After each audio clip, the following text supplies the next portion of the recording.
Hey, what's up YouTube? Welcome to the longest video that I will ever post on this channel. This is my entire how to build a fair / carnival / theme park tutorial series compiled into one video. 24 parts all merged into one. For those of you that would prefer one video instead of 24, I guess this one's for you. If you do actually manage to sit through and watch this entire video, please do let me know down there in the comment section because that would be insane. But without any further ado, let's get started.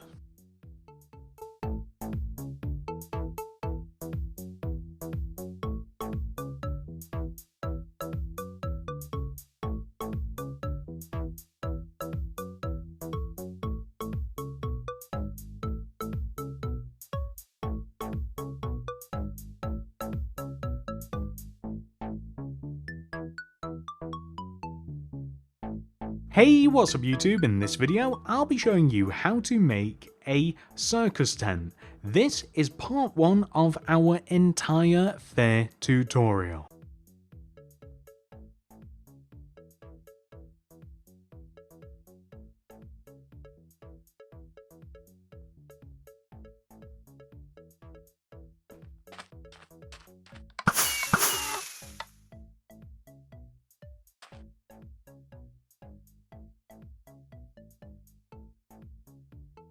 So as some of you might be aware, this is part 1 in a long series of tutorials in which we are going to build an entire fair.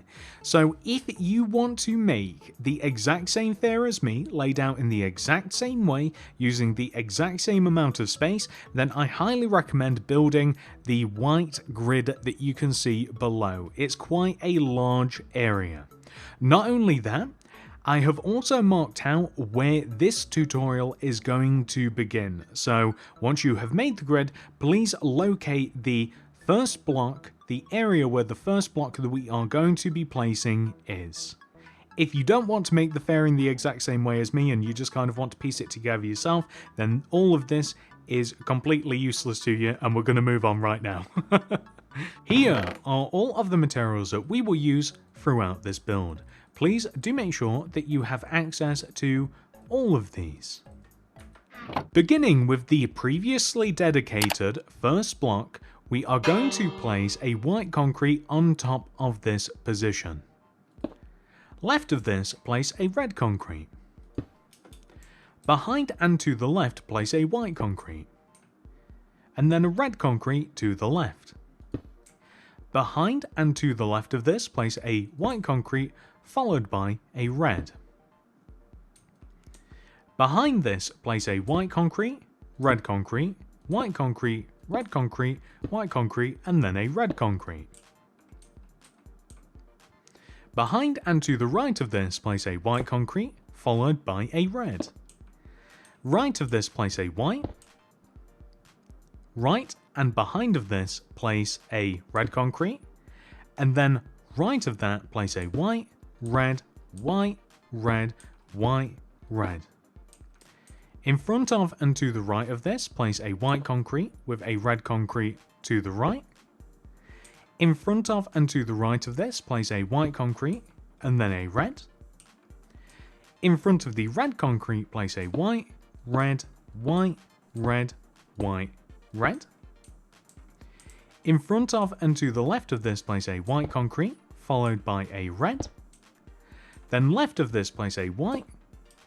In front of and to the left of this, place a red concrete, and then a white to the left. This is the base shape of our circus tent.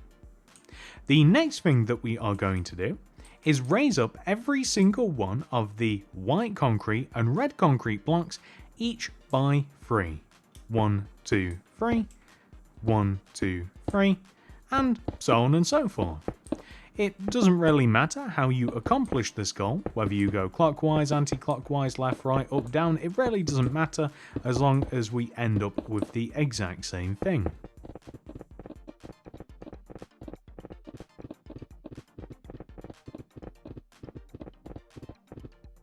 Now that we have finished building up the walls, we are now going to give this a roof. So the roof is really easy to make, and we're going to start at the top of the row that begun this whole circus tent off. So from the top of this white concrete row right here, I want you to place a white concrete above and behind this row.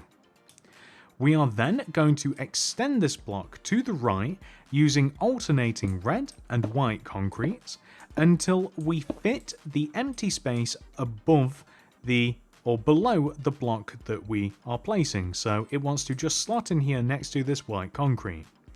And what we basically want to do here is we want to, alternating between the colors of white and red concrete, we want to place a ring of white and red concrete all the way around the top of the inside of our circus tent. And this is going to slowly shrink and shape the top of this. We're going to repeat this process quite a few times, but this is going to get really fast very soon. So that's what the first layer looks like. It looks like a large oval. And once again, we are now going to come to the same white concrete block that has started things off and then continued. We then want to place another white concrete above and behind this row, and then extend around and above the inside of the empty space that we have. And you should notice that the white and red concretes line up with the white and red concretes that we have down below.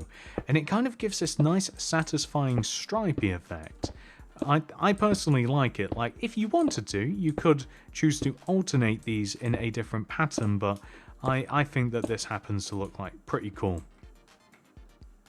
So, for the next layer, we can't start with this white concrete again, but we can start with this red to the next of it.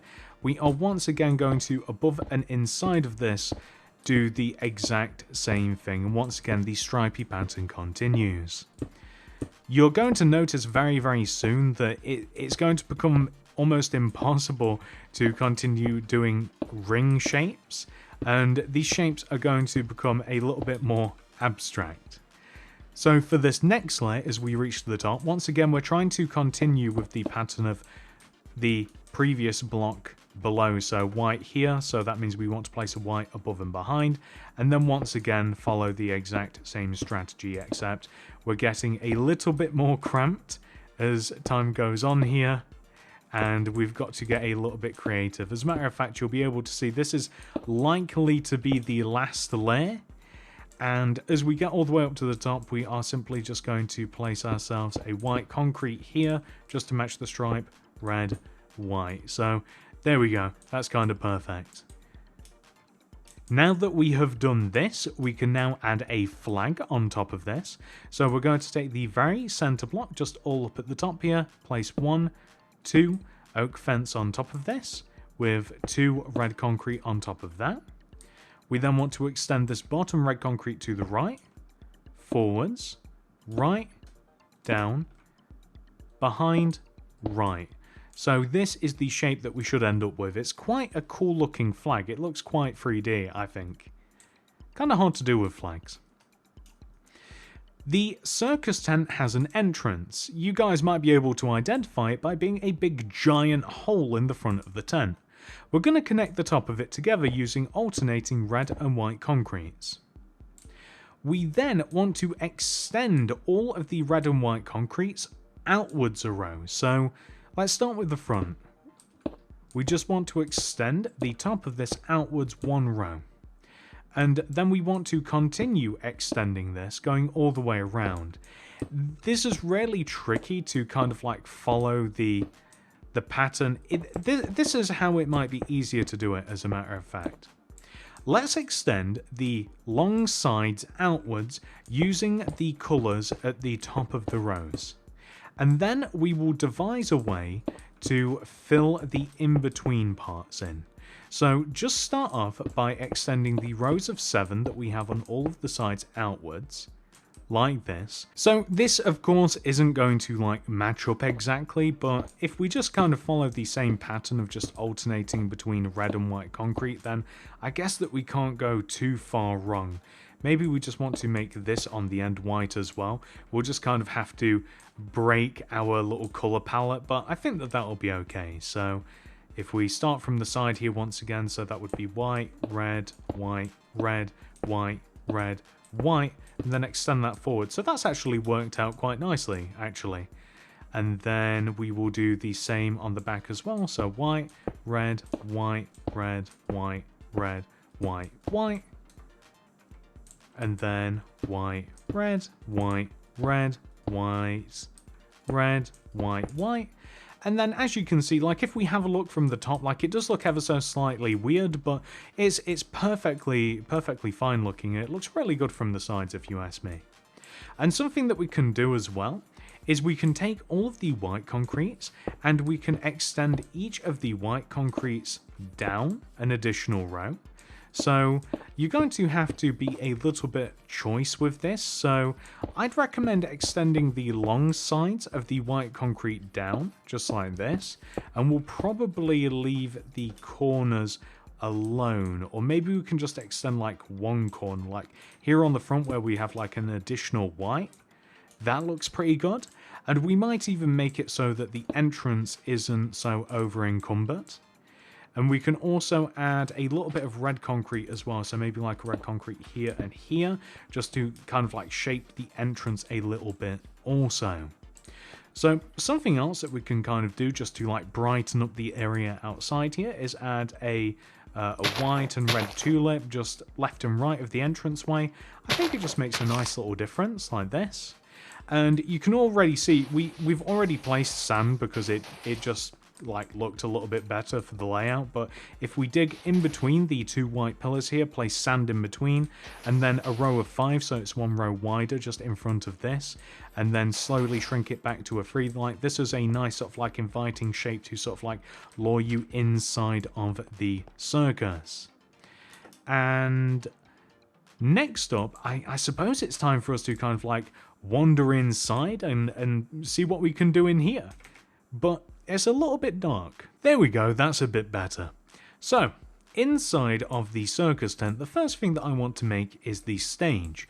This spans the width of the area, just right in the middle of the back of the circus. So I'm going to place a row of oak planks in between this pair of white concrete here, extend it one row forwards, and then in front of these left 2 blocks place oak stairs. Then, left and right of the stage, I'm going to place oak fence that connects the outward row of oak planks up to the top of the tent. Then, I'm going to join the oak fence together, left to right, just like this at the top.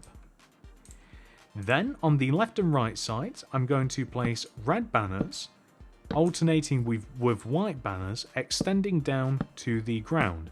Just like this, to kind of look like a curtain. I want to place lanterns hanging off of the fence as well, so this is going to be placed not on the ends, but just one row inwards. We are then going to place glow item frames in front of the inward pair of oak fence, and then in front of the inward pair of oak fence, if that makes sense. And I'm going to place some shroom light in here, but you kind of don't have to place anything. They are sort of bright enough by themselves. So the next thing that we're going to do is we are going to lay out the seating area and set up the little tiny bit of redstone that we have. So we need smooth quartz stairs, birch signs, sand, redstone dust, and dispensers. Plus, we'll need a bunch of fireworks as well. This is something that I actually don't have on me. It might be in the chest, but it also might not be, but we can just grab a bunch right now. There we go, we just need 4 sets of them. So, in front of the right oak stair that we have here, we want to find the 1 to 3rd block in, and on top of this, place a smooth quartz stair. So, right of this, and we're kind of making a bit of work for ourselves, but it's okay, we want to extend this to the right one too, and then dig in the ground next to this and place a dispenser pointing upwards. So now that we have a set of 3 seats and a dispenser, we now, on the left side of the circus tent, want to leave a gap of 1, 2, 3, and then place 1, 2, 3 quartz stairs, with then a dispenser firing upwards left of the seating area. We then, leaving a gap of 1 behind this set of benches, want to place another bench with yet another dispenser just concealed on the end pointing upwards. And we want the same thing on the opposite side as well. Now that we have all of this, we now want to actually hook these up to a birch pressure plate that will sit in between the sets of seating, and as we walk in or up to the stage, this will set off some fireworks, and it's just kind of like a fun thing to have. So we have to dig underneath the benches, and then once we have dug 1 row underneath the benches, we have to leave the block next to the dispenser alone, but then dig 1 row further under. And we want to continue this row underneath the next set of benches that we have. So we dig underneath the opposite set of benches as well, and then we dig underneath the left 2 slots, and the block next to the dispenser has to be left alone.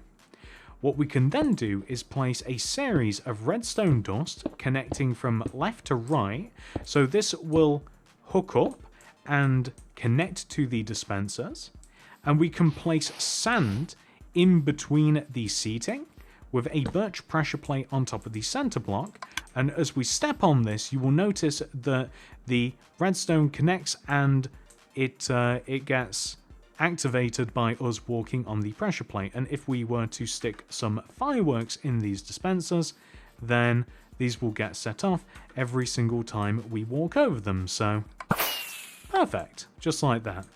And all we have to do is, well, pretty much just that once again. So we're going to dig underneath the bench. On top of this left block here, we can place a dust and then drop this row down an additional row. We have to dig 2 rows down in between the benches as well, and then just dig underneath this bench. The block next to the dispenser will have the dust on it. We now want to connect these together, left to right, sand in between, pressure plate, and then if we just grab the fireworks and place them in the dispensers, we can just check that they work, and I think that it's pretty obvious that they do.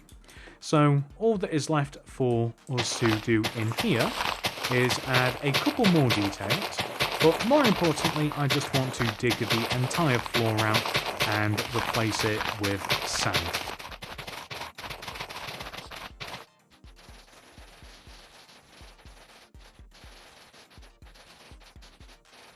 Perfect, and last but not least, I am also going to place some birch sides on the sides of the benches, just like this. And once we have done this, this is kind of like the base of the circus complete. We don't really have to add anything else if you don't want to, but we've just got a couple of little details that we can add to kind of like immerse ourselves in a more circusy environment. So the first little extra that I want to make is a popcorn stand. So this is made using a red concrete, and I'm placing it just all the way over to the left here, just in this back corner. So a red concrete, glass on top, red carpet on top of that. Behind this, an open oak fence gate. And in front of this, a spruce slab. And on the side of the red concrete, a flipped down oak trapdoor. And on top of the slab, an item frame with a set of pumpkin seeds inside of it, and it kind of just looks like popcorn, or at least it does to me. So after this, we are going to make a little banner to accompany this, which is made using a loom, red banner, white dye, red dye.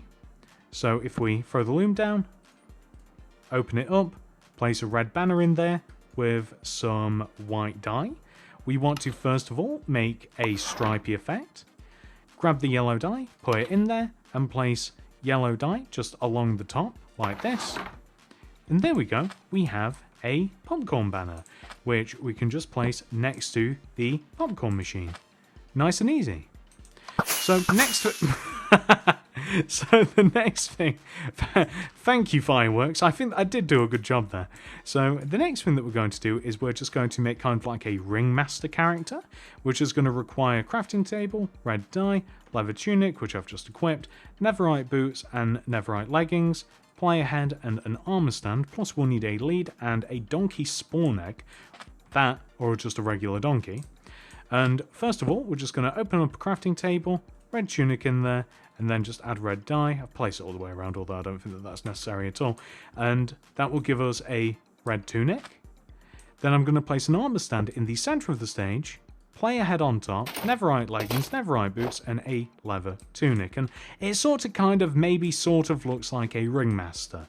Unfortunately, I wish I could place something in the arms. It doesn't let you on Java for some reason. I'm pretty sure you can on Bedrock, but if we could place something in the arms, it might be a little bit more convincing. But regardless, we are also going to add, just for the fun of it, a donkey, which I'm just going to lead to the stage. And that, ladies and gentlemen, is pretty much it. We've made our circus tent with all of the fun stuff that comes with it. A couple more things that you may want to do may include adding a 3-row wide stone path that extends out a bit from in front of the sand that we placed earlier. So literally just left and right, a 3-row wide stone path that just extends left and right in front of the circus tent. And with that as well, I'm just going to make a little bit of a grass path section too. So just kind of like in a curved fashion, just all the way around the edge of the circus tent. It doesn't have to be perfect at all by any means. I just kind of want to have a little bit of a path that just goes all the way around of it. So that's something that you might want to add as well, or that's something that you might want to wait to do as we progress a little bit further along. And I just want to make sure it's even on both sides, by the way. That's why it's taking a little while, but there we go. That's absolutely perfect. And there we have our kind of like pride of place. This is the first thing that you will probably notice as you walk into the fair. This is right up in your face. Hey, what's up YouTube? In this video, I'll be showing you how to make part 2 of the fair, in which we make a swinging pirate ship ride.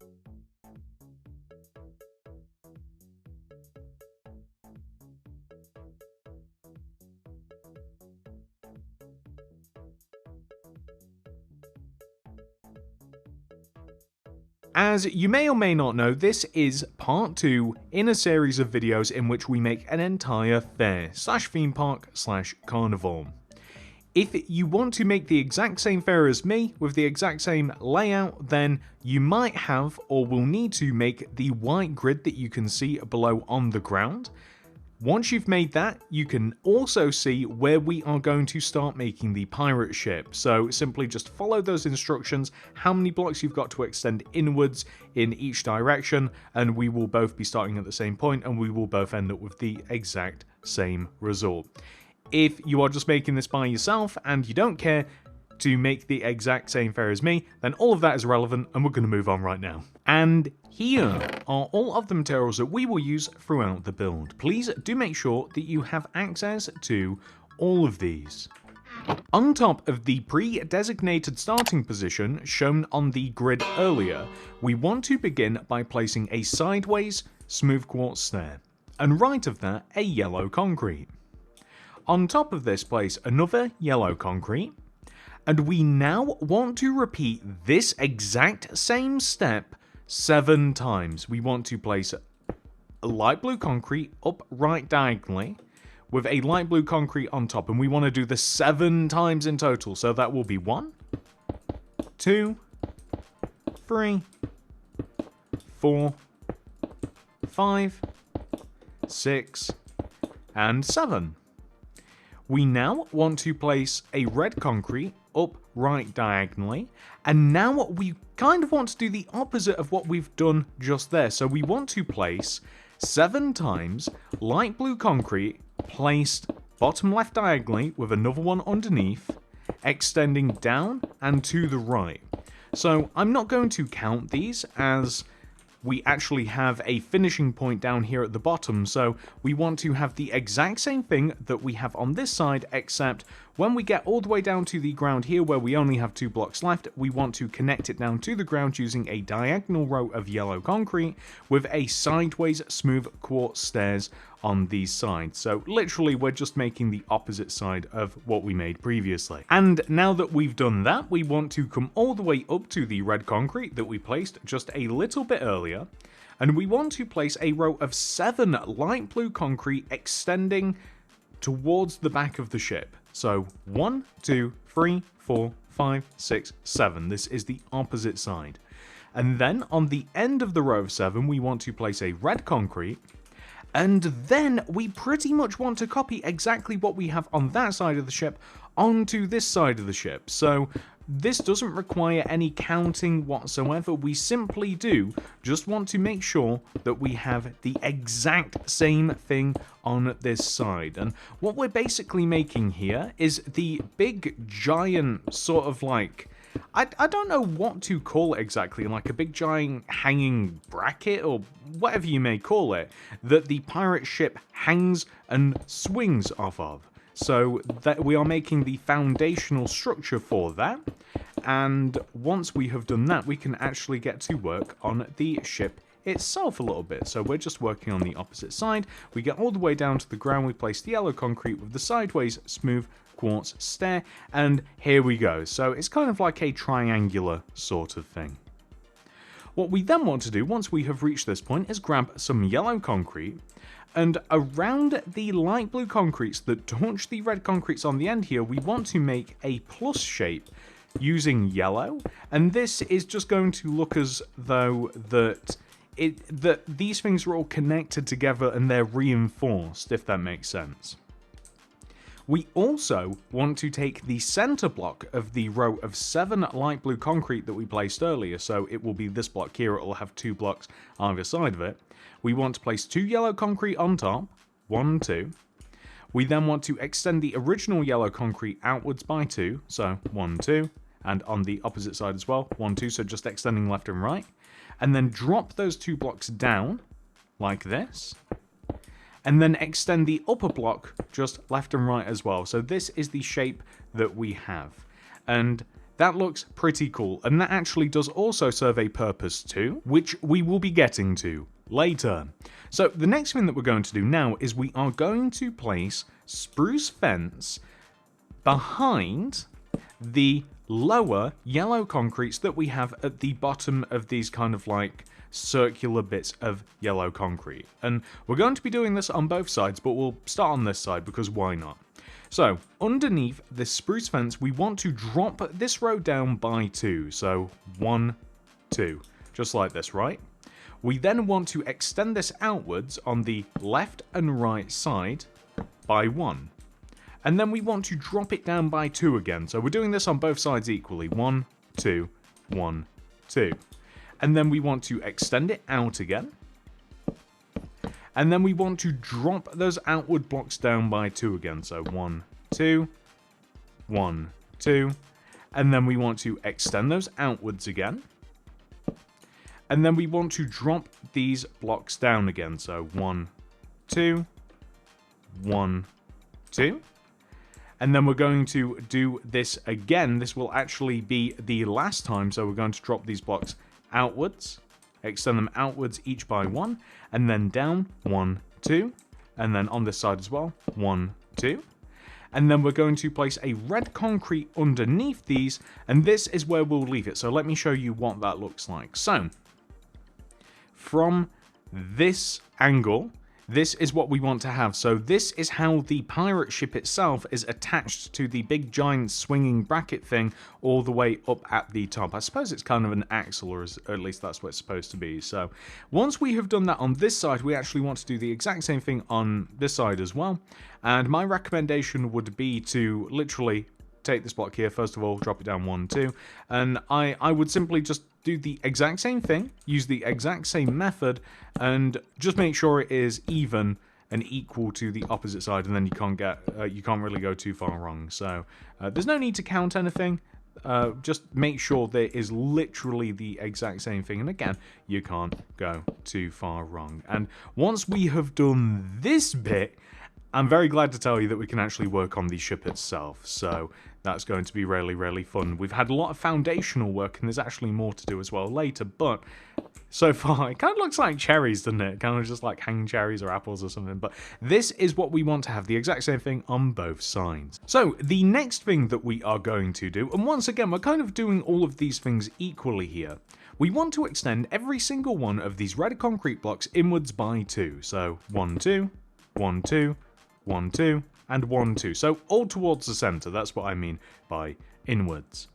And we want to extend them outwards as well by 4. So 1, 2, 3, 4, 1, 2, 3, 4, and then we're going to come all the way over to the opposite side over here. So 1, 2, 3, 4, 1, 2, 3, 4, and we will end up with this.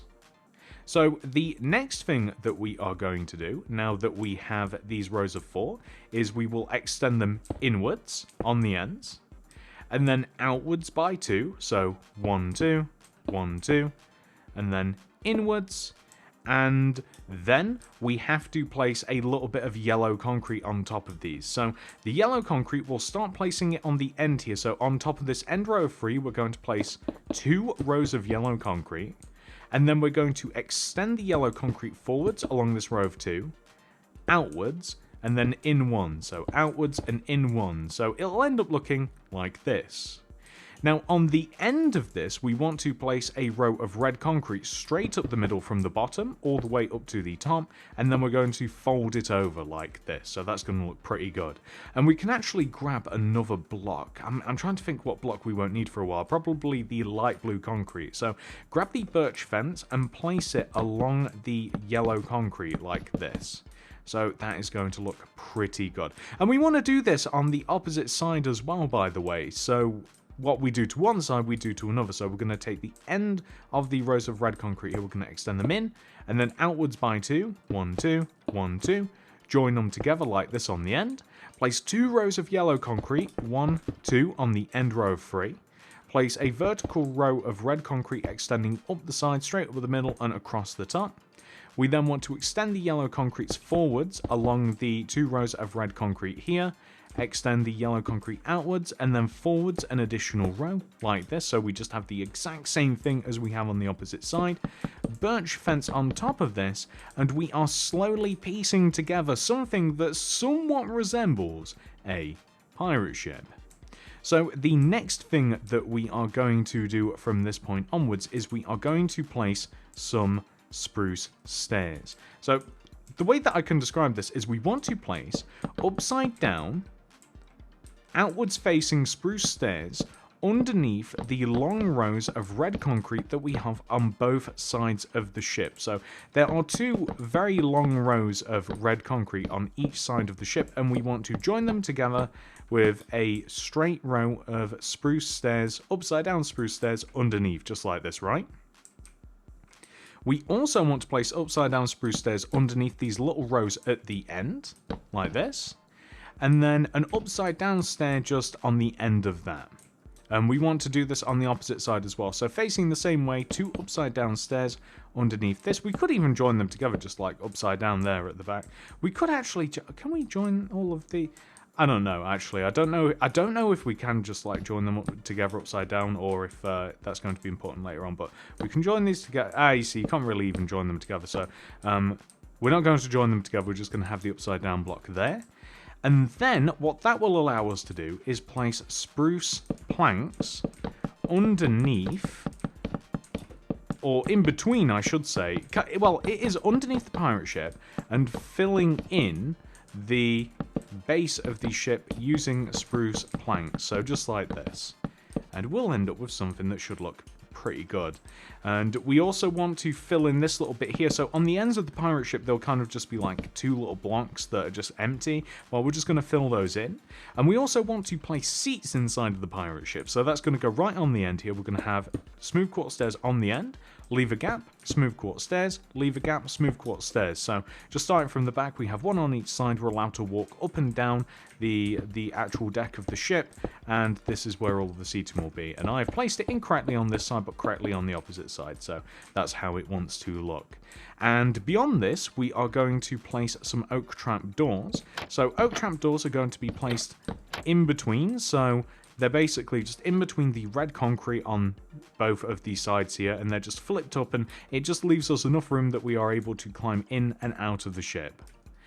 We also want to place some birch buttons, so leaving a gap of 1 between the oak trapdoors, we're going to place a birch button, gap, birch button, gap, birch button, so just along here, and leaving a gap of 1 from the trapdoors, birch button, gap, birch, but you guys get the idea. So we want to do this on both sides, and it just kind of adds a little bit of detail to the ship.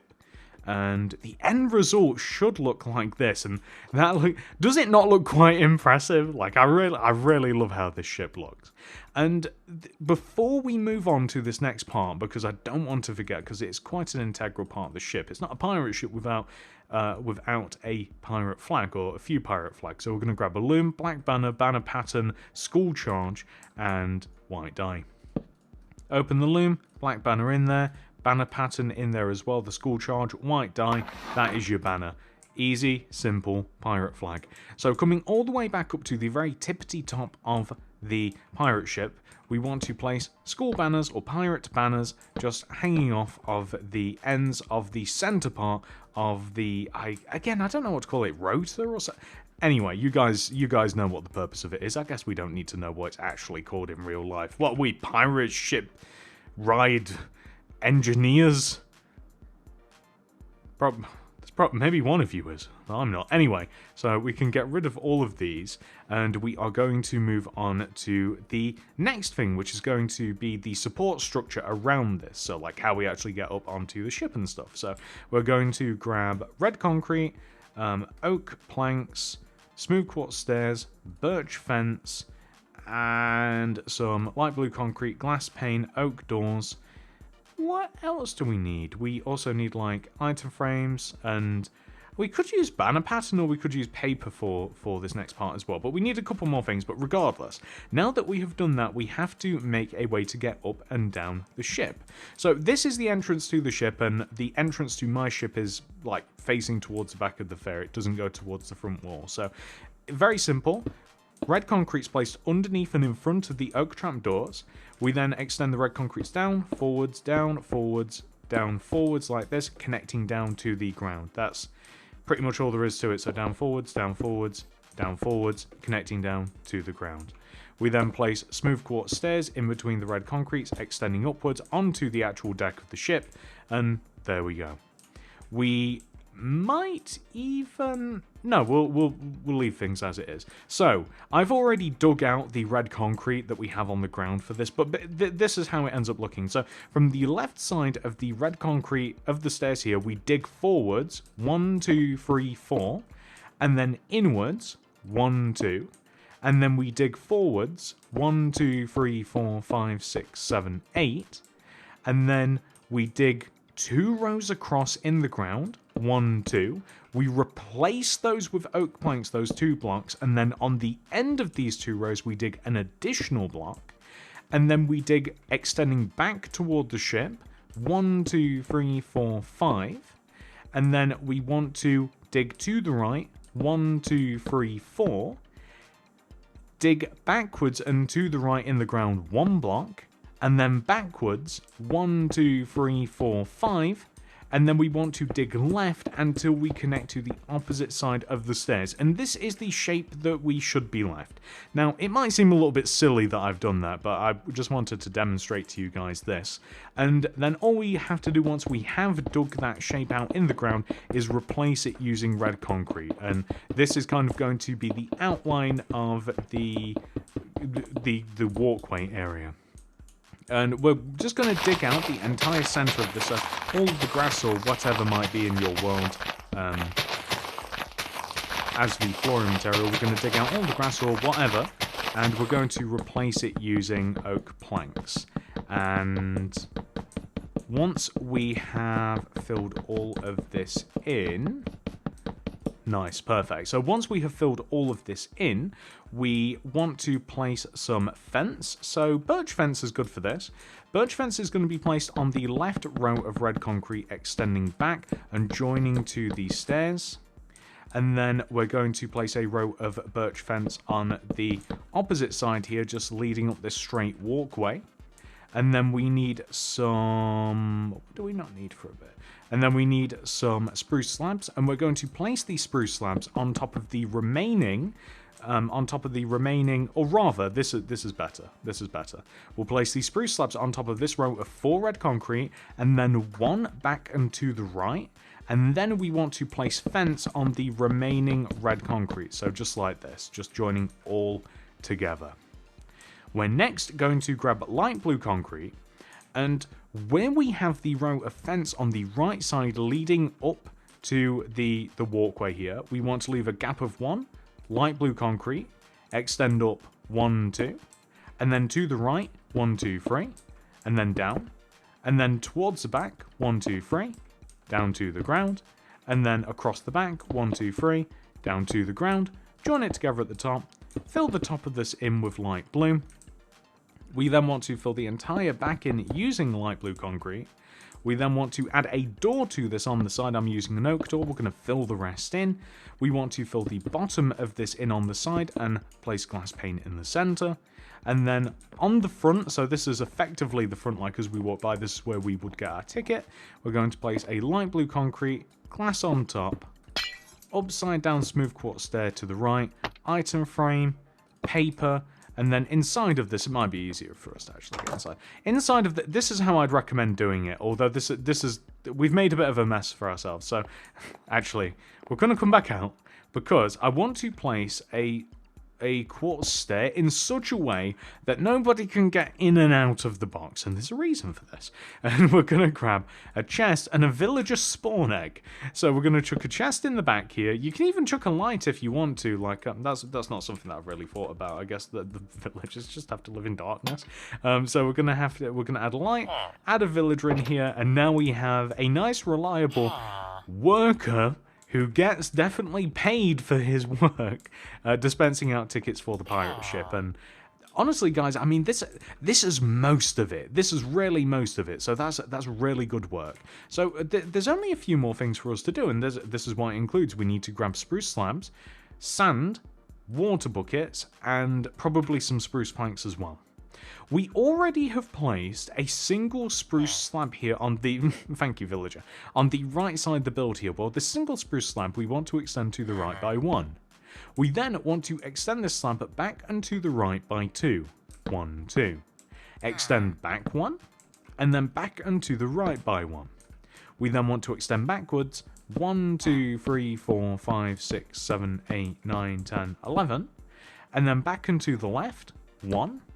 Extend back 1, back and to the left by 2, 1, 2, left 1, back and to the left by 1, and then left by 1, 2, 3, 4, 5, 6, 7, 8, 9, 10, 11, 12, 13, 14, 15, 16, then forwards and to the left by 1, left 1, forwards and to the left by 2, 1, 2, extend forwards 1, place a block forwards and to the left by 1, and then forwards 1, 2, 3, 4, 5, 6, 7, 8, 9, 10, 11. Forwards and to the right by 1. Extend forwards. Forwards and to the right by 2. 1, 2. Right 1. Forwards and to the right by 1. Extend all the way over to the right. And this is what we should end up with. And this part is really, really simple, guys, although time consuming. So the next part is this. We have to dig out the entire grass area around the pirate ship. I know. Trust me. I know. It's going to take a while. We don't just dig out one row either. We've got to dig 2 rows out of the grass area. So 2 rows down. And we have to, if you haven't already, which you won't have because you just won't have done it, I have already placed spruce planks underneath these spruce slabs.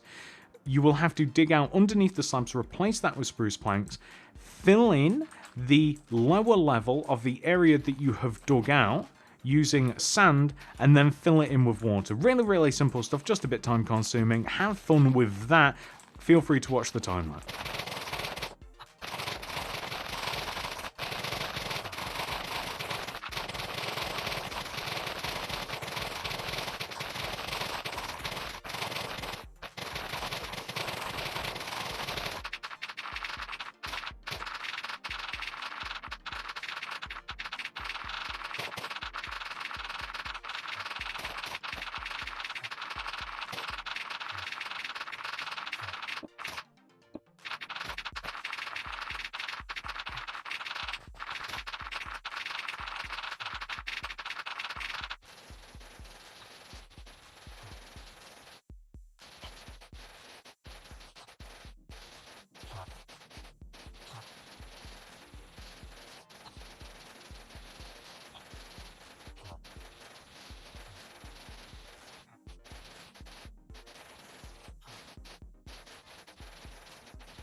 Hey, what's up YouTube? Welcome to another part of my Building a Fair series. In this video, I'll be showing you how to make some bumper cars, and I'll also show you how to make a working version of the bumper cars as well.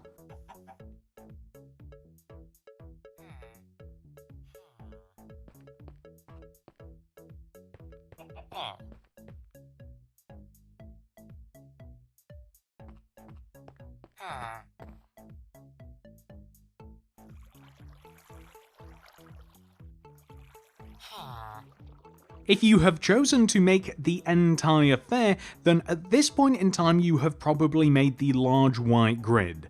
This is where the bumper car sits inside of that grid. You can see the amount of space that we have to extend to the right from the bottom left hand corner, and then the amount of space that we have to extend inwards.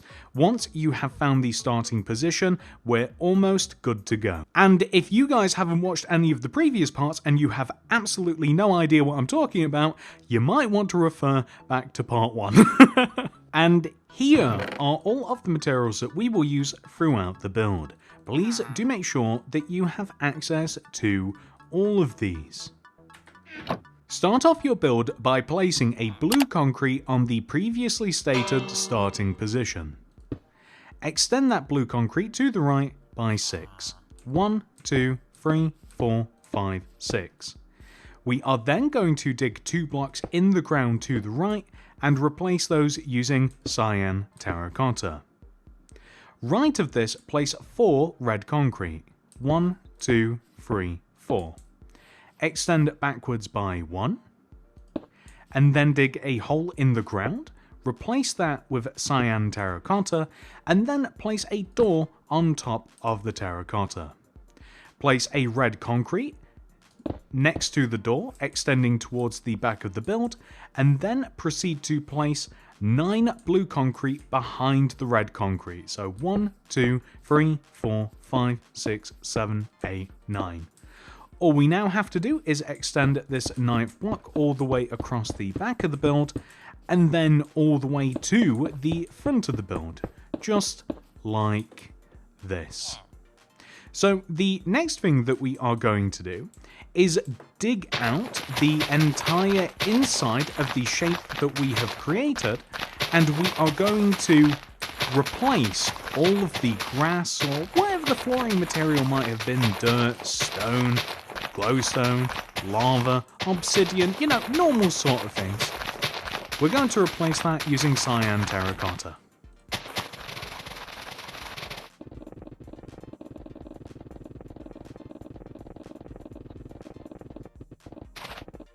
Now that is perfect. The next thing that we are going to do is make the control box. So to begin, we are going to connect this back right hand corner of red concrete to the front left hand corner. So extend left and then forwards like this. We're then going to extend this back wall of red concrete upwards by 2 rows. So 1, 2. We are now going to extend the front left corner and the front right corner of the control box up by 2. 1, 2, 1, 2. And then we can seal the right side of this up. So the left side of this we are just going to completely fill in with glass, and on the front we are going to add a row of glass on the right side from bottom to top, just like this. So the next thing that we are going to do is give this thing a roof.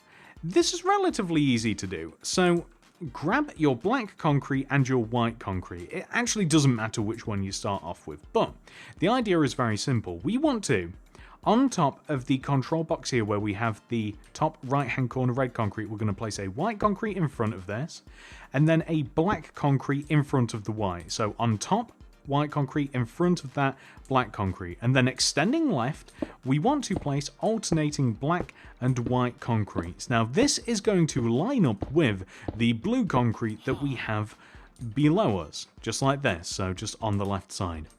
And then we want to stack 2 more rows of alternating black and white concrete on top of the original row. And once we have 2 entire rows, this is as high as this particular pattern is going to go. But then we want to wrap it around on the sides. So on this left side here, we want to extend it backwards by 2 rows, just like this. So just to wrap it around. And on this right hand side here as well, I think that we're going to wrap it around as far as on top of the control box, just like this. So it's alternating a little bit depending upon which side you look at, but that's completely fine. And now that we have done this, it's up to you whether you want to kind of like fill the middle of this in a little bit, but we have to give this thing a roof. So literally just on top of the control box, extending backwards from the first row of the, it's meant to emulate a racing flag, the black and white concrete. Behind the bottom of this, we simply want to extend back a bunch of blue concrete that is going to sit directly on top of the entire area that we have below us. So we are just mimicking the shape that is below, and once you've done that, we can move on to the next part.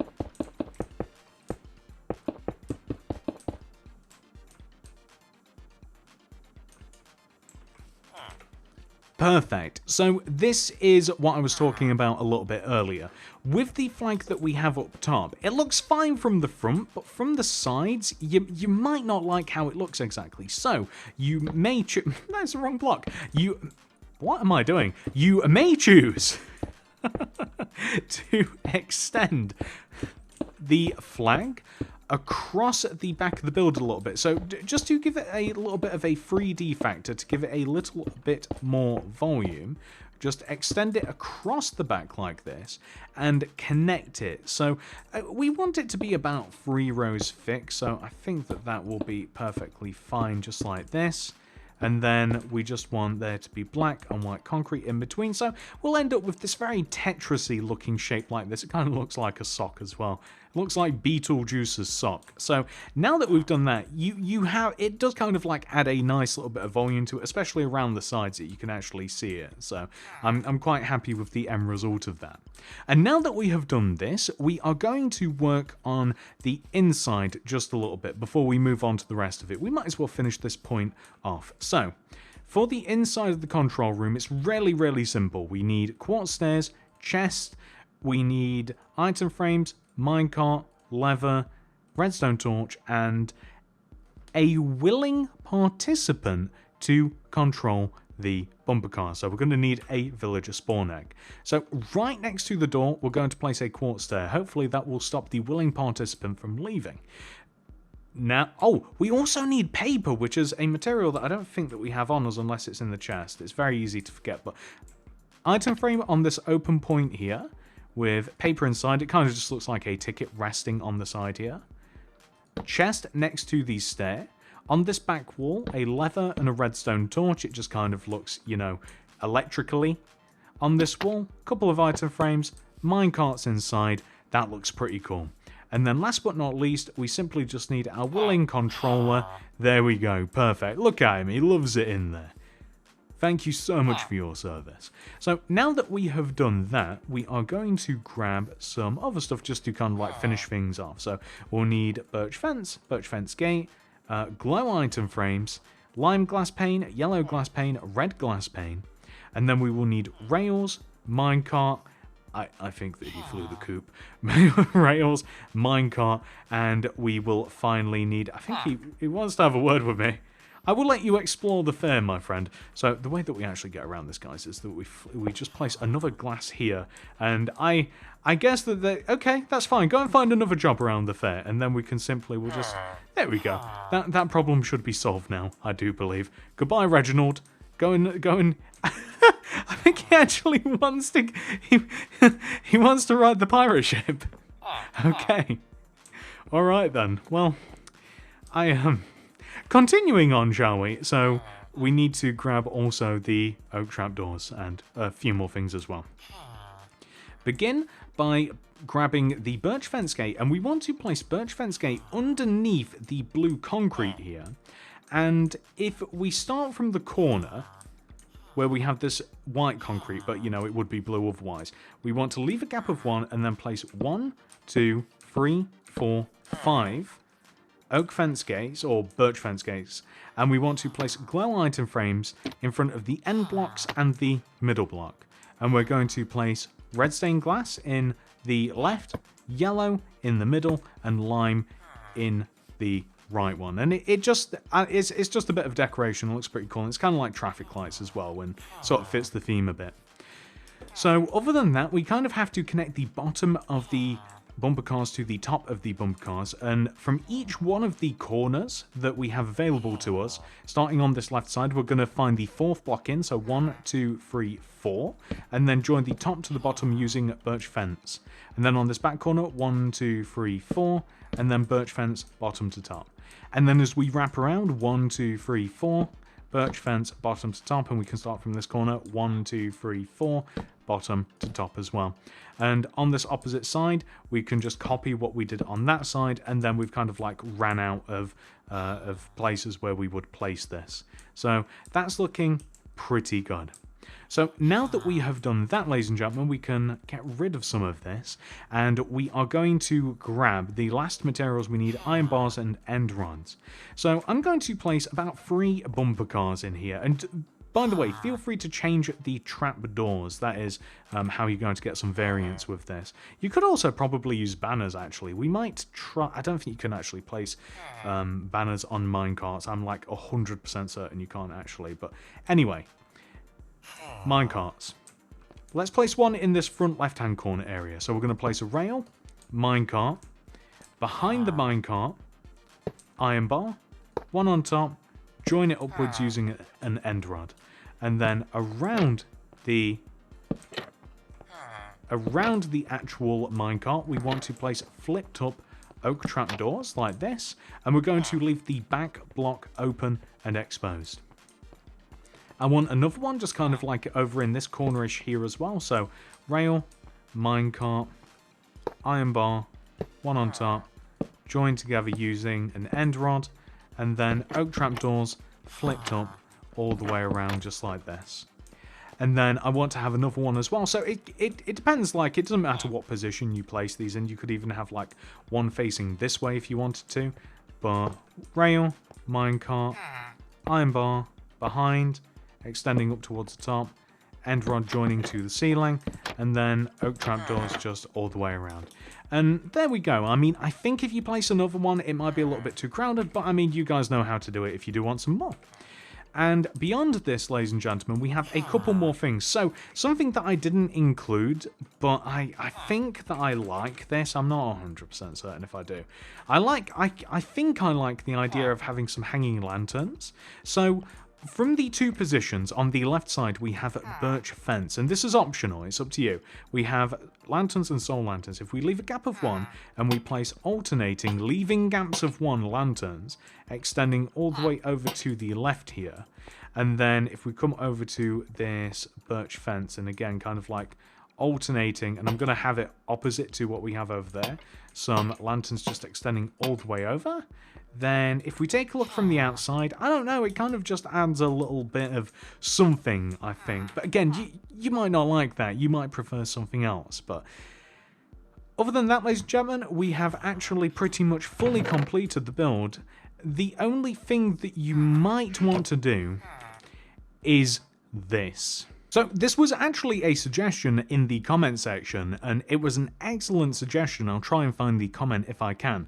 You can make some working bumper cars, sort of, using ice and boats. So if you did want to opt for something that was a little bit more playable and a little bit more working, then you can you can replace the cyan terracotta with ice, and you just throw a few boats on here, and if you actually have some friends unlike me, then you'll actually be able to mess about and play bumper cars against each other, and it's kind of really fun. So you could have one of these, you could have two of these, or you know, just choose your favorite, whichever version you'd like. Hey, what's up YouTube? In this video I'll be showing you how to make a multi-person trampoline.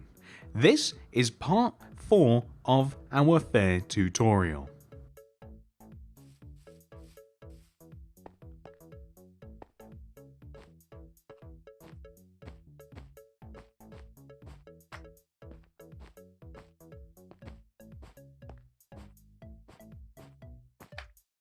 If you are following the fair tutorial along, this is part 4.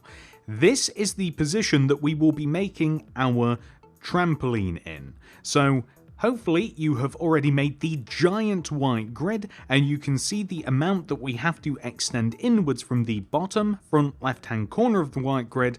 You can see what we must extend in from the right and then in. So follow that along, and that will give you the starting position. And if you haven't made the white grid, and if this is the first video that you've seen, then that will mean absolutely nothing to you. Here are all of the materials that we will use throughout the build. Please do make sure that you have access to all of these. Begin on the starting position by placing a red concrete. And left of this, place 3 light blue. 1, 2, 3. Left of that, place a red concrete, and then left of that, place 3 light blue. 1, 2, 3. Left of that, place a red concrete, and then behind that, place 3 light blue. 1, 2, 3. Behind that, place a red concrete, and then 3 more light blue. 1, 2, 3. Behind that, place a red concrete, and then extend across the back of the build by placing 3 light blue. 1, 2, 3. Then a red concrete, 3 more light blue. 1, 2, 3, a red concrete, and then extend towards the front of the build once more, place 3 light blue, 1, 2, 3, red concrete, and then 3 light blue. Perfect. So what we do from here is very simple. We want to join the 4 sides of the build together using 2 rows of light blue concrete that will form a plus shape like this. Or, if you're feeling fancy, an X shape. What we then have to do is fill these 4 quadrants in using slime. That is what allows this to actually work and function as a multi-person trampoline. And once we have placed all of the slime, we can then place grey carpet on top of it to conceal the fact that we are using the remains of a poor, helpless, and I do want to stress helpless, slime creature for our fair entertainment. What we're then going to do after we have done that is go all the way around. Actually, we will scratch what I was about to say, and instead, on top of all of the red concretes, I want you to extend them up. So every single red concrete that we have, extend them up by 2. So 1, 2, 1, 2, 1, 2, so on and so forth, extending all the way around the edge of our trampoline. And this is what is going to give us the boundaries a little bit later on. We've kind of reached the point where I want to make the entrance to the trampoline. So this is on the back side over here towards where the back of the fair is, and just extending out of the back corner of the trampoline, we want to place a smooth quartz stair. And behind it, 2 smooth quartz slabs, and then behind that, an upside down stair joining down to the ground like this. And all we have to do from here is just grab an oak trap door. I'd recommend grabbing, well actually we don't have to do that. All we have to do is place 3 oak trap doors along the top of the smooth quartz blocks facing towards the back of the fair, flip them upwards, and then on the very back here we'll probably just have to place a block to facilitate this, and then flip an oak trap door up, and that kind of gives us a nice little guardrail to get up and down onto the trampoline. And now that we've done that, we are now going to place light blue banners on the sides of the trampoline. So these are directly off of the light blue concretes. They will hang down into the ground, and it just adds a little bit of detail. It just looks pretty good. So the next thing that we're going to do beyond this is place chains on top of the light blue concretes. Will these light blue concretes get a break? On top of the edge light blue concretes, not the center ones, and on top of these 2 light blue concretes here where we have the entrance, we're just going to have 1 block that is just completely left open for us to walk onto. Well, the front 2 also want to have chains, and then once you have placed 1 layer of chains, we simply want to add an additional layer, just extending all the way around. And once we have, and this is very precise work. By the way, if you don't want to use chains because they don't actually function as a guardrail, you can walk in between them. If you want something a bit more solid, then you might want to go with iron bars or something like that. But once you have placed all of the chains, we're just going to place some red carpet on top of said chains and on top of the red concretes, just extending all the way around. And this will pretty much put a finish on the trampoline. Very, very easy build, ladies and gentlemen, and yet a nice addition to the fair all the same. And once we have finished just going all the way around, shouldn't take too long hopefully, and just on top of these 2 as well, we will be left with our 100% finished trampoline. Hey, what's up YouTube? In this video, I'll be showing you how to make a generic food truck with a seating area outside. This is part 5 of my fair tutorial, slash carnival tutorial, slash theme park tutorial. What would a fair or any of those places be without some delicious food? Exactly.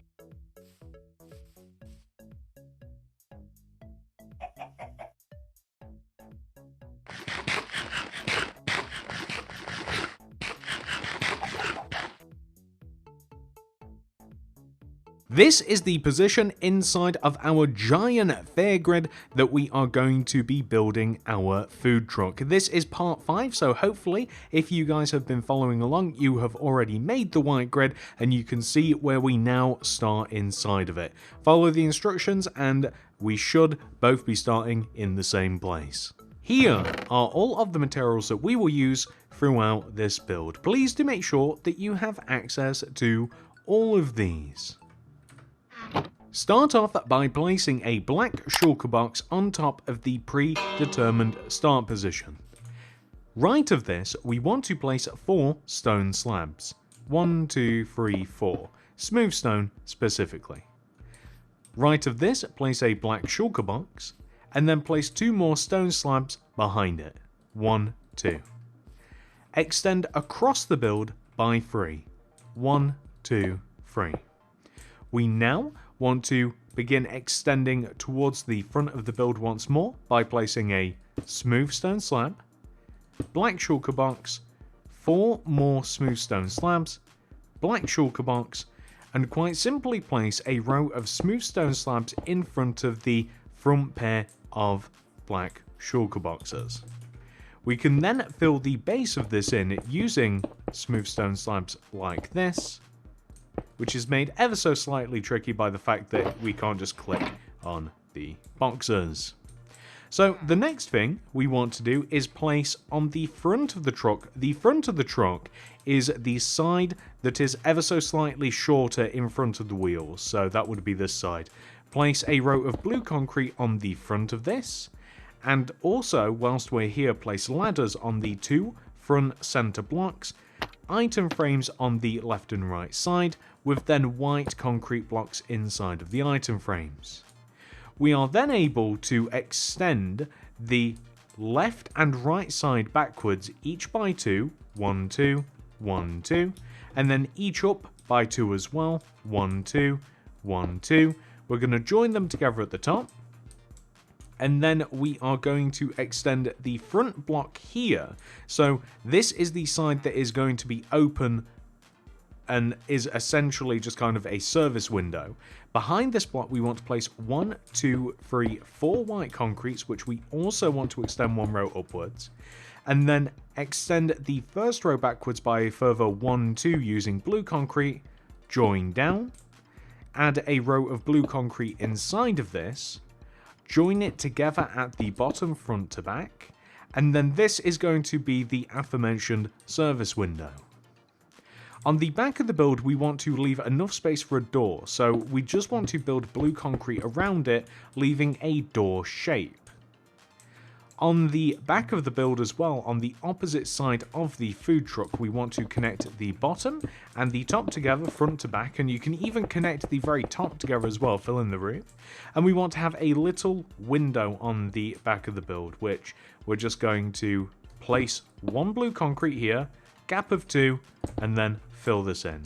And we can turn this into a small window, and on the front of the build, we can place glass block all the way around the top of the exposed blue concrete. Then place smooth quartz blocks, filling in the area on top of the glass, extending backwards towards the back of the truck. And we also want to place stone buttons on the sides of the black shulker boxes, so just like this. And now that we have done that, ladies and gentlemen, we are ready to add further detail. So let's get rid of some of this stuff, and let's first of all work on the outside of the truck before we move inwards. We will need a door, so the iron door, lever, item frame, block of redstone, birch sides. We also want to grab ourselves the iron trapdoors, yellow candle, red candle, and flower pots, and we do need much more, but on the back of the truck, of course, we need that door, don't we? So we're going to place an iron door with a lever that will allow us to open and close it. I'm going to leave it open. The top 2 corners of the build, we're going to place item frames with block of redstone inside of these. Moving towards the open side of the truck, I want to place a row of iron trapdoors in front of the top of the blue concrete for the service window. And on top of the trapdoors, we're just going to place an array of pots and candles. Ketchup, mustard, just a random cup of some sort is what they are supposed to look like. So now that we have done that, we can also, by the way, add levers to the sides of the vehicle. So kind of as like wing mirrors or side mirrors, however you want to say it. It's just a little bit of extra decoration as we boil it down, but we also want to grab birch signs. We will want to grab the loom, white banners. We need more than 1. Black dye and white dye. Let me quickly grab some banners. That was a little bit of a mistake there. And let's make the banners first of all, shall we? So let's throw the loom down. Let's open it up. We'll put our first banner in there with some black dye. The first letter is F. So vertical row of black on the left, horizontal on the top, straight through the middle. That is F. We have to make O, which is very easy. Vertical row of black on the left, on the right, horizontal on the top, horizontal on the bottom. That is O. Last letter is D. This is a little bit more complicated. So first of all, we want a vertical row of black on the right side of the banner. Throw the black dye out, put the white dye in. We then want the center diamond shape. Grab that banner, throw the white dye out, put the black dye back in. We then want the horizontal row of black on the bottom, horizontal row of black on the top, and a vertical row of black on the left, which will give us the word FOD. However, we can place F-O-O-D. We can reuse that O. If you're in survival, you will probably need to make another banner, but that will give us food. So now that we have done that, we won't need these anymore. We can place some birch signs around the base of the truck. So the signs are simply placed literally all the way around the edge of the food truck at the bottom, so just in front of the blue concrete. What is this, you may be asking? What's all this? It's just decoration. It just makes it look a little bit more intriguing, I think. So now that we have maybe finished with the birch signs, I'm also going to grab the oak signs, oak fence, string, white carpet, and also light blue carpet. So the oak signs are basically going to be used as number plates or licensed plates depending upon what you want to call them. And we are going to place them on the front and back of the truck just in front of the two center smooth stone blocks. And all I'm going to write is food in one and then one in the second one. And that's such a confusing sentence. Food in one and then one in the second one. Anyway, that is what we want to have. And once we've done that, we want to give the food truck a little bit of a canopy, which is not a Pokemon. And basically, we just want to take the left and right sides here of the iron trap door area, and we want to leave a gap of 1 and place 1, 2, 3 oak fence, 1, 2, 3 oak fence extending up from the ground like this. And then if we place string in between, and then also place it behind, extending backwards. I don't know how much of this we'll have to place because some of these blocks will actually work as, I do believe, say like the pot we can place blocks on top of. So we won't necessarily need string for all of these, but the idea is very simple to place an alternating row of, what about the candle? Yep, an alternating row of light blue and white carpet on top of this, and it helps us make a little bit of a canopy, which is once again not a Pokemon. So what we now want to do is think about the inside of the build, but we are going to need some different materials to do it, I do believe. So why don't we actually grab a good amount of what we'll need first of all. So we'll need the light grey concrete, we'll need the block of iron, we'll need stone buttons, we'll also need furnace, brewing stand, we will need the item frames, we'll need stake or something to put in the item frame, detector rail, we'll also need cake, and let's see if we can just throw some of this away for a second to declutter. We'll also need blue concrete, quartz stairs, the lever once again, and that will actually pretty much make the entire inside of the tutorial, but we are making a little bit more than the inside, aren't we? So we'll also need azaleas, we'll need birch fence, possibly birch fence gate, lantern, we'll need cauldron, oak trap door, spruce slab, spruce fence, spruce trap door, oak leaves, and that might actually pretty much do it. The only thing that I have been thinking about and has been haunting me is that I kind of want to have a painting just here as kind of like a little bit of an order board.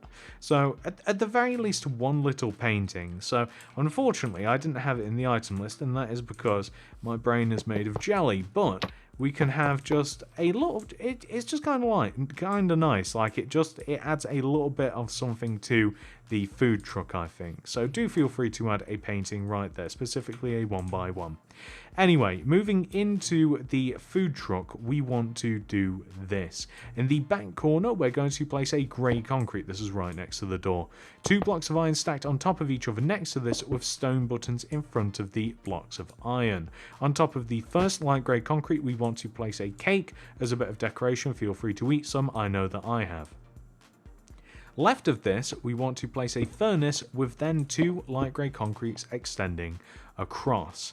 What we then want to do is replace the light grey, and we won't need the block of iron, nor will we need the buttons. We replace the first 3 materials with blue concrete, quartz stairs, leather, and right next to this light grey we're going to place ourselves the blue concrete. In front of this, preferably facing forwards, a quartz stair, and then next to this a lever, and this kind of looks like a driver's seat and a gear stick of some description. So we have a bit of a separation from the kitchen and everywhere else.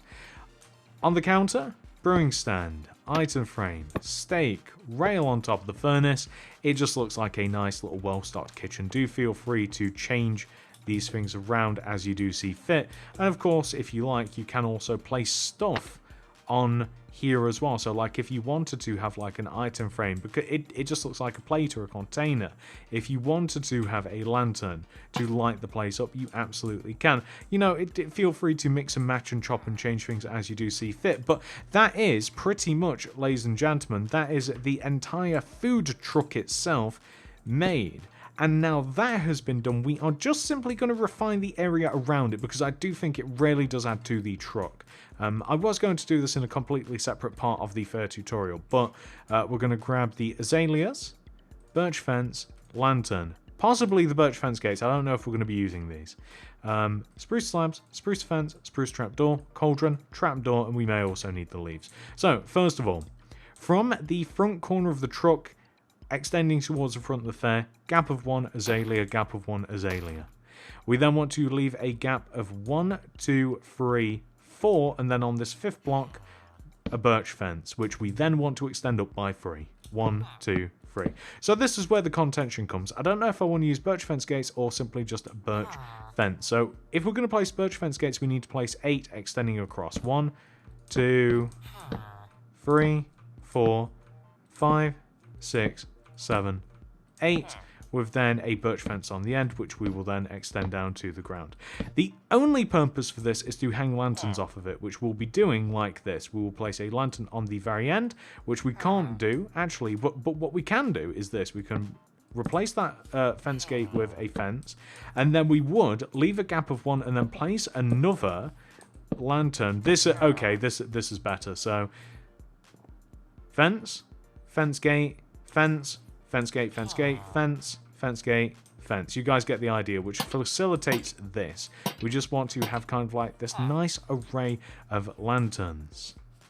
And from this, we can also place, I don't know if this is going to be a bit busy, but if we place azaleas on the opposite side of the food truck as well, and I want to have a cauldron somewhere with a trapdoor just to act as kind of like a bin.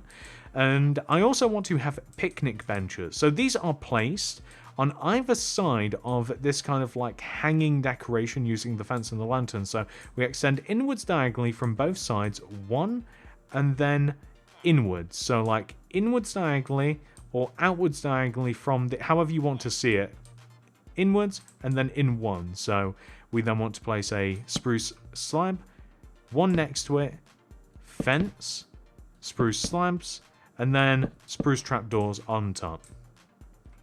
And we want to do the exact same method over here, but I think it ends up just leaving a gap of 1. But from here we move inwards diagonally. This might be the problem with the bin. And then we've got spruce slab, then fence, spruce slab, and then trapdoors on top. So the problem with the bin in that position is it's a little too close to the benches, but it's okay, we can move it, that's perfectly fine, I think. And from there we also want to, of course, have it on this side as well. So move inwards diagonally to the right, slab, fence, fence, slab. We leave a gap of 2, it would seem. So slab, fence, slab. And then we place the table toppers. And there you go. I mean, it just kind of looks like... Doesn't this look like just a nice little area? Or at least it does to me. I think that this looks really, really cool and it helps to complement the fair.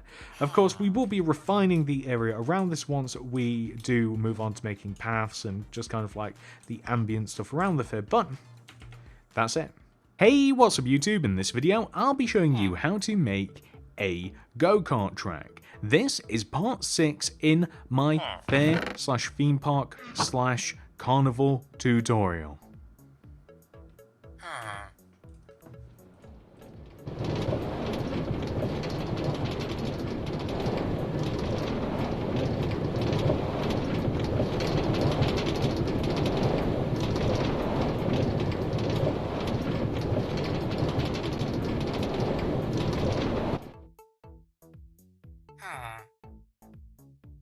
This is the position that we will be making the go-kart course inside of the giant white grid that you can see on the screen. If you have been following the fair tutorial along, then hopefully you have already made the giant white grid, and if you haven't, then maybe you want to make it, maybe you don't, who knows, that's the fun. But you can see what position you have to start in, how many blocks you have to extend across from the bottom left hand corner of the grid and then inwards, and that is where we are going to begin this tutorial. And here are all of the materials that we will use throughout the build.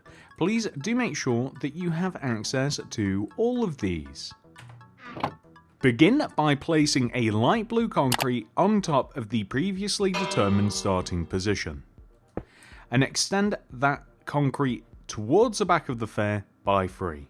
1, 2, 3. We then want to extend it across, 1, 2, 3, forwards, 1, 2, 3, and then join back to where we first started. I want you to extend the corners of this up by 2. 1, 2, 1, 2, 1, 2, 1, 2. We can fill the left and right sides of this box in using light blue concrete. On the back of the build, we have to make sure that we have enough room for an entrance. I'd recommend digging out the center of this box and replacing the grass block with something else. I'm going to use cyan terracotta. Either on the left or right side, place a door and then fill the remaining area in using light blue concrete. We're then going to fill the roof of this in using light blue concrete as well. And this left side here, we're going to stick a glass pane.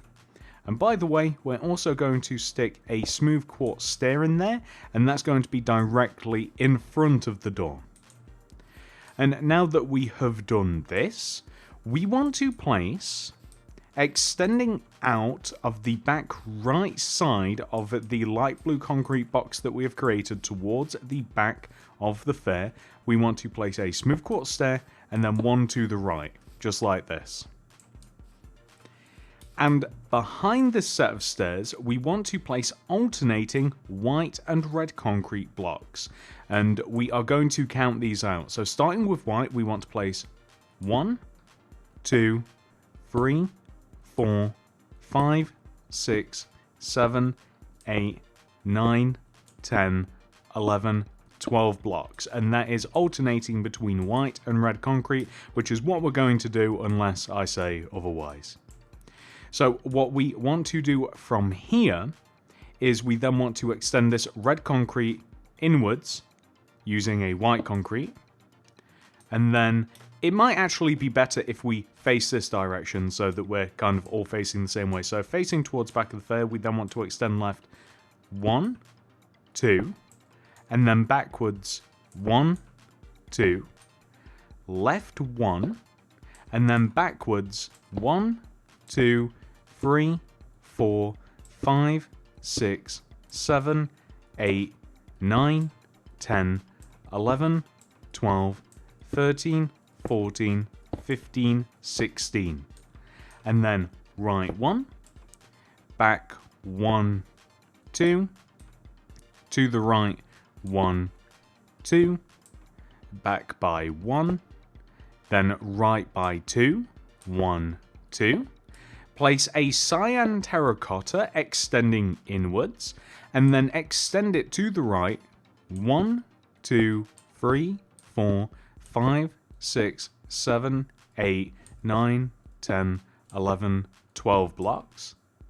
And then in 1, right 1, and then backwards 1, 2, 3, 4, 5, 6, 7, 8, 9, 10, 11, 12. Then left 1, in 1, and then left 1, 2, 3, 4, 5, 6, 7, 8, 9, 10, 11, 12. And then forwards by...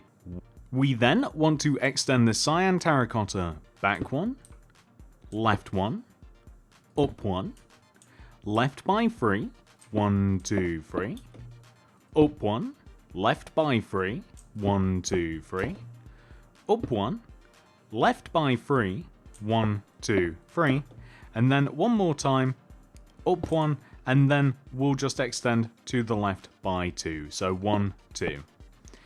And what we want to do from this point is we want to extend all of the upper parts of the cyan terracotta that we have just placed. We want to extend these across by 3. So 1, 2, 3, 1, 2, 3, 1, 2, 3, 1, 2, 3. You guys get the idea, so on and so forth. So this is a raised part of the track. This is how we achieve the figure 8 effect. It's the part that is actually suspended up in the air. And we can also extend the cyan terracotta here across just so that we are able to like join upwards onto this step. And opposite the row of cyan terracotta that we have just placed to kind of like meet the step, we want to place a red concrete on the end. And then extending towards the front of the track, a white concrete. So now, looking once again towards the back of the build, we are going to start working back on ourselves a little bit because it's just a bit easier this way. We're going to place 1, 2, alternating white and red concrete, and then right 1, back 2, 1, 2, right 2, 1, 2, back 1, and then right by 1, 2, 3, 4, 5, 6, 7, 8, 9, 10, 11, 12, 13, 14, 15, 16. Then extend forwards 1, right by 1, 2, forwards 1, 2, right 1, and then forwards 1, 2, 3, 4, 5, 6, 7, 8, 9, 10, 11, 12, 13, 14, 15, 16. We then want to extend left 1, forwards by 1, 2, left by 1, 2, forwards by 1, left by 1, 2, 3, 4. We then want to extend inwards using a cyan terracotta, and then we want to extend left once again using cyan by 1, 2, 3, 4, 5, 6, 7, 8, 9, 10. Extend forwards 1, left 1, and then forwards 1, 2, 3, 4, 5, 6, 7, 8, 9, 10, 11, 12. Then right 1, forwards 1, and then right 1, 2, 3, 4, 5, 6, 7, 8, 9, 10, 11, 12 once again. Extend in 1, and then right 1, in 1, and then up by 1, back by 3, 1, 2, 3, up 1, back by 3, 1, 2, 3, up 1, back by 3, 1, 2, 3, and then up 1, back by 2, 1, 2. We then want to extend inwards, back, and then we want to extend all the way over to the left by 11. 1, 2, 3, 4, 5, 6, 7, 8, 9, 10, 11. Then place a white concrete block on the outside of the 11th cyan terracotta, and then we're going to start extending to the left using an alternating pattern of red and white concrete again. We want to extend left by 1, 2, 3, and then in 1, and then left by 1, 2, and then we want to extend in by 2, so 1, 2, and then out 1, and then connect back together. So once we have done this, we can actually start working on the opposite side of the track. So coming all the way back over to the smooth quartz stairs that we placed earlier, we now want to start extending right of these. And once again, using the alternating pattern of red and white concrete, we're going to start with red and extend these stairs to the right, 1, 2, 3. And then in 1, right by 1, 2, in by 2, 1, 2, right 1, and then in by 1, 2, 3. We then want to extend upwards, and then we're going to look as if we are looking over to the opposite side of the track and extend to the right, 1, 2, 3, up 1, right by 1, 2, 3, up 1, right by 1, 2, 3, up 1. We're then going to extend to the right by 4, 1, 2, 3, 4, and then in by 1. We're then going to extend to the right 1, 2, and then in by 2, or yes, in by 2, so 1, 2, and then extend out by 1, and then in 1, 2, 3. So the end result should look like this. And all we have to do is stick a cyan terracotta on the end of that white concrete, and then extend it all the way across to the opposite side, stick a block in the corner, and that is pretty much that for the racetrack, ladies and gentlemen. Very, very easy from this point onwards. As a matter of fact, the only thing that I do want to do that constitutes any sort of detail still involving like the main racetrack is I want to add 2 support beams on each end of the raised part of the track. So we have a row of 5 on one side in which I want to place black, or rather polished, black stone wall extending down to the ground from the center of the row 5 that we have on each side. And this is just going to look like a support structure just so that this thing isn't just like floating in the air. So that is absolutely perfect. Okay, so before we start mass filling this thing in, we are going to add some minor details to the build, but these minor details will really make a big difference. So first of all, the box where you would actually like get your ticket and you've got to like walk past it to get on the track, we want to first of all place a chest in here with a lantern. We also want to add an item frame onto the open part of the box with paper inside to look like a ticket. And then we are going to spawn a willing participant worker, wink wink, that is going to man the desk. And from here, we just want to add a couple more decorations. So we're going to add a couple of item frames to the front of this. On one side, we'll add a couple of minecarts, and then on the other side, we'll add some lime glass pane and some red glass pane. And what we also want to do just in front of here as well is we just want to grab a couple of other things. So some stone, we'll grab some leaves, we'll grab oak fence, we'll grab rails. We already have the minecarts. We won't need item frames for this, I don't think. And we already have the chest. I think that that's pretty much it. We'll just grab a lantern too. So we just want to add a little bit of a path, just a stone path leading just up to these stairs here. I'm going to stick some oak fence on the side just to kind of like show people the way. And then on the outside of this, I kind of just want to place some rails and then maybe like a chest on the side. So if there aren't any minecarts out, then I want this chest to have like a bunch of minecarts in. So, you know, in a real world in which like a bunch of people are going to use this place, like you're going to want to stock that thing up with minecarts. And the reason that we have the leaves is just to kind of like spruce up, or in this case oak up, the outside of this little box a little bit. And we can add some stone. And I'm not going to do too much here because there will be a part of the fair tutorial in which we go all the way around and we add loads of like leaves and pathway and what have you. But just to kind of like give you an idea of kind of like the layout structure of this, you know, just going to add a little bit of path just around this, just so that will give it something to connect together. But can you see how much of a difference that's already made? Like that really does brighten things up a lot. And what else are we going to need from this point onwards, just in terms of little minor details? So polished black stone wall, white concrete, black concrete. We'll also need oak fence gate, and we will also need the glow item frames and the red glass pane and the lime glass pane. And did I grab lanterns? I wanted to chuck a lantern on this end fence just because. But what we want to do here is on the back right corner of this box, we want to place a black stone wall. And on top of this, a black concrete. Extending over to the right by 6, we want to place white, black, white, black, white, black. I've actually lost count, but I think that that's correct.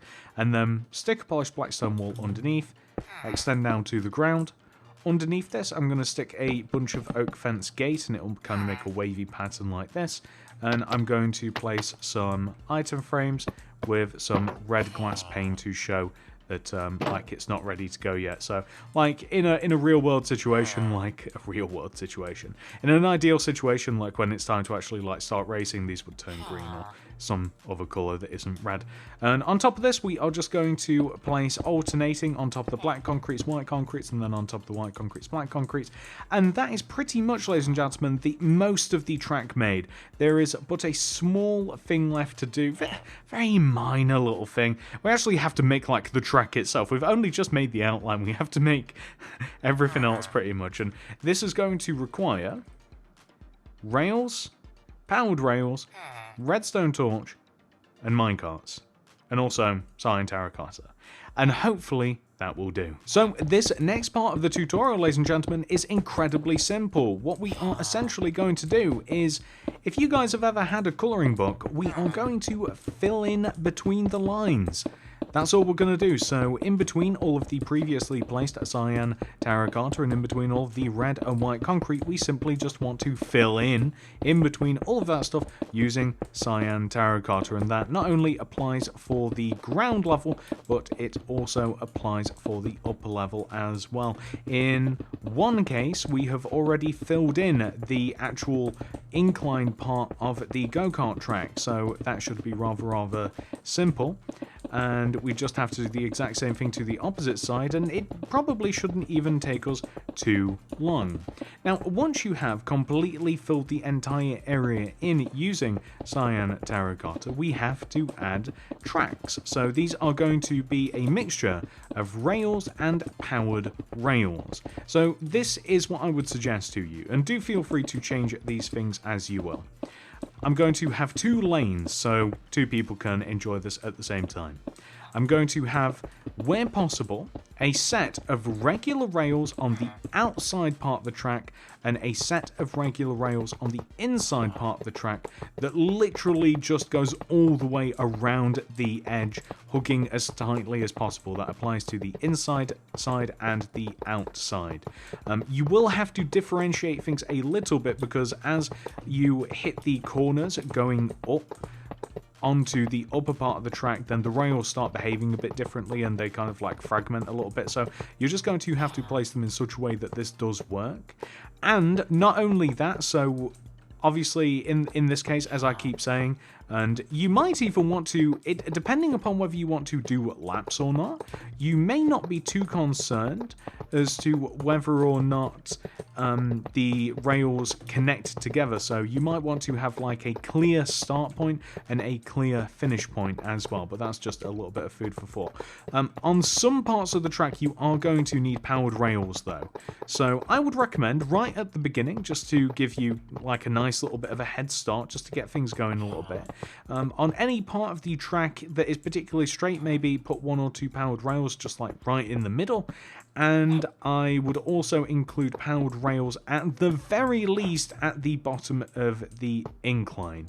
But for the rest of the track, you're not going to need it, and it's honestly a little bit more of a personal decision, so you're going to want to kind of like figure out where you want to place it for yourself. Like it's not something that I can tell you, like you might want one that's a little bit faster, you might want one that's a little bit slower, but I'm going to leave that up to you. All that matters is that we are able to get around the track, and we don't have to, you know, struggle too much, but that's going to take a little bit of experimentation on your part. And of course, the way that we do power the rails is really simple. I should probably mention that. We dig a couple rows down, stick a redstone torch in the ground, just literally in the ground, just facing upwards, cyan terracotta on top, powered rail on top of that, and that's all there is to it. It's not difficult in the slightest, and that is how we are going to complete the track, ladies and gentlemen. And I don't know whether or not the commentary is lining up with the actual visual on the screen, but if it hasn't, then continue watching the rest of this. Hey, what's up YouTube? In this video, I'll be showing you how to make a basketball fair game. This is part 7 in my how to build a fair/carnival/theme park series. If you are making the fair along with me, then this is where you are going to want to begin your build. If you have made the rather large white grid, then you can hopefully see the amount of blocks that we have to count inwards from the bottom front left hand corner of the grid in, and then in once again towards the center. That's the starting position. Once you've got that figured out, here are all of the materials that we will use throughout the build. Please do make sure that you have access to all of these. Begin by placing a red concrete on the previously determined start position. Right of that, place a white concrete, then another red, then a white, then a red, then a white, then a red. Right of this in the ground, replace the block that is in the ground with a sand. Then right of that, place a red concrete. Join these two blocks together using an oak trapdoor. Extend the end of our row backwards by 9 using red concrete. 1, 2, 3, 4, 5, 6, 7, 8, 9. We now want to extend across the back of the build in a similar way as we did the front. So extending right, place a white concrete, red, white, red, white, red, white, red. And then just join all the way back to the very beginning using the red concrete. We are now going to dig the center of this area out and replace it with sand. There's no 100% particular reason why we are doing this. You can just leave it as it is if you like, except for the fact that I think sand looks a little bit better. It's a nice contrast material, so I'll leave it up to you whether or not you do indeed want to replace it or not. So once you have or have not replaced the ground, we are going to, along the back of the build, take every single one of the red and white concretes and extend them up each by 4. 1, 2, 3, 4.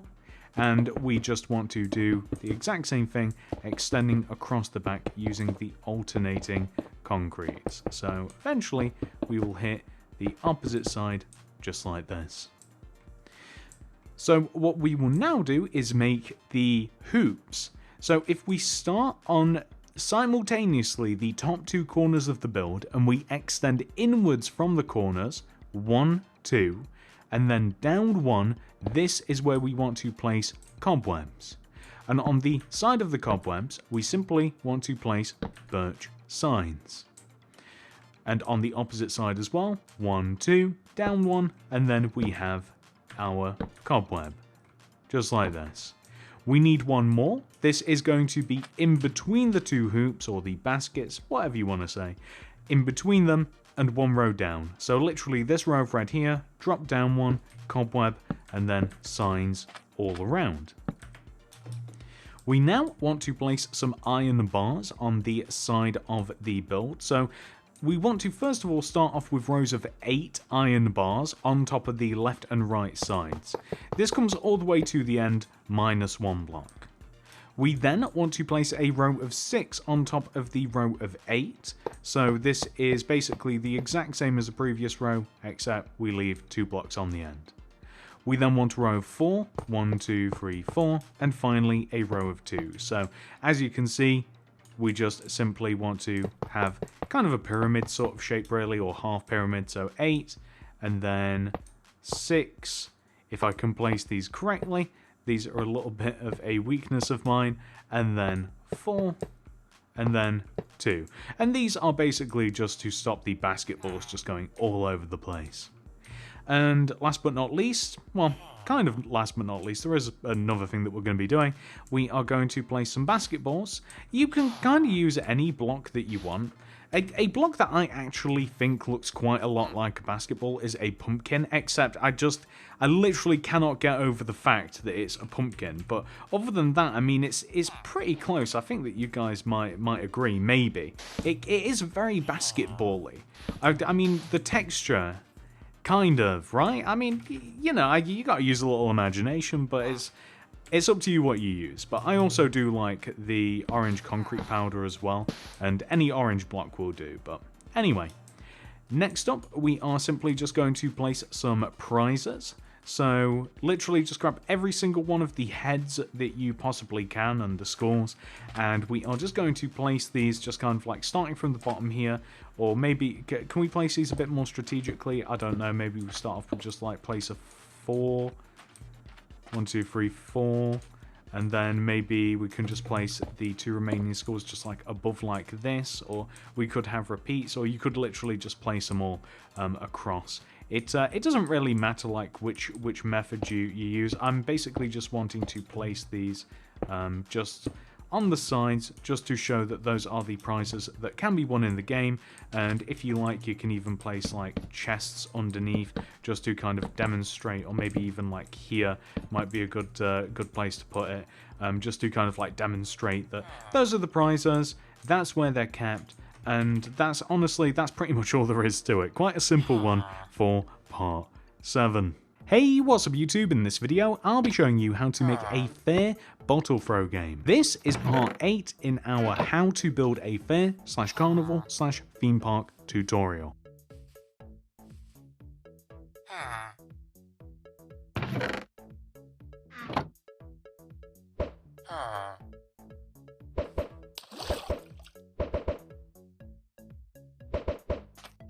If you are making the entire fair, then this is the position that you want to place this build. Inside of the giant white grid, you can see from the bottom left hand corner how many blocks we must extend inwards to the right and then inwards towards the center. That is the starting position, and once you have got that figured out, here are all of the materials that we will use throughout the build. Please do make sure that you have access to all of these.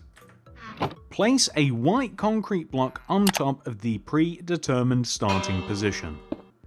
And then left of this, moving towards the back of the fair, place a light blue concrete, white concrete, light blue, white, light blue, white, light blue, white, and then extending inwards, we want to place a light blue, white, light blue, white, and then a red concrete. Extend this red concrete over to the left towards the front of the stand by 1, 2, 3, 4, 5, 6, 7. Place 7 yellow concretes extending all the way back to where we first started using your yellow concrete. Place a red concrete on the end, and then all we're going to do is connect the front and the back together by placing a white concrete, light blue, white, light blue, just like this. So the next thing that we are going to do is quickly dig out the inside of this. So we are going to replace the floor with sand. There's no real logical reason for this except the fact that it feels right, and it's also a nice little contrast material to the surroundings. So beyond this, we now want to raise up the red concretes that we have on the 2 front corners of the build. We want to raise them up by 3. 1, 2, 3, and 1, 2, 3. And then we are going to extend the red concretes backwards and join down, or rather we are going to extend backwards and then extend across the back of the build and then join forward. So we're kind of creating this shape right here. And in between all of the red concrete that we have now placed between the left and right sides on the front of the build, we are going to place alternating white and red concretes like this to join both sides of the build together and then extend these blocks forward. So this is going to be the top of the tent. That's kind of the sort of vibe that we're going for here. It's kind of like a sort of like tent stand-up sort of structure. And now that we've done this, we can extend all of the light blue concretes and the white concretes. We can extend these up and join to the top of the build like this. And this is pretty much going to be the outer structure of this complete. Although, once we have kind of like made all of the walls here, we are going to place string in front of our build. So 1 row down from the top where we have this empty space here, we're going to place string, and we're going to place 2 rows of this, and this is hard to see for me. So here 1, and then we're going to place 2, and we are going to make a little canopy, which is not a Pokemon. So on top of this, we're simply going to place alternating light blue carpet with white carpet in between. So light blue, white, so on and so forth, just like this, on top of the string, and that's a nice little overhang for the build. In the back of the build, we want to have a kind of like table structure, which is basically just going to be 2 rows of red concrete extending from the base of this. So from the bottom back of the tent, we're going to have 2 rows of red concrete, and then we are going to place oak planks connecting the bottom of the back row of red concrete all the way up to the top, and we are going to leave a gap on both sides. So this is the sort of shape that we want to end up with. So I don't believe that we need these anymore. So what we're going to do is grab flower pots, wooden shovel, any shovel will do actually, jazzed, quartz stairs, item frame, snowball, powder, snow bucket, cauldron, and a lantern. So this is what we're going to do. First of all, we're going to stack the bottles up, or the cups, however you want to see it. We're going to stack these up at the back. So it's up to you how you want to do it. I kind of like a row 3 at the bottom in the middle, and then a single one up here. And then we have to place like a chest would actually be pretty good just here on the side with a quartz stand that can kind of look like a till or a cash register.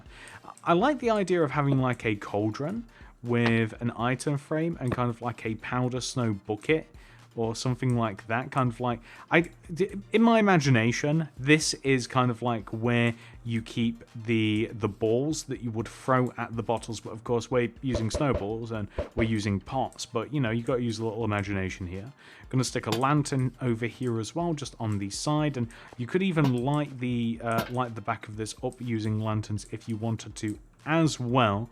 And just on the counter space here, just an item frame with a snowball in it, just to kind of like represent this. We can kind of like dig out the front of this and just replace it with some grass path, just to make it look a little bit more worn.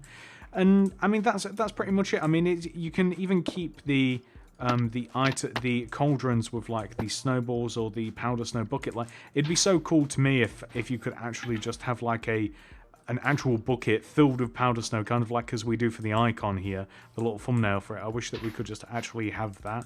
But yeah, just a couple of those placed. Hello, friend.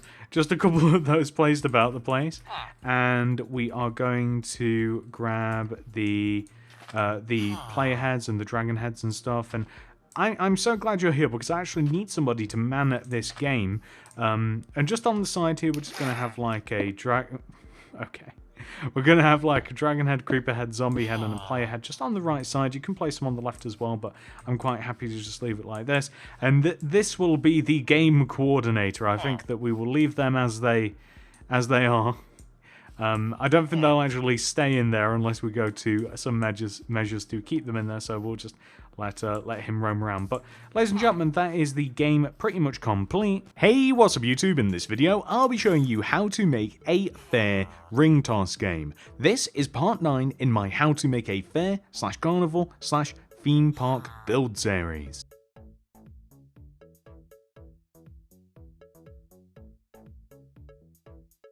If you are making the entire fair, then this is where you are going to want to place your ring toss game.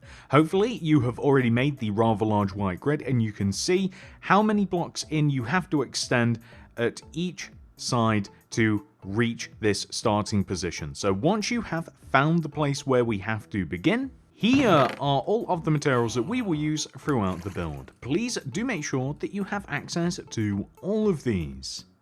Place an orange concrete on the previously designated starting position and extend it to the right by 6. 1, 2, 3, 4, 5, 6. We then want to extend it backwards and then right, backwards, right, and then extend back by a further 6. 1, 2, 3, 4, 5, 6. We then want to extend in, back, in, and then back, and then extend all the way across to the right by 6. 1, 2, 3, 4, 5, 6. We then want to extend in, towards us, in, towards us, extend right by 6. 1, 2, 3, 4, 5, 6, and then in, towards us, and then just simply connect all the way back to where you very first started.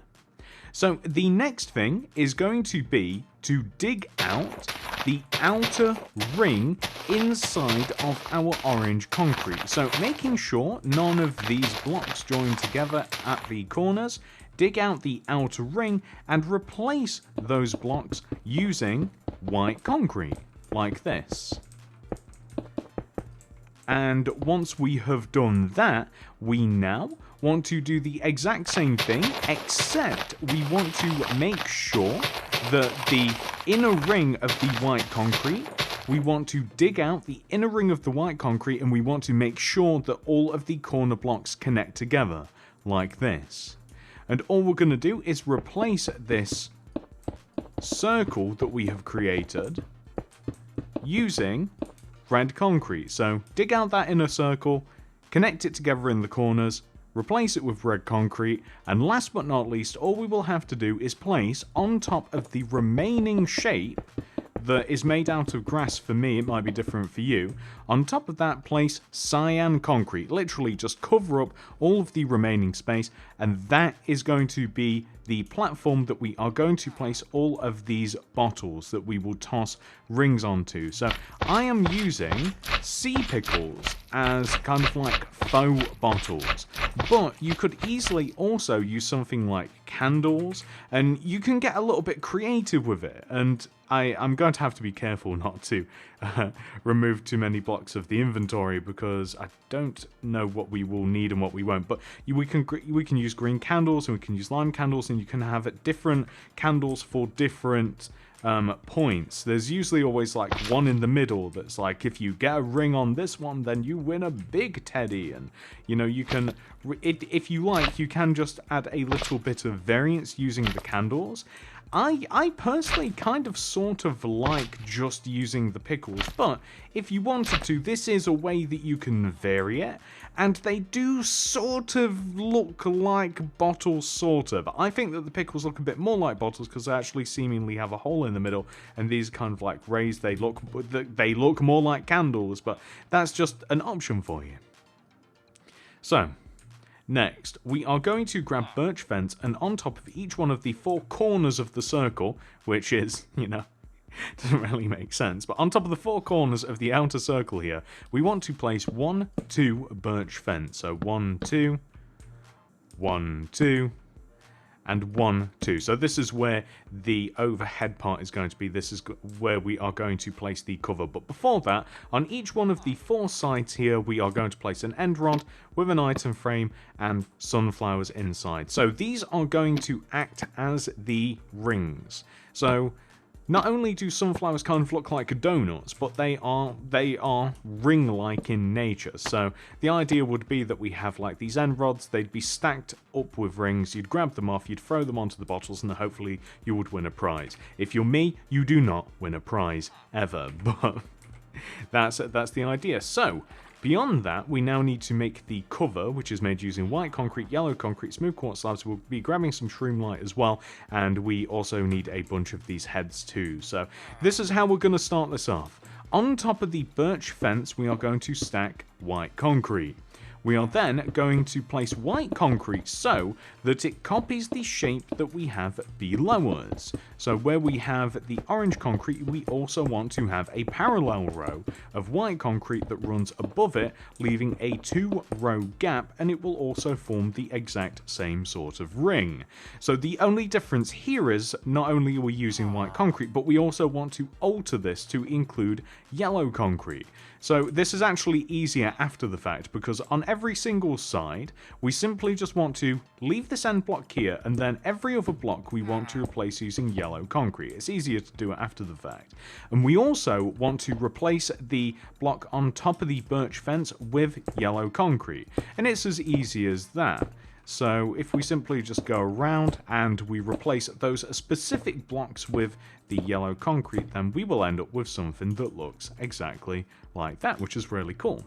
So On top of this, we now want to stack another layer of white concrete, and we are once again going to be placing yellow concrete inside of this, but we want to just place a ring of white concrete all the way around the inside of this, above and inside, just like so, and then on top of this we are going to match the yellow concretes, so onto this next level. So wherever you have yellow concretes below, probably not in this corner. The corner blocks we are not going to place. It's a bit of a strange shape, and it would actually look a little bit weird. I'll show you in a second. So it'd look a little bit weird if we were to replace these, because it kind of matches, right?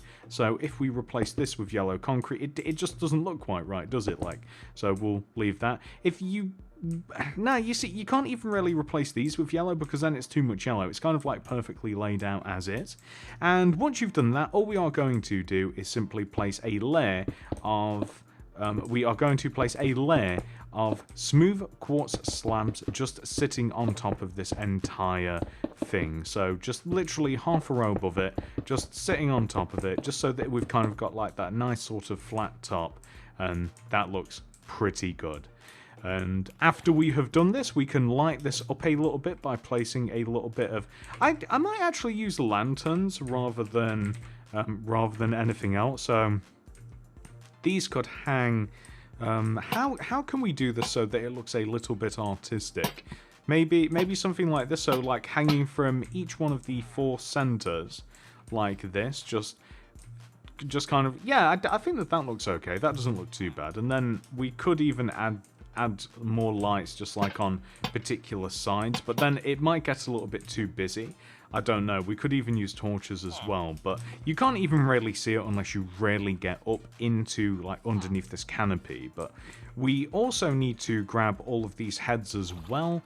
We might even grab a chest just to like store the prizes in, but on 2 of the sides, it doesn't really matter which ones you choose, and it doesn't matter which heads you choose either. We are going to place, let's mix them up a little bit. We are going to place some plush toys, some prizes just hanging off of the inside of the canopy like this. And if we want to, we can also we can have a chest just here on the side, or perhaps we can just place it here like this, just along the inside. And we can even have like a villager as well, kind of like just roaming around here. They will escape. They will escape. It's just a fact of life, unfortunately. But, yeah, that is your ring toss game complete, ladies and gentlemen. Unfortunately, we can't play it, but we can always pretend. I'm going to have to go and kill that villager before he causes trouble. It's been nice knowing you, Steve. If only you could stay in your lane, Steve. Remember what you saw here. Hey, what's up, YouTube? Welcome to part 10 of my fair/carnival/theme park tutorial. In this video, we are going to be making a Ferris wheel.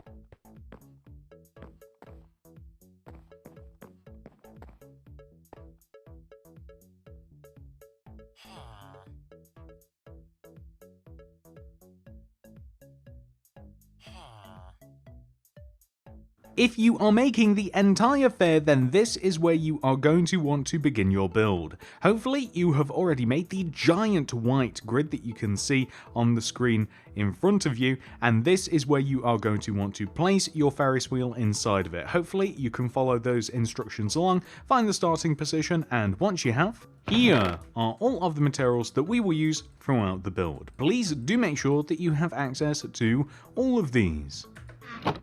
Place a light blue concrete on top of the previously determined starting position, and extend that concrete to the left by 3. 1, 2, 3. And then backwards by 3.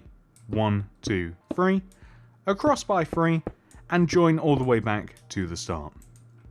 I'm going to dig the center of this area out and replace it with oak planks. Also, destroy one of the center blocks on the right side, replace the block underneath it, and place a door on top of it. It doesn't really matter which block you choose. We then want to raise up each one of the 4 corners of the square by 2. 1, 2, 1, 2, 1, 2, 1, 2. We're going to fill the back in, the right side in completely, and then join the tops of this together and fill the top of this in as well. We're going to fill this open side in using glass, and then on this side add an additional glass just here on the left side, leaving one block open. In front of this door, we're going to place a stair, and then left of this, a chest, above it, a lantern, and on this open block here, an item frame with a paper. Later on, we will be adding a lucky worker inside of here, but they'll make noise throughout the tutorial, so we'll leave it for now. Now that we have done this, ladies and gentlemen, we are now going to get rid of these materials just for a little while, and we are going to grab red concrete, yellow concrete, light blue concrete, smooth quartz stair. We also want to grab white concrete, oak planks, oak fence, and, well, I guess we'll also need the block of redstone and the redstone lance and some other stuff as well, but let us begin. Directly behind the back right hand corner of our kiosk, we are going to place a red concrete, and then extend that red concrete to the left by 17. 1, 2, 3, 4, 5, 6, 7, 8, 9, 10, 11, 12, 13, 14, 15, 16, 17. We then want to leave a gap of 2, 1, 2, and then place a red concrete. We need to go in 2 different directions, so first of all, we're going to do the long part and extend it back by 8. 1, 2, 3, 4, 5, 6, 7, 8. And all we have to do from here is extend it across the back of the build, give it a second, and then all the way forward. So we just want to make a rectangle. And then we also want to extend that same block forwards by 3, 1, 2, 3, and then right by 6. 1, 2, 3, 4, 5, 6. Then we want to destroy in the ground. You guys won't have the red concrete that I have already, so I kind of cheated, but we're going to destroy in the ground to the right by 8. 1, 2, 3, 4, 5, 6, 7, 8, and then forwards by 1, and replace that using red concrete. Then place oak fence on top of said red concrete, and then destroy inside of this area and replace it using oak planks. So you only have to place oak planks directly behind and inside of the area that we have the oak fence, so kind of like this. Once we have done that, we now have a bunch of red concrete to place. So, on top of every single one of these red concretes right here, excluding the ones with the fence on, we want to add a row of 4 red concrete on top of these. So 1, 2, 3, 4. It's quite a lot, and we literally just want to go all the way around the build in whatever sort of fashion you would like. I don't know why I'm doing it this way, to be honest with you. I never build this way, but I guess I'm doing it this time. We just want to raise up all of these blocks.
There we go, that's perfect. By the way, that was so frustrating to build in that rhythm, like up and down. Do any of you guys build that way? Do you guys fill stuff in that way? Maybe you do. It's kind of interesting. Try something new once in a while. Anyway, now that we have done that, we are going to add some stairs. So these stairs are directly left of this kind of like oak plank walkway that we have the fence in front of. So we just have to add some smooth quartz stairs, extending up in pairs all the way up, almost all the way up to the very top of the empty platform that we have created. So these stairs, we will be placing 4 sets of them, will come all the way up to the top here. We will then fill the top of this in using oak planks, and this is where the Ferris wheel is going to sit. I decided to place the Ferris wheel on a platform to make it a tad taller. I kind of wanted to make it a real statement for the fair, and I think it certainly does that. If a Ferris wheel is good at anything, it is good at giving you a nice view from the top, and I think that this certainly does that.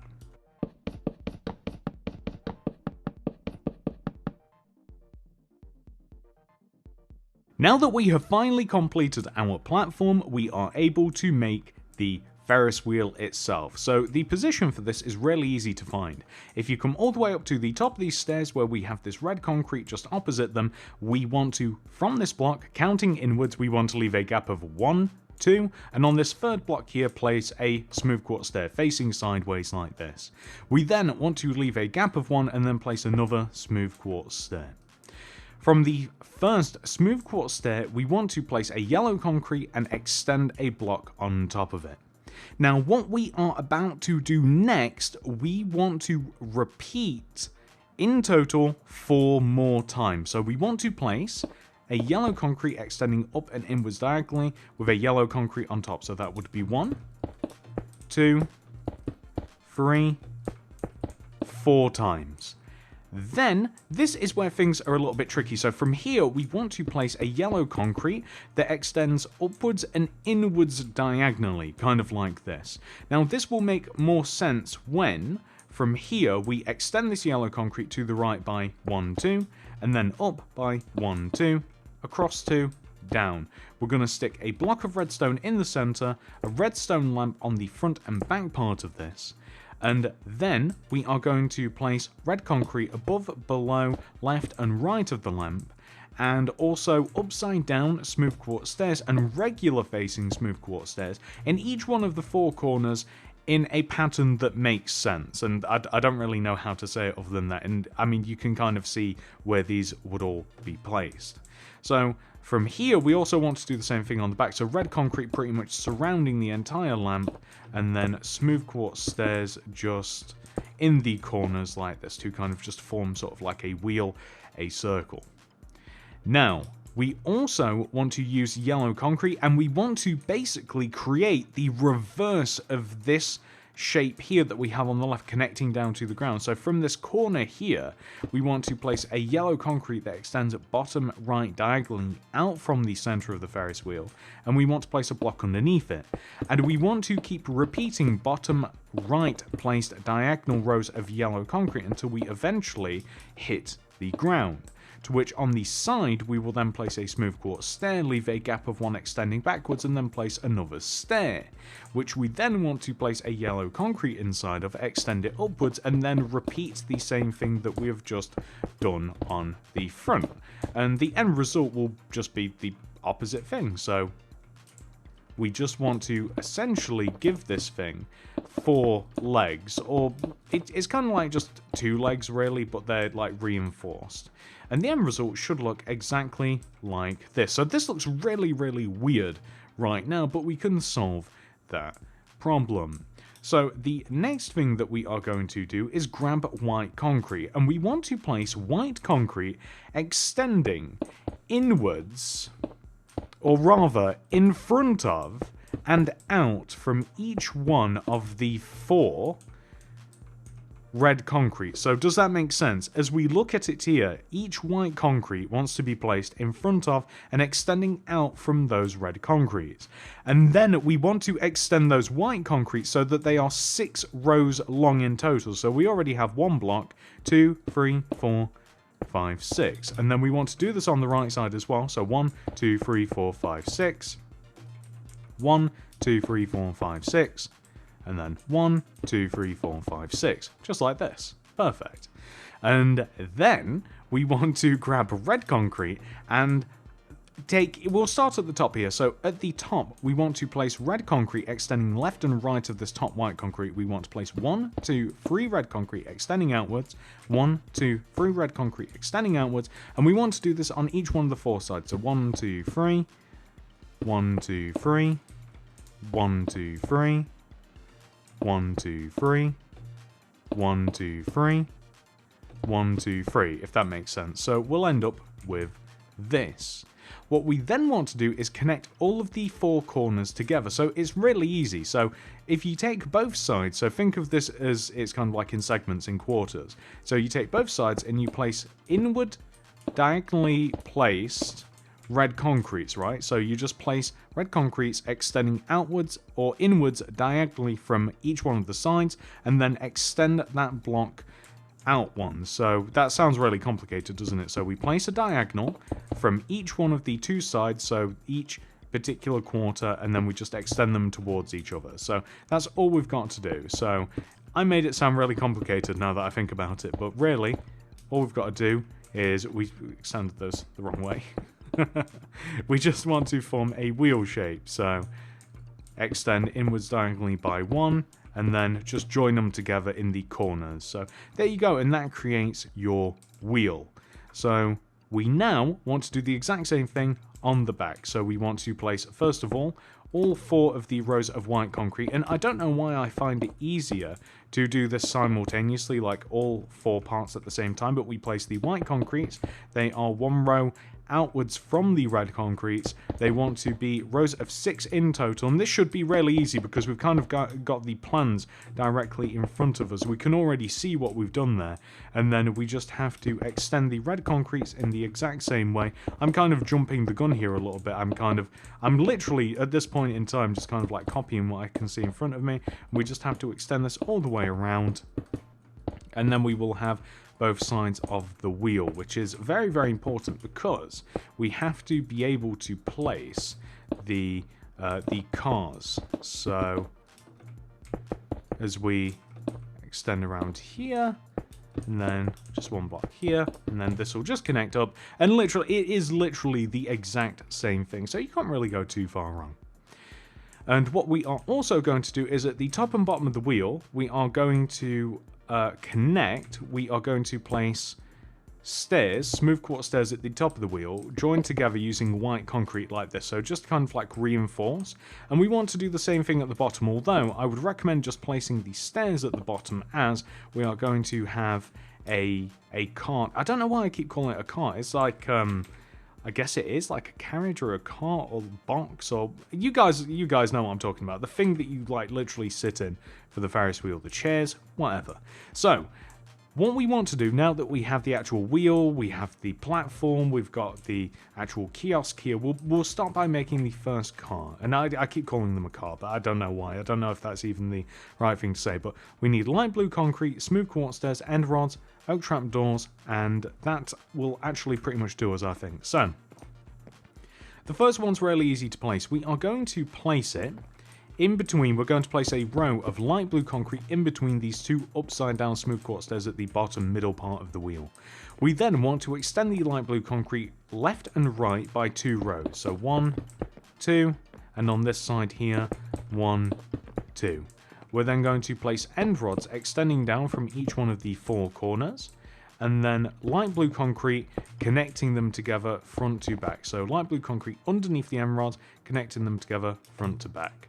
We then want to place smooth quartz stairs in front of the 2 center blocks on each side, and then light blue concrete underneath these stairs, join it together, extend it forwards and backwards, so we have kind of like a shaped area to sit in.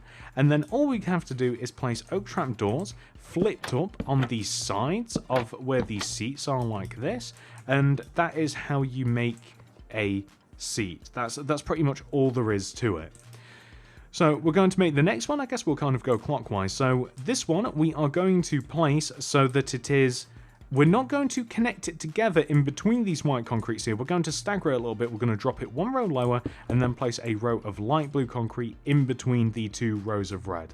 And then we want to extend the light blue concrete left by 2 rows. So 1, 2, and then right 2 rows as well. 1, 2. We're then going to place end rods underneath each one of the 4 corners, and you can kind of see from here where these similarities start to happen. So light blue concrete underneath the left pair of end rods and the right pair of end rods, and then smooth quartz stair extending in from the two center blocks on each side, light blue concrete underneath them joining together, and then we want to extend that light blue concrete forwards and backwards row. This is a bit tricky because the wheel is in the way, and then we want to place oak trapdoors flipped up like this. I don't think I'm going to be able to get out. I'm going to have to keep that one down, and then there we go. So you can see that the next car, the cart, whatever, is placed. It's just a little bit staggered below the white concrete there. So that brings us up to the top here. So for the top, we could actually place it. We could get rid of this white concrete and we can place the top car between the 2 pair of stairs here. So start off with a row of light blue. You guys are probably starting to get the pattern here. We extend it left and right by 2 rows. End rods underneath each one of the 4 corners. And then light blue concrete underneath the end rods connecting the front and back together. With then smooth quartz stairs in front of the 2 center blocks, light blue concrete underneath, join them together, then extend the light blue concrete outwards, both rows. Now this is a problem. Okay, so we're just gonna have to sneak in here, destroy a block, place all of the trapdoors. We might even have to like place this, place a trapdoor, flip that up, destroy the block, flip that to actually, yeah, there we go. Here we go. I mean, that took a little bit of finesse. And there we go, we have this. Although, I will say that it might actually look a little bit better if we were to drop that down an additional row, so that we can, like, see it a little bit better. But I'll leave it as is for now. I'll probably change it, though, just for my own sanity later. So, on the right side here, unlike this car, or cart, I'm actually going to place this in between the 2 rows of white concrete and then extend it out by 2 rows, end rods underneath. You guys get the procedure now. And the only reason that I'm doing that is hopefully to convey a little sense of motion. I'm hoping that it kind of like, because these sides are at kind of like different points, they're probably swinging a little bit differently. That it just makes it seem as though the actual wheel is turning a little bit. Obviously, you know, I don't want to give it too much credit. It's not going to be like, it's not going to look as though it's moving, but hopefully it might seem a tad bit more realistic. You guys might see what I'm talking about in a second. So flip that down, that up, and I mean, I mean, it might be better if we actually shuffled it up just an additional row as well, but hopefully you guys can kind of see what I'm talking about. Just like, you know, just because it's a slightly different position, it might even be cool to kind of like shift that cart up there just down one and then across as well. But, ladies and gentlemen, we have but one thing left to do before this tutorial is over, and it involves a certain worker who is going to very much enjoy working in the theme park. Is Mr. Villager. Hello, thank you. Oh, he loves working his kiosk. I swear he gets paid in emeralds. Probably. We also feed him and water him. Not very often, but he definitely enjoys his work. See? See how happy he is. Anyway, that's the tutorial. Hey, what's up YouTube? In this video, I'll be showing you how to make part 11 of my fair/theme park/carnival. In this video, we'll be making a Teacup Ride. If you are following my entire fair tutorial along, this is where we are going to want to start building the Teacup Ride. Hopefully you have already made the large white concrete grid which will encase the entire fair, and hopefully you can see the instructions that you have to follow to get the correct starting position. Once you have got that figured out, here are all of the materials that we will use throughout the build. Please do make sure that you have access to all of these. Place a smooth quartz stair on top of the predetermined start position, and extend that block to the right by 2. 1, 2. Next, we want to place alternating white and light blue concrete to form a circle. So we want to place a row of 4 going right, starting with a white concrete but alternating between light blue and the white. So 1, 2, 3, 4. Extend back 1, right 1, back one, right one, back one, right one, and then back by 10. So 1, 2, 3, 4, 5, 6, 7, 8, 9, 10. And then left one, back one, left one, back one, left one, back one, and then left by 10. 1, 2, 3, 4, 5, 6, 7, 8, 9, 10. Extend forwards 1, left 1, forwards 1, left 1, forwards 1, left 1, and then forwards by 10. 1, 2, 3, 4, 5, 6, 7, 8, 9, 10. And then right 1, forwards 1, right 1, forwards 1, right 1, forwards 1, and then just join back to where we first started.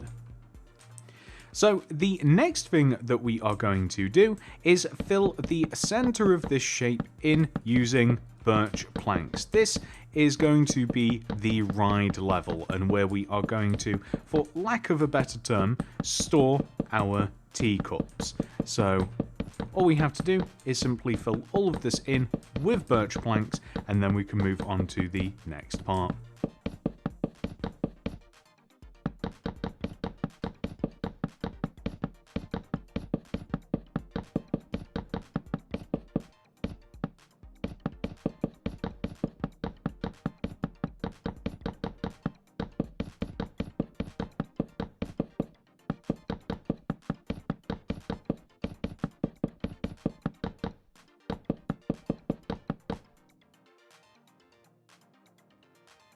Perfect. So the next part is going to be for us to extend all of the outer light blue concretes and white concretes that we placed earlier. So we want to extend every single one of these blocks upwards just by an additional one.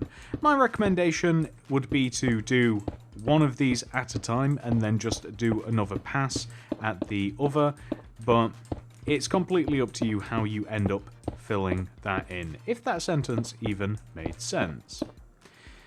And well, once you have managed to extend each one of those blocks upwards, the next thing that we are going to do is find the center of the ride. This shouldn't be too difficult, as on the front of the build, we simply take this middle smooth quartz stair here, and we extend towards the center, and hopefully we should easily be able to sort of eyeball where the middle of the ride is. So if you follow it towards the center, you will see that it lines up with the white concrete here that's in the middle, and then on the left and right of the white concrete should be 4 other blocks. You should be able to find it without too much issue. So the center is important because on top of this we want to stack 8 blocks that alternate between cyan terracotta and light grey concrete. So 1, 2, 3, 4, 5, 6, 7, 8. So that's just an important part of the build. And from here, we are going to start placing our teacups. So the teacups are relatively easy to place. Around the outside of the row that we have just placed, the vertical row that we have just placed, we want to leave an entire row of birchwood planks.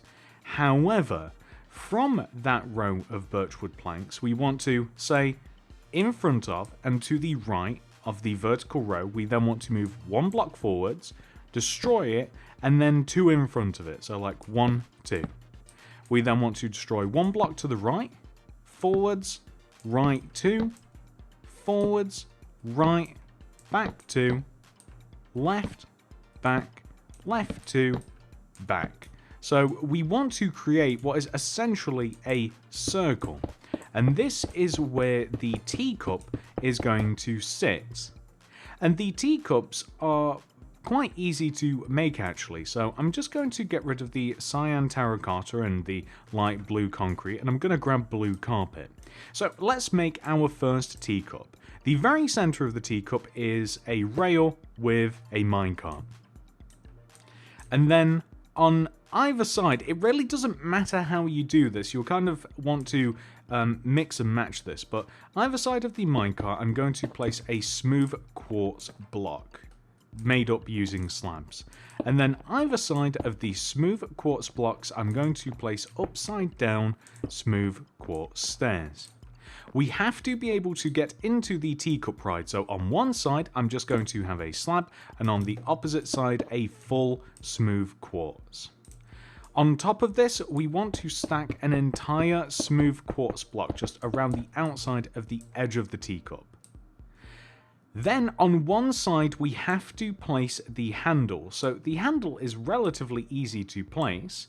Simply place a block on the... Actually, I believe that we simply place... Let's make sure that we get this correct. So we want to place an upside down smooth quartz stair. This is why it's a bit tricky. We want an upside down smooth quartz stair extending off of the side of the teacup that you want the handle, and then a smooth quartz slab underneath it, so it kind of forms the handle of a cup.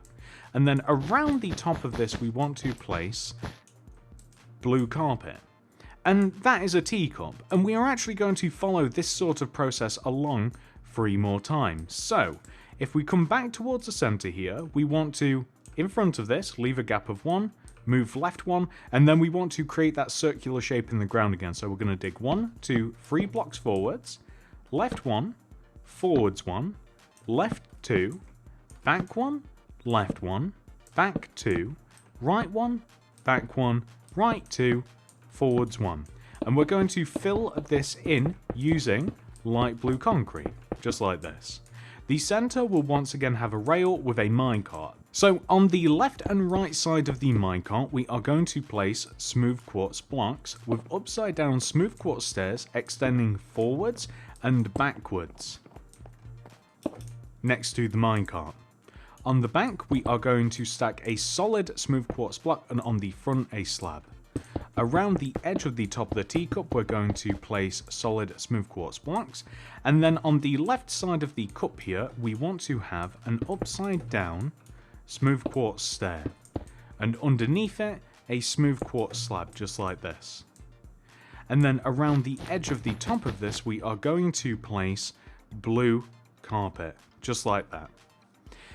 And that is another teacup. So we are going to place another one, or another 2, and we are going to do the exact same thing on the back, but it's ever so slightly mirrored, of course. So on the back, 1 block in front of the center, to the right, forwards, and then we're going to dig 1, 2, 3 blocks backwards, right, forwards, right 2, forwards, right, forwards 2, left, forwards, left 2, forwards, and we are going to place light blue concrete inside of the empty gap.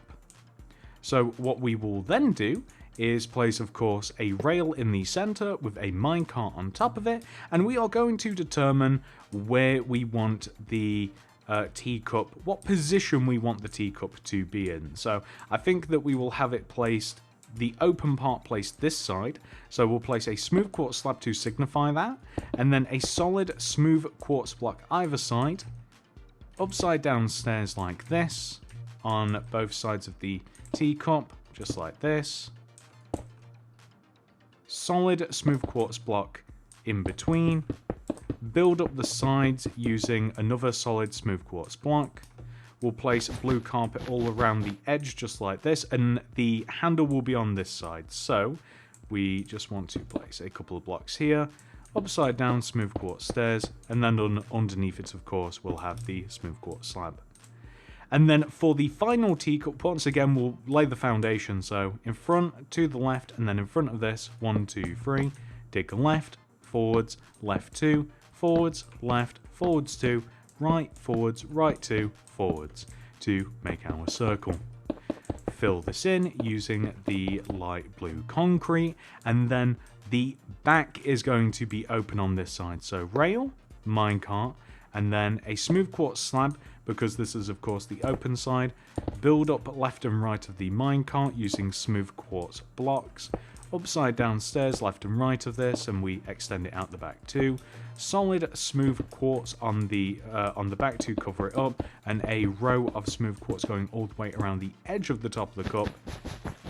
Same with the blue carpet, and then the handle for the teacup on this occasion is going to be on this side. So we want to place the concrete, upside down stair, and then finally just a smooth quartz slab underneath. And there we have our teacup. So that's looking pretty good.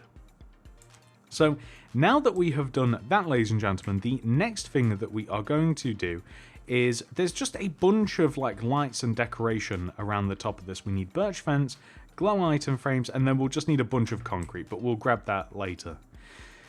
So one block away from the top of the center of our Teacup Ride, we want to drop down to the cyan terracotta, and we want to follow this pattern. So extending out the right of it, we want to place 2 birch fence. So 1, 2, down 1, extend out to the right by 2, 1, 2, down 1, right 2, down 1, right 2, and then just extend down.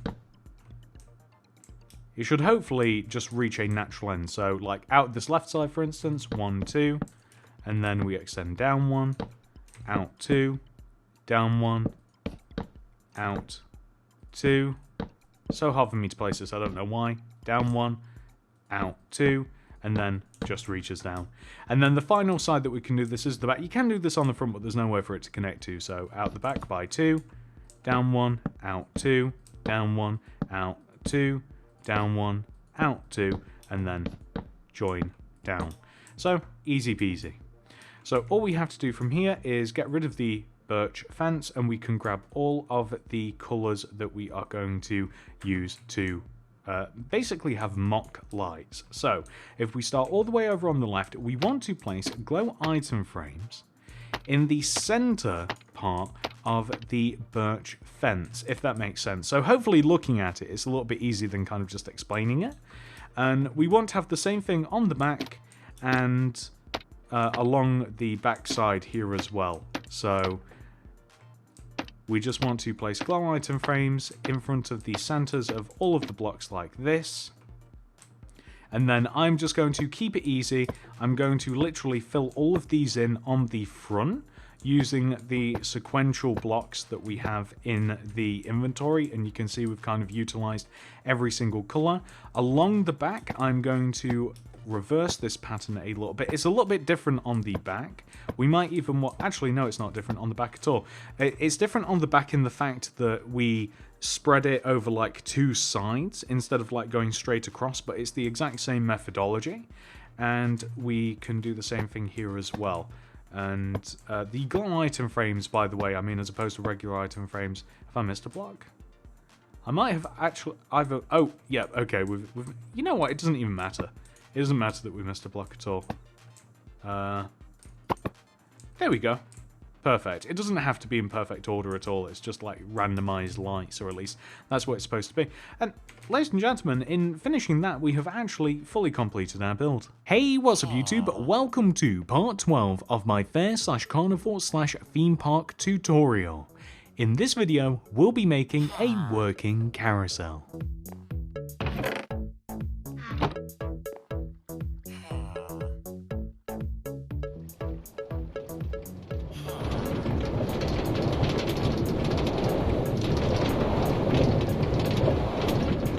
If you are making my entire fair along with me, this is going to be the starting position for your carousel. Hopefully you have already made the large white grid and you are able to follow the instructions along on screen for where the starting position will be. And once you have found it, here are all of the materials that you will need to complete the build. Please do make sure that you have access to all of these. Begin by placing a birch plank on top of the previously determined starting position. And right of that, place a red concrete, extend it backwards by 1, and then right, back 1, right. Then behind that, place an upside down smooth quartz stairs, followed by a red concrete, stairs, red concrete, stairs, and then a red concrete. Extend the red concrete left, back, and then across the back of the build place an upside down stair, red concrete, stair, red concrete, stair, red concrete. Extend that red concrete forwards, left, forwards, left, and then in front of this place an upside down stair, red concrete, stair, red concrete, stair, red concrete, and extend the red concrete to the right, then forwards, right, forwards, and then extend across to the right with an upside down stair, red concrete, upside down stair, red concrete, just like this. So the next thing that we want to do is number 1, find the very center of our build. This should be relatively easy to do. The center is the parts where the upside down stairs on the middle of the sides would connect together in the center of the build. It should be relatively easy to kind of just eyeball it and see where it is. Well, on top of that center block, I want you to place 2 smooth quartz. So that would be 1, 2. And then place a white concrete, smooth quartz, white concrete, and then smooth quartz. So the end result should look like this. What we can then do from here is place birch planks all the way along the inside of the circular shape that we have made. This is going to be the base of our carousel. We will be adding a little bit of redstone underneath this a little bit later on, but for now we can just kind of leave it like this. So the next thing that we're going to do is just grab the birch fence. I want you to place birch fence all the way along the outside of the build, so on top of all of the stairs and then on top of all of the red concrete as well, just like this.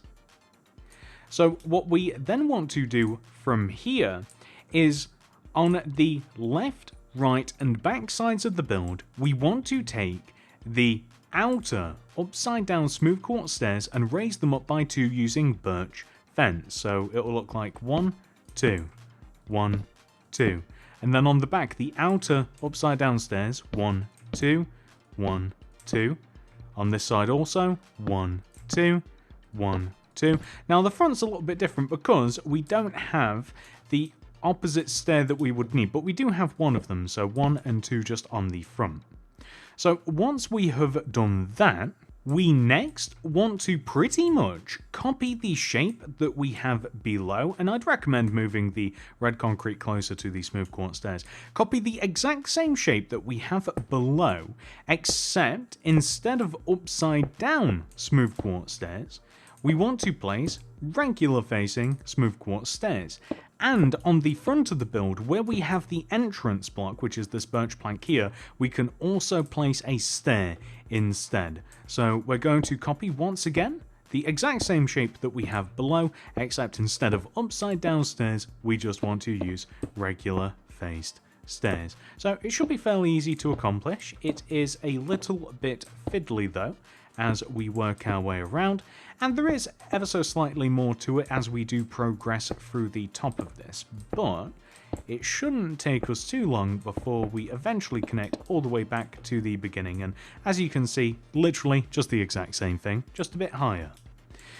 So, next up, we are going to place a layer of smooth quartz slab along the top of the inside of the shape that we have just made. So literally just all along the inside, just half a row above, we are looking for a very smooth gradient. We're not looking for something that's a little bit too stark here, so we just want to have the next layer connecting all the way together, by the way. I'm sure that you guys can see that just in the corners, connecting all the way together. And then beyond that, we then want to add a layer of red concrete inside of this, and you can literally just place it inside of the slabs because it will give us the half a row up that we need. And this does not want to connect together in the corners, by the way. Very important that it doesn't. So for the next layer above this, this is quite easy, but it's also a little bit time consuming. We want to place slabs. Actually, let's start off by just placing slabs along the inside rows of 3 that we are left with on the left, front, back, and the right sides like this. So we just want a row of slabs that sits inside. It kind of forms a square shape. Well, inside of that, we then want to place a layer of red concrete, just literally sitting inside. And then it is easy for us to change the center blocks on each one of the 4 sides of this top part of the carousel to stairs. So the end result should look like this. You can see it's quite a nice smooth gradient, really. It looks pretty good. And now that we have done that, we have to add a little flag on top of here. So we just need the oak fence for this. So the flag's really simple. We simply place an oak fence right on the very tippity top, a couple of red concrete on top. We then want to take the bottom red concrete, extend it right, forwards, right, and then diagonally down in front. So it's kind of a very loose, kind of like a wavy looking flag on top of our carousel. And now that we have done that, and that's looking pretty good if I do say so myself, we can now move on to the next part, which is going to be to light this up a little bit. So first of all, I'm going to use shroom light all the way around the edge of the carousel. Glowstone and redstone lamps would also work for this, but I like the warmth of the shroom light. It just, I don't know, it's just got the colour that I like, but you can use any of those. So underneath the upside down stairs on the carousel. And I'm going to recommend that you hang lanterns along the inside of the center of the carousel where we have the first layer of the roof. Now that, in combination with the fact that we are now going to add the horses, or, you know, like, air quotes horses, which we need end rods, smooth quartz stairs for, and then crimson fence, warmth fence, or any kind of fence that you would like. Plus, we'll also need redstone torches, powered rail, and also minecarts later on, and a chest later on. We need loads of stuff, okay? So we now want to, on each one of the 4 sides, and we're going to place these pretty evenly, meaning that literally just right next, we take the center blocks, just underneath where we have the lanterns pretty much, we want to place an end rod. And then on top of the end rod, we want to place like a forwards facing. So the way that you want the horse to face, a forwards facing quartz stair, an upside down stair in front, and then behind that the tail color of the horse. And that's pretty much how these horses are going to look. So you could use different blocks, by the way, if you wanted to. You don't have to use smooth quartz, but them being white just seems to, it just kind of like fits the color scheme. And we're going to place another one on this side, for instance, and the horses are going to be facing the way that the carousel will be turning, which would be clockwise.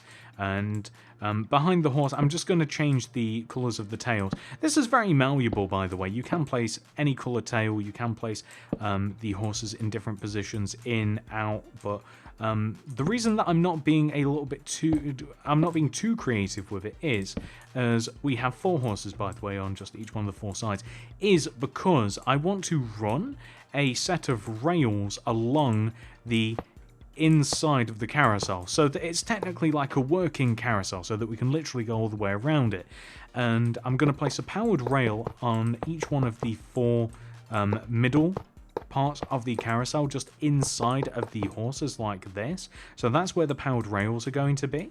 So I'm just going to have to dig down beneath the powered rails a couple of rows, so literally 1, 2 rows underneath where the powered rails are going to be. We then have to replace these blocks and then replace the powered rails, and that will give us enough juice that if we throw a minecart down, we give it a little bit of a push. Once we hit one of the powered rails, it will just keep us going, and we can just keep going round and round and around the carousel, just like this. And that should just keep going by itself pretty much perpetually, I do believe. So you might just want to destroy that, or destroy it and then replace it. I'm even going to stick a chest just here right near the entrance, and inside of this is where I will keep a minecart.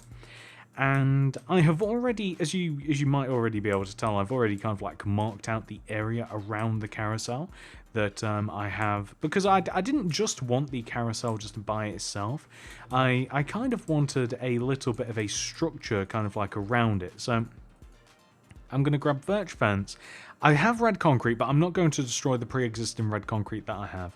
We'll need the smooth stone, birch stairs, birch planks. Seeing 2 of those is annoying me, so I'm going to get rid of that. And we will also need, a little bit later on, we'll need like the light blue concrete, glass pane. I've actually forgotten a door, which is okay because it's not a pivotal part of the tutorial, but I need the door, and we also need like just a bunch more stuff as well, but we'll just grab that as we need it. So, coming off the carousel here, I'm just going to place like a birch plank extending from this block here, extend it to the left, and then just place a stair on the end, and then that will, or maybe I might shorten that just like this, so that we still get the benefit of shroom. I'm going to dig a couple of rows here, just connect it together with a path, and then extend the smooth stone path here. So in front of this little stair here, I just want a smooth stone path, and I want this to extend forwards and sit in front of where this box is going to be, the kiosk, if you will. So that'll be 1, 2, 3, 4, 5, 6, 7 rows of smooth stone in total, and then at the edge of this path will be light blue concrete here, and then that'll extend left by 1, 2, 3. We need to have room for a door, so across this back here, we'll just destroy this block, smooth stone here, place a door here, and then 1, 2, and then we just have to extend across and just join back forwards. I'm going to have a small window on this side in the middle, and then on this side here, I'm going to leave this block empty, this left one, and then this right one, I want a glass. And then I'm simply just going to add 2 rows of light blue concrete everywhere else on top of the blocks that aren't in use. Join them together at the top just like this, and then that will form the kiosk shape. And then inside the kiosk, I'm just going to replace the floor using smooth stone. Now, we'll never actually come inside of here ever, but, you know, we'll have it laid out as if we would be. And now that we've done that, I suppose that we should kind of like figure out the area around the carousel. So basically, the method here is this. I have made it so that there are 2 rows away from the carousel, and the fence around the carousel is 2 rows away from the carousel at all times, going all the way around. And we have just made a circular shape, and in the ground you can see that we have red concrete, so that's kind of like marked out the 2 block area. And on top of this, I'm just placing the fence, so just like this. So just mark out an area very similar to this, just make sure that it's about 2 rows away, just all the way around, and I just think that it adds a little something to the carousel. And you can even stick like a little lantern on the end here, just on top of this little fence, just to help light the way a little bit, just to kind of like, over here, you know? Anyway, inside of this kiosk, very, very simple. We need a few things. Smooth quartz stair, chest, lantern, item frame, paper, willing worker. In front of the door, we are going to stick a smooth quartz stair. In the corner, lantern, underneath it, chest, on this table here, this outward part of the kiosk, item frame, paper inside, willing participant who definitely 100% wants to work at the fair. And in doing that, ladies and gentlemen, we have made the entire carousel. Very well done. Hey, what's up YouTube, and welcome to the 13th part of my how to build a fair / carnival / theme park video playlist. In this video, I'll be showing you how to make a Helter Skelter.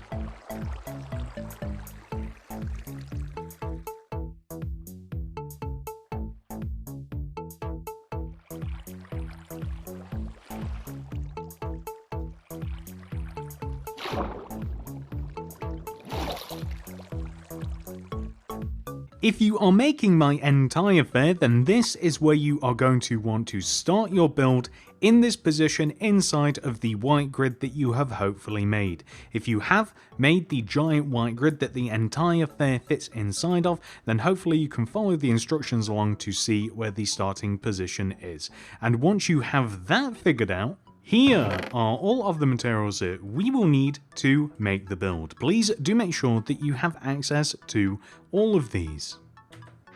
Begin by placing a red concrete on top of the previously determined start position, and then extend it to the right by 1 using white concrete, and then again using red concrete. Place a white concrete behind and to the right of the red concrete, followed by a red concrete. Behind the red concrete, place a white concrete and then a red. Behind and to the left, place a white concrete followed by a red concrete. Left of this, place a white concrete, then a red concrete, and in front of and to the left of this, place a white concrete, then a red, extend forwards using a white concrete, then a red, and then join back together to make a circular shape using a white concrete, just like this. We now want to take every single one of these blocks and raise them up each by 6. 1, 2, 3, 4, 5, 6, and of course we want to do the exact same thing going all the way around.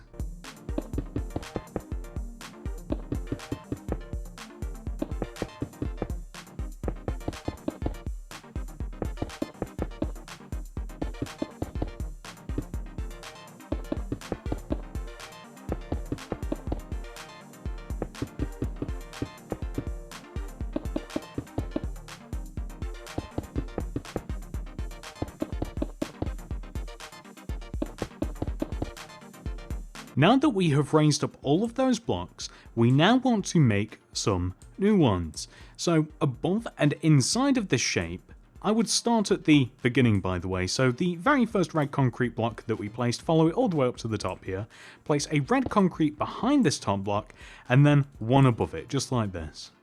And then right of this, we want to place a white concrete, then a red, and then this pattern is going to follow all the way around. So in this corner here, we want to place a red concrete, white, red, and then on the back, red concrete, white, red, and then on this side here, red concrete, white, red, and you can see that it follows the stripy pattern from below upwards.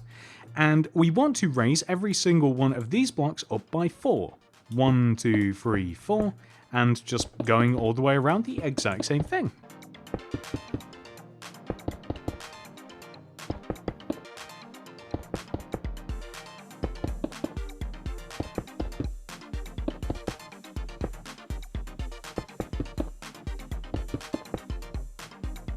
Once we have raised up all of those blocks, we are now going to differentiate a little bit.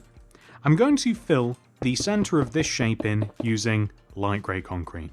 Now that we have created a platform using light grey concrete, I want you to take each one of the 4 corners and raise them up by 4 using white concrete. 1, 2, 3, 4, and so on and so forth, going all the way around the light grey platform. So what we want to do from here is we want to join the tops of the white concretes all together, just like this. I want you to place glass pane at the top / underneath the layer of white concrete. And then on the left, right and back sides, fill the remaining empty space in using white concrete. We're not going to do that on the front though, because this is how we are going to get in and out of the ride. By the way, we also want to destroy a block in the platform just at the back that will allow us to climb up and down the Helter Skelter. Place yellow concrete all the way around the top of the white concrete row at the top of our build. Then place a layer of yellow concrete directly on top of the layer of white concrete. Then we are going to raise up the center block and place 1, 2 birch fence on top. That will give us this. This is starting to look more and more like a lighthouse. The next thing that we're going to do is make the actual slide portion of the Helter Skelter. So it's relatively simple. Destroy this white concrete block so that we are able to see the light grey concrete platform. We are going to extend the light grey concrete outwards so that it overhangs the red concrete at the top here, and we are going to place light grey concrete so that it extends around the shape of the Helter Skelter. We are then going to extend this block 1 row inward, so this is on the right side, and then we are going to start extending down, right, down, and then we are going to start extending as we hit the point here where we are kind of going to turn the corner. We are going to start extending the light grey concrete round the build as we can. So we want the drop to be on the flat sides, and then we'll go round the corner on, well, the corners. And the same sort of thing on the back, although we might extend this out one row on the back. So we're going to extend the light grey concrete another row forwards here, or backwards, so that we are able to drop it down and it just fits onto the side of the Helter Skelter. So once again, kind of like maybe if we start here, we can start dropping it down. We don't have to be too precise here, but I just want to make it so that the finishing point for the Helter Skelter is going to be somewhere around where that chest is. So once again, as we kind of hit these flat sides, we just want to drop these slide down a little bit, and there we go. That's pretty good. So what we could have done is we could have taken out some of the Helter Skelter here, and that would have been okay. Like, we could have had the light grey concrete extend down and chop out some of the Helter Skelter at the back, but I think it looks a little bit better this way around instead of like chopping through, and we still end up in roughly the exact same place. Well, anyway, now that we have all of that figured out, we want to place red concrete around the above and around the outside of the light grey concrete. So red concrete above and outside of the light grey concrete like this, and this is going to make it so that we are able just to simply add water to this, and the water has nowhere to go. And this is how we are going to get up and down the slide, of course. So here, perfect. So that's worked out quite nicely. And in the ground here, we can destroy, and we can just like, we want to make it so that the water eventually drops down into a hole, so that is so we'll make sure that it is going to do that. And then we can place the red concrete pretty much sort of parallel on the opposite side of the Helter Skelter. We're going to have to take it as like a case-by-case basis. So like here, the Helter Skelter is in the way. We're not going to chop any of it out, so we kind of want to have, like here, the water should be fine, so we can just make this as high as this opposite side here, and then extend it back, up, back, just to fill that little gap in, and then it all should be okay. If we start the water here, then yeah, that will work very nicely. And up at the top here, we can have like a chest with boats in, and that would actually look quite cool. Or we could raise this up here, just an additional row if we wanted to. We could even do that on this side if we so chose as well, and then that might make a little bit more sense. But I don't know if it looks quite as good that way. I quite like the differing levels, so we might just leave that as is, or just have it raised on this side because you can't even see it too well anyway. And yeah, that's looking pretty good. So from here, we have to actually make an entrance to this.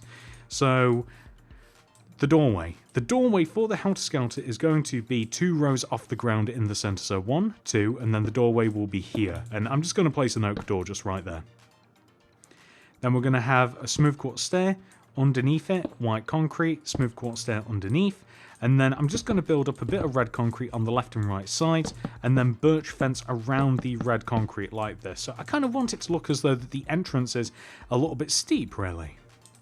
And then I'm going to build up around the Helter Skelter a little bit just by adding a couple of red concretes just in the corners around the base. And on the sides in particular, I want there to be 2 red concretes just to kind of change the shape of it a little bit. I don't think that we can add it on... No, we can't add it on that side, but just to kind of give you a little bit of a look. I think it just makes it look a little bit more interesting this way. And now that we've done that, we can get rid of that chest there, and we can actually... Well, we have to actually make it so that we can get up and down this thing, right? So we'll need lantern, ladder, water, and then this is up to you. I don't even know if this will work, but we're going to grab it anyway, just for the fun of it. And we're going to grab that, an item frame, and a chest. So I didn't include these in the item list because I don't know whether this will even work at all, but I will need my light grey concrete back as well, actually. So here, so I'm going to make a platform inside of the Helter Skelter, right?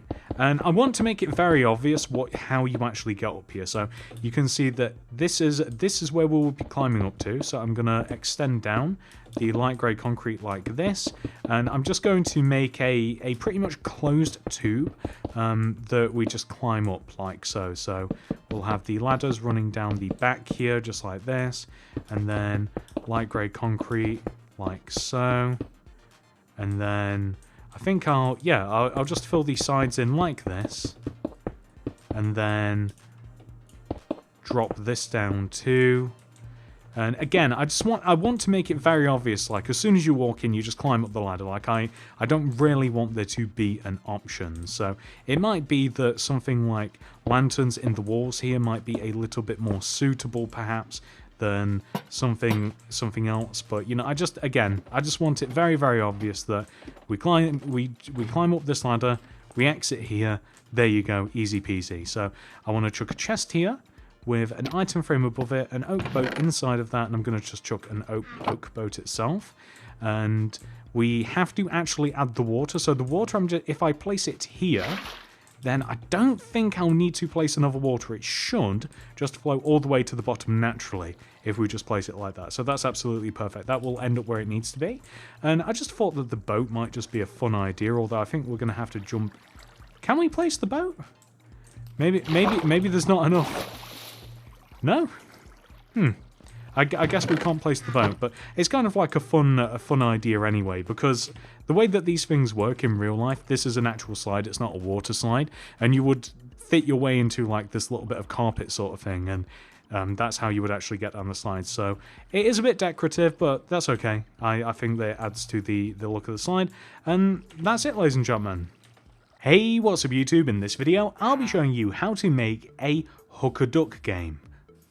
This is part 14 of my entire fair / theme park / carnival tutorial playlist series.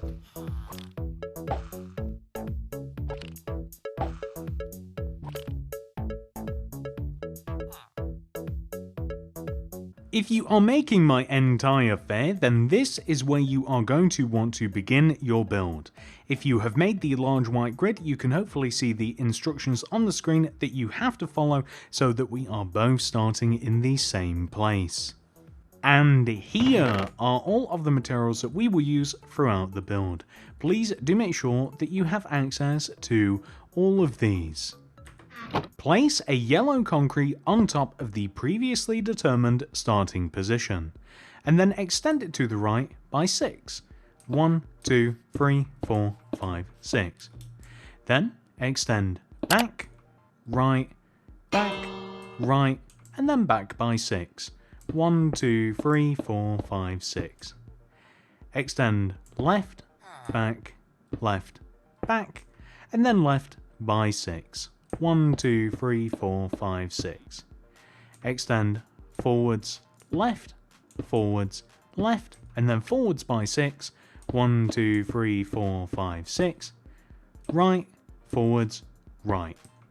Next, we are going to dig out the center of the shape that we have made so that we can fill it in with some different materials.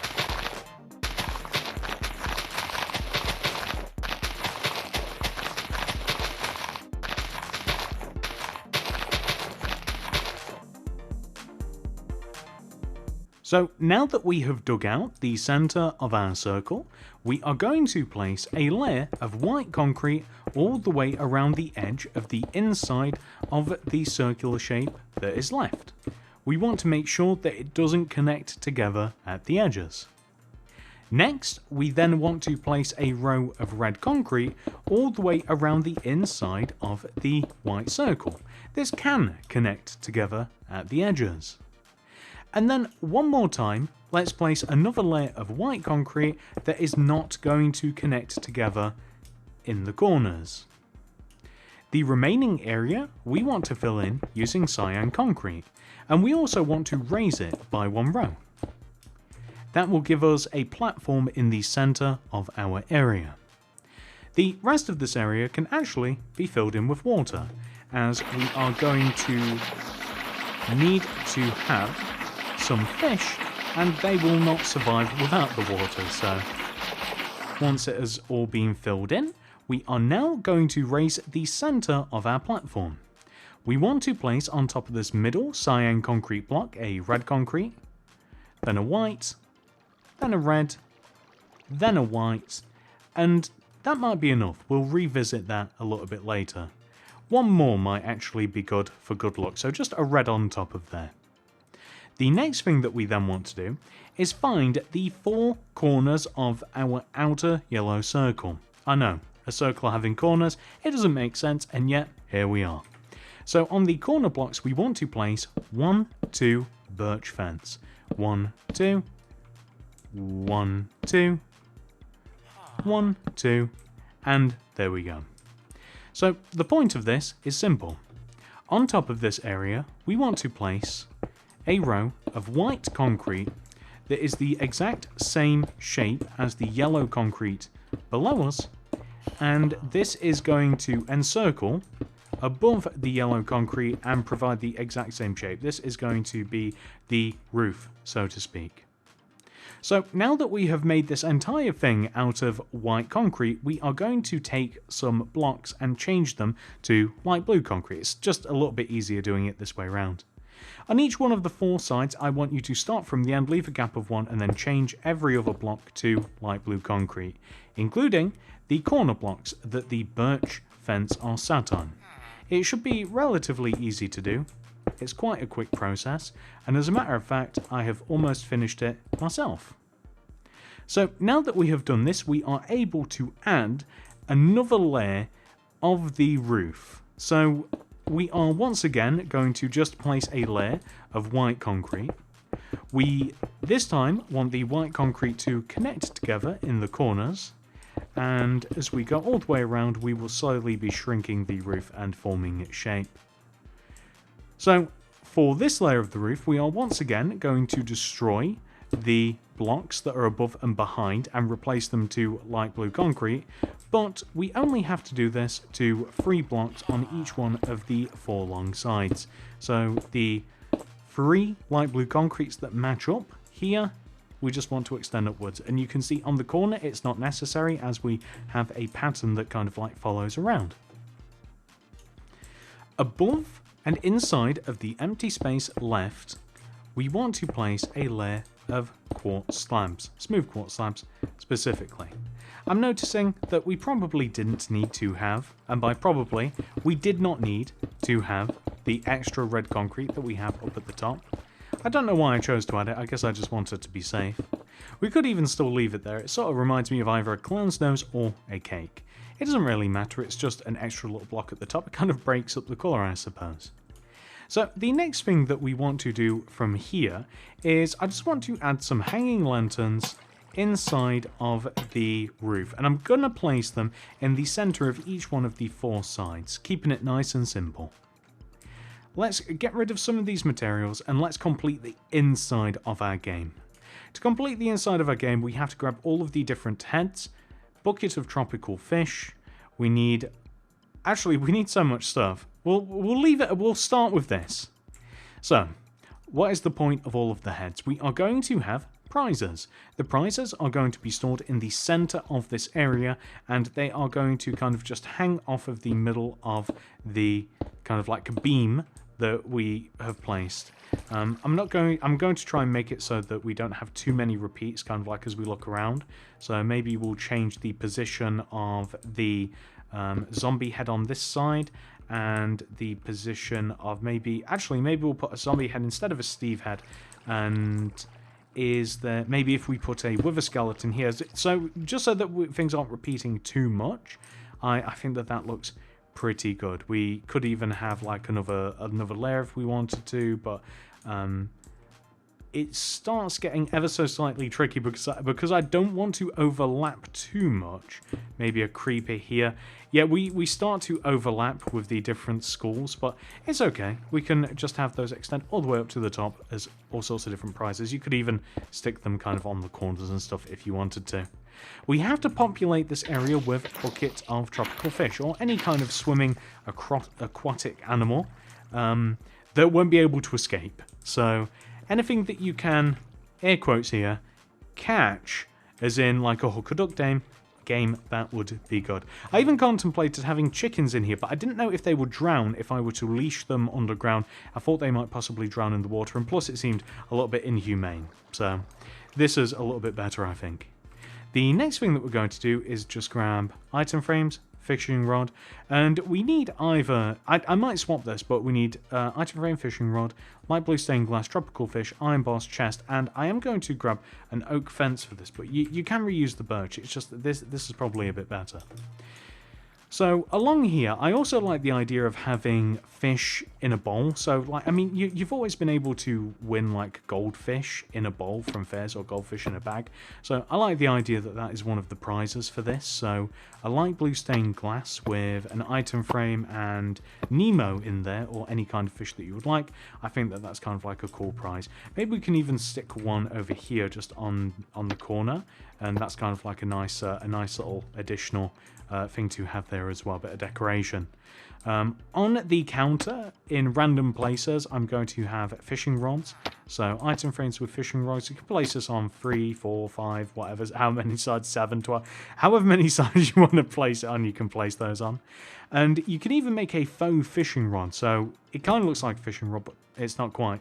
So an oak fence placed next to this with a couple of iron bars on top, and if you stick a chest here, and inside the chest you can even stick a fishing rod if you do so choose, then that's kind of like a cool little decoration. You can do that on multiple sides, although I'm just going to have it on this side.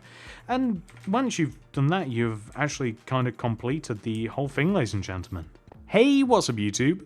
Welcome to part 15 of my how to build a fair / theme park / carnival tutorial. In this video, I'll be showing you how to make a simple roller coaster.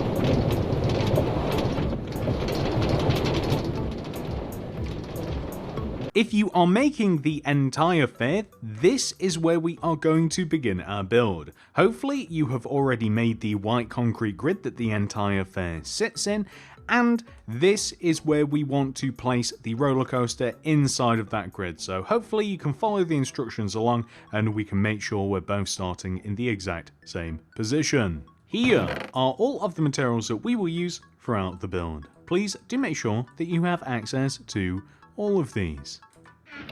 Place an oak fence on top of the previously determined starting position, and destroy this chest here that you probably don't have. On top of the oak fence, place 2 more fence. 1, 2. And then on top of that, an oak plank. We now want to repeat this series of blocks 7 times. We want to place an oak plank going left and up. That will be 1, 2, 3, 4, 5, 6, 7. We then want to extend that 7th block, or 7th iteration of that block, to the left by 2. 1, 2. We then want to extend in, left, in, left. We then want to extend left by 4. 1, 2, 3, 4. And now we once again want to repeat this pattern 6 times this time. So we want to place 1 block going left and then 1 block going up. So that would be once, twice, 3, 4, 5, 6. Perfect. We then want to extend this 6th iteration of left and right to the left by 2. 1, 2. And then in, left, and then in by 2. So 1, 2. We want to extend this block left and then down 13 times. So once again, repeating the same pattern. Left, down, that will be 1. Left, down 2. Left, down 3. 4, 5, 6, 7, 8, 9, 10, 11, 12, 13. So, We now want to extend this bottom block to the left by 11. 1, 2, 3, 4, 5, 6, 7, 8, 9, 10, 11. We then want to extend in, left, in, left, and then in by 12. So 1, 2, 3, 4, 5, 6, 7, 8, 9, 10, 11, 12. We then want to extend this block in, left, and all being well, this block right here should connect all the way back to where we first started. So that is perfect. The next part of this tutorial is really satisfying. So this is the point where we are going to place the colourful part on the roller coaster. I'm using purple concrete for this, but you can easily change it to any colour of concrete or material that you would like, as long as it obeys gravity. So, the idea here is simple. We want to place purple concrete, or whatever block you like, along the sides of the track, so along the oak planks. The concrete wants to be one row higher and one row outwards from the center of the track, and we want to place it on the outside of the coaster and the inside of the coaster, all the way around. We will have to delete a little bit of the concrete later on for the entrance, but this is just an easier way of doing it for now.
Perfect, that looks a lot better.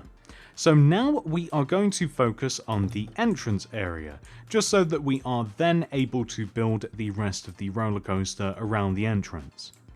I want you to come towards the front right hand corner of the coaster, where we have the first sticky out purple concrete here. Move to the left 1, 2, and extend this block forwards by 2. 1, 2. We then want to, left of this, place some sort of other block, maybe like a light blue concrete. And then left of that, 6 glass pane. 1, 2, 3, 4, 5, 6. On the end of this, place a purple concrete and extend it inwards towards the track. Destroy all of the purple concrete in the center, and you can even destroy the light blue concrete as well. Extend the purple concretes down that we have just placed, like this, and then fill in between the 2 extra rows in using oak planks. It might actually look a little bit better under the glass to place some purple concrete as well. Yeah, that's definitely an improvement. So now that we've done that, we want to take this row of purple concrete here that is just simply next to the oak planks that doesn't have any glass on it, extend it forwards by 3, 1, 2, 3, and then extend it to the left by 2, 1, 2. Then we want to fill the center of this in, and we then want to start extending it down to the ground. So we're just going to use a combination of regular oak stairs with upside down ones underneath, slowly edging down towards the ground until, there we go, perfect. And just underneath the bottom set as well, and that's perfect. We might even place an additional purple concrete here, stick some glass pane around the edge of it, and then that just looks a little bit better in my opinion. So this area here specifically is where we will actually board the roller coaster, so I'm going to separate a couple of different getting on points using some oak fence. I also want to place oak fence in a couple of different positions. So I want one specifically here where the entrance of the coaster kind of like juts out. So I want one here, one opposite on the track, and then one over here with the glass that connects to the purple, and then one here. So we have a set of 4, kind of forming a rectangular shape. Then the point of this is that we then want to place light blue concrete on top, and we want to join the long sides of these together, just like this. Then the light blue concrete, we then want to extend it up a row, and if you just start on the end here, it will be a little bit easier. So up a row on both sides, in, up, in, up, and it will kind of make a nice triangular shape. And we're going to extend these sides out by an additional block. And we're going to do the same thing, moving along here. And then all we essentially have to do is just, and this is ever so slightly time consuming, is we just want to extend every single one of those light blue concretes across, just like this, in long rows, until everything just connects together rather naturally. So like this, and then here, and then here as well. That's absolutely perfect. And you can see it just kind of, I think it just makes an impression. It kind of really highlights the entrance area. And now that we've done that, I feel as though that we can actually work on the coaster itself.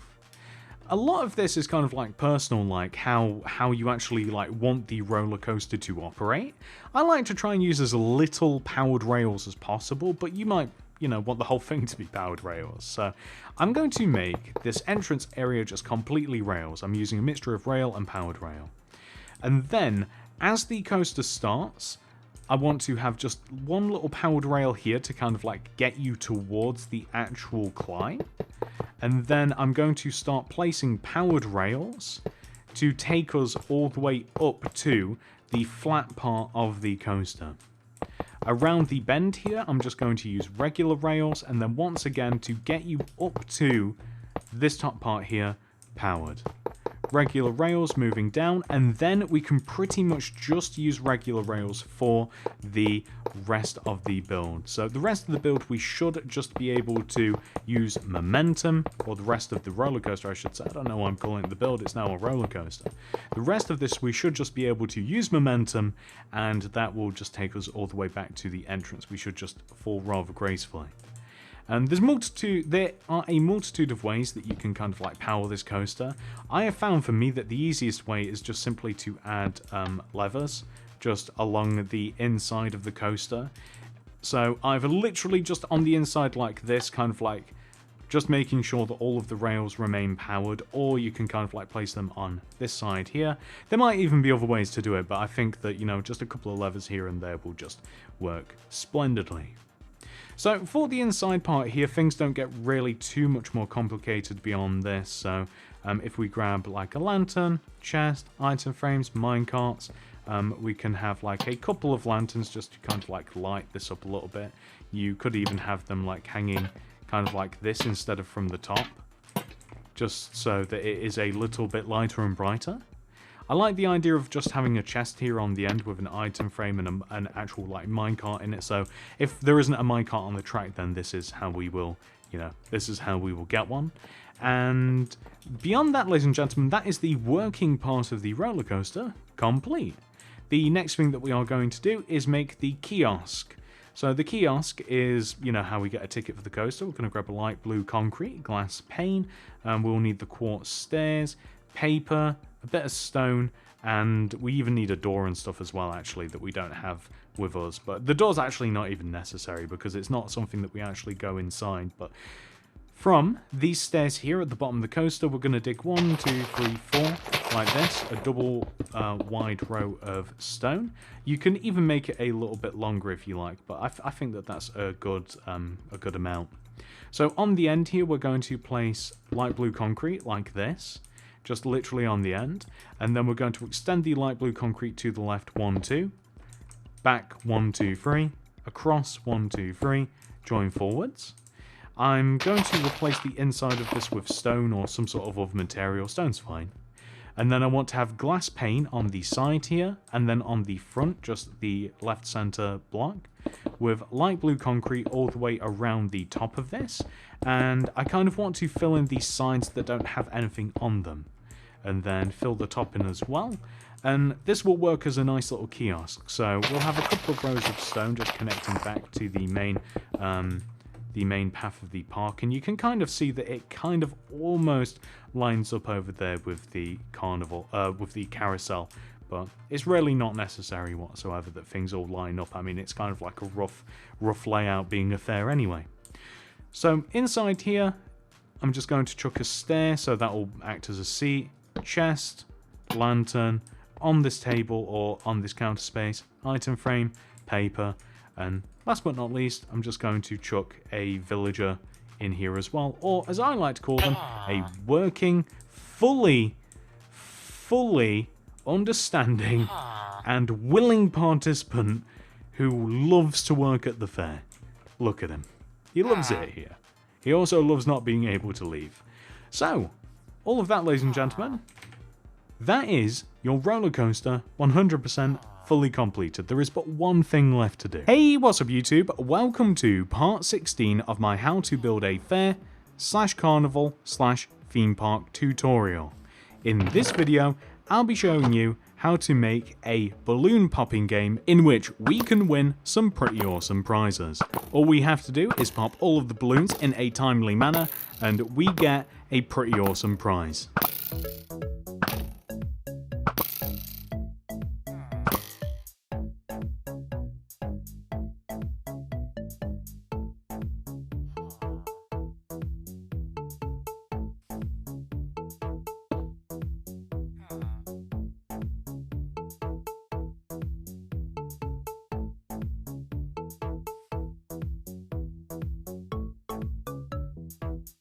If you are making the entire fair, then this is where you are going to want to begin your build. Hopefully you have already made the large white concrete grid that you can see on the ground, and hopefully you can then follow the instructions along and figure out where exactly we are going to be building this thing. Once you have that figured out, here are all of the materials that we will use throughout the build. Please do make sure that you have access to all of these. Begin by placing an orange concrete on the previously designated starting position, and extend it to the right by 7 using yellow concrete. 1, 2, 3, 4, 5, 6, 7. On the end of that row, place an orange concrete, and extend it up by 3. 1, 2, 3. We now want to extend across to the left using a mixture of white concrete and orange concrete, in that order. Eventually, we will line up with the previous orange concrete and we can connect down, like this. So, in front of the top row of orange and white concrete, we want to have a set of carpet. So, to place the carpet, we have to place 2 lots of string underneath that top row, in front of the booth. And then, in front of and on top of the string, we want to place alternating light blue carpet and white carpet, just like this. And this will make a nice little canopy, just like so. Perfect.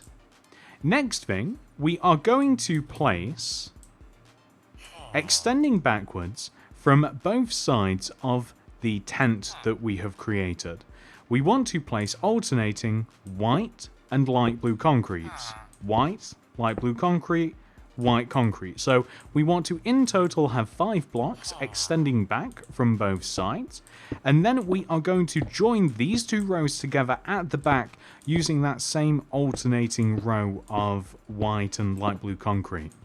I'm going to dig out the inside just whilst we still have a bunch of daylight before it gets a little bit too dark in here, and I'm going to replace the floor using oak planks. It's not necessary, but I just think it's a nice little touch. And what we're now going to do is extend the rows of orange concrete and white concrete that we have on the front of the build here. We're going to extend these rows backwards, like this, until they line up with the back row of white and light blue concrete that we've placed. So this is why I thought it might be a good idea to get the floor made first of all. And once we have extended that last row right there, the next thing that we are going to do is extend up every single one of the white concretes and the light blue concretes, just like this, and they will hit the top of the row that we've just made. I am considering that I might change the top row to orange concrete that like extends all the way around the outside, although it also doesn't seem necessary at the same time. I suppose it depends whether you care whether the white concrete is there or not. You could even make the back of this a little bit 3D if you wanted. Like, you could make it look like a piece of cloth or something like that, so it's hanging down. Very similar to the circus tent that we have over there. So you could do that, or you could just leave it as is. So, next thing, inside of the actual tent, we want to place a row of oak planks that extends from the floor to the ceiling. And we want to leave one row off of the left side and the right side, and it's placed right at the back of the tent. Orange concrete then wants to be placed all the way around it, like this, and boom, there you go. Place item frames in front of the oak planks, like this. We then want to grab some different materials, so these are just a little bit of decoration: chairs, quartz stairs, bow, lantern, some heads, and a wooden shovel. So I'm going to chuck a couple of lanterns just in the back corners just to light this place up a little bit, and maybe even one on the counter space here, although it doesn't seem as necessary now. And then on the counter space, I want to have quartz stairs and a chest. So I actually want the chest kind of like facing outwards like this. I also want to, speaking of item frames and stuff, I also want to have like an item frame with a bow in it. We could even double up and kind of have like a couple of them laid out.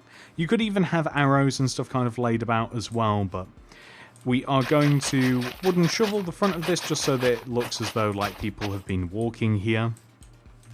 And then on the sides, pretty much just above where we have the oak planks, I'm going to place some of the heads: creeper head, player head, zombie head, and the ender dragon head, just as kind of like little prizes that we can win by playing the game. We can even put a bow in this chest here, or even in this chest. It doesn't really matter. I mean, that chest would make more sense. This was kind of like just the build chest, but again, you can keep that there if you like. Maybe you can have arrows in one and bows in the other, but we are going to clear out all of this, grab all of the different shulker boxes that we have because they look most like balloons in my opinion, and we are going to place these in the item frames. And you will find that there are 10 in total, so you might just have to repeat one or so. And that is pretty much all there is to it, ladies and gentlemen. I would recommend putting a villager back there, but they will escape. It's not recommended. And then they will roam your fair. I can hear one now. I don't know whether that's that guy over there or whether it's one that has escaped. But there's actually one. That guy over there is actually staying in the bottle booth. So maybe, you know, maybe it's not a bad idea to have one. But then I do also see one that is kind of like roaming. Anyway, I hope that you guys have enjoyed this tutorial. Thank you so much for watching. Hey, what's up YouTube? In this video, I'll be showing you how to make a working dunk tank. This is part 17 in my how to build a fair/theme park/carnival tutorial series.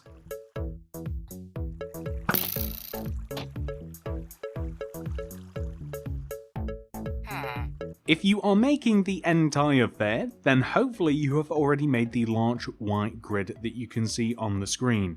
This is where we are going to want to begin building our dunk tank.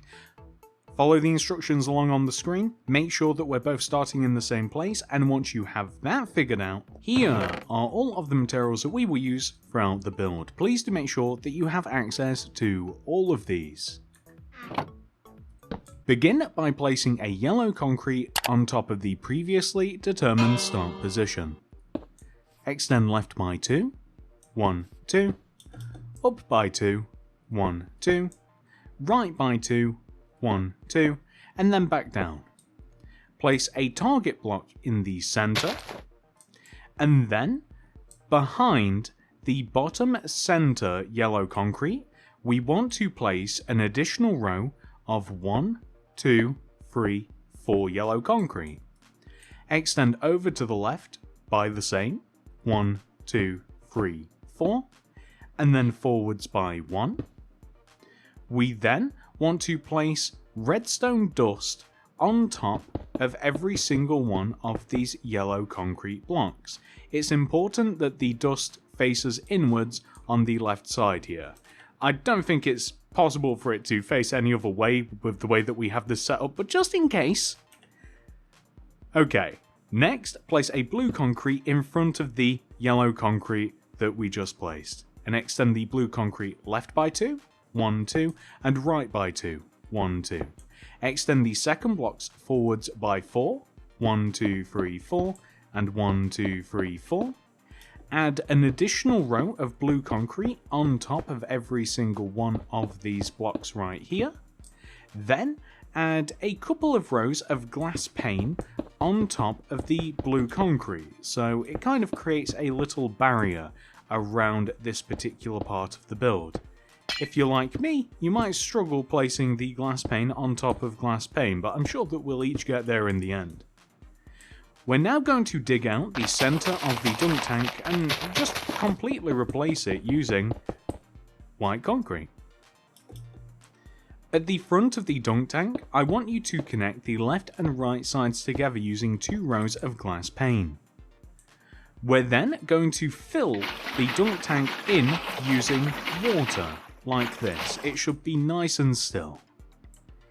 Add a ladder on the left side, going from the bottom of the tank just upwards, and right of this place an iron trapdoor, like so. In front of this, we are simply just going to add a little bit of walkway, just so that we can kind of like walk around this, although this is wholly unnecessary. It really is kind of just to blend it into the rest of the fair. And that is that, ladies and gentlemen. Hey, what's up YouTube? Welcome to part 18 of my how to build a fair / carnival / theme park tutorial. In this video, I'll be showing you how to make one of those giant inflatable slides. Unfortunately, we can't really have a real slide in Minecraft, so we have to settle for water, but I think that it's a pretty good compromise.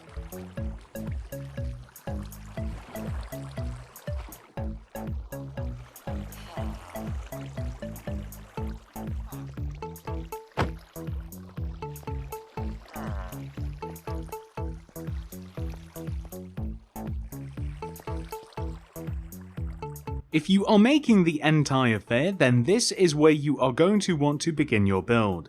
If you have already made the white concrete grid, you are then able to follow the instructions along on screen so that we are both starting in the exact same place. And once you have that figured out, here are all of the materials that we will use throughout the build. Please do make sure that you have access to all of those.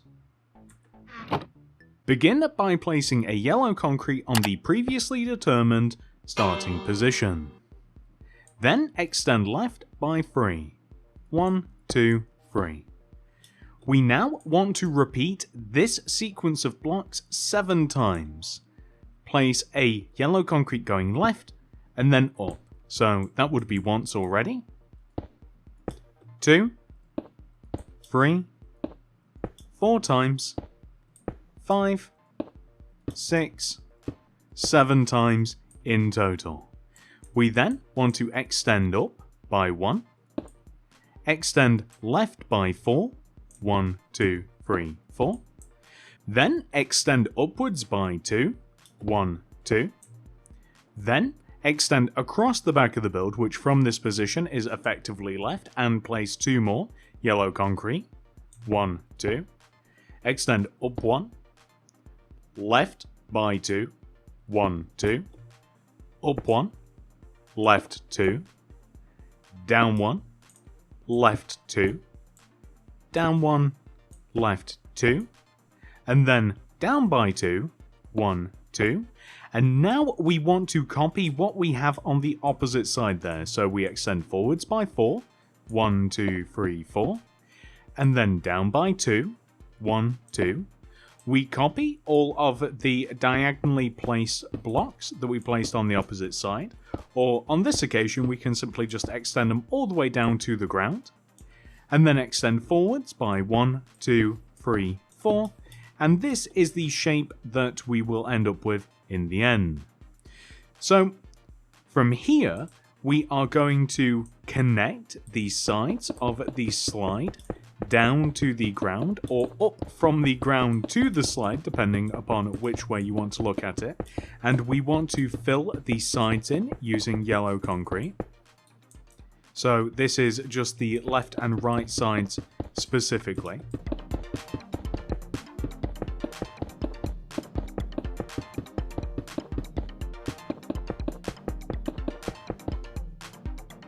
And then for the back of the build, we want to fill the entire back portion in using blue concrete.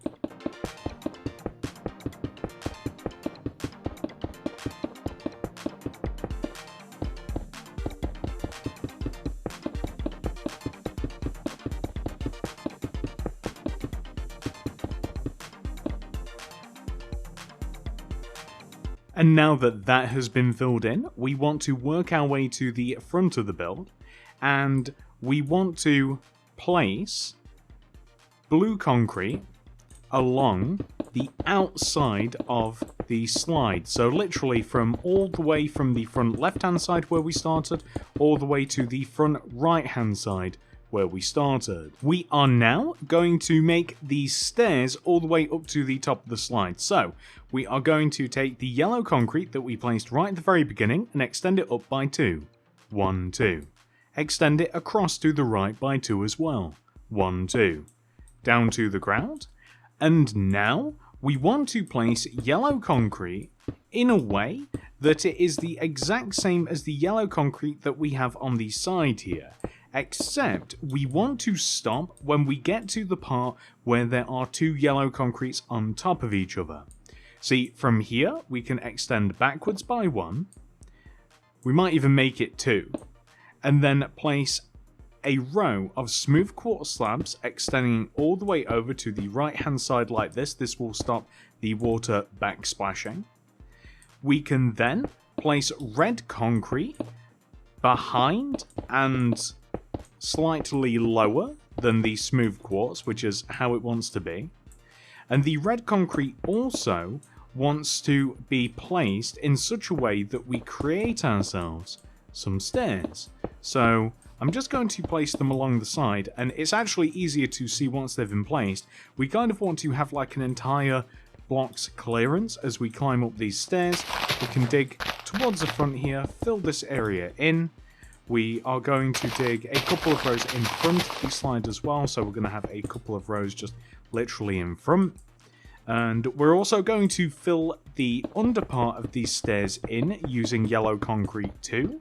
And once that's been done, we will be able to make the actual drop for the slide, so that's perfect. So directly underneath and in front of the smooth quartz slabs here, we want to place a row of cyan concrete that connects from left to right. Extend that row down by 1, and in front and below this place another row of cyan concrete, and also extend it down by 1 as well. In front and below this we want to place a row of cyan concrete, like this, and then we want to extend it forwards a row. We then want to place another row of cyan concrete that is in front and below this, and we are going to extend this an entire row forwards as well. And then we are going to dig into the ground, 3 rows in total, just like this. And we're going to dig out the surrounding area and kind of blend the slide into the ground like this. So wherever possible, we are going to blend the cyan concrete down. We're going to blend the yellow concrete down. We are going to dig the inside of this slide out and replace it using cyan concrete as well. So just at the bottom, this is where the water will stop. So just like this. And then we might even make it a little bit deeper. So we might make the trench just all the way down at the bottom here. We might make it just an additional row deeper, add a little bit of yellow concrete just on the left and right sides. Replace this with some cyan concrete, of course. We'll also have to extend the red concrete down as well. But I think it will create kind of like a cool effect. And yeah, that's pretty cool. If you want to, you could even extend the blue concrete so that it wraps around the yellow concrete a little bit towards the end. I'm also considering extending this up just up at the top. I don't know whether that looks a little bit silly or if that makes it look a little bit better too. I'm also going to, of course, add the water now. So the water, if you just place it on the top row of cyan concrete, just in front of the smooth quartz, and that will drop us all the way down to the ground, like this. We can just add a little bit more water there, and maybe we can even add it back on itself as well, just to smooth it out a little bit. Or are we now creating... We might be creating a problem there, so we'll just make it still at the bottom, and then... That will be that, ladies and gentlemen. I just want to test it out just before we stop. I can't place it. Yes, I can. We place a boat, and then we can slowly get thrown down to the ground, and we end up in this nice little still. Actually, we're getting pulled backwards a little bit, but that's okay. All we have to do to counteract that is just add a little bit more water, I do believe. But anyway, that is the slide. Hey, what's up YouTube? In this video, I'll be showing you how to make part 19 of my How to Build a Fair / Carnival / Theme Park playlist. In this video, I'll be showing you how to make a burger van / burger truck.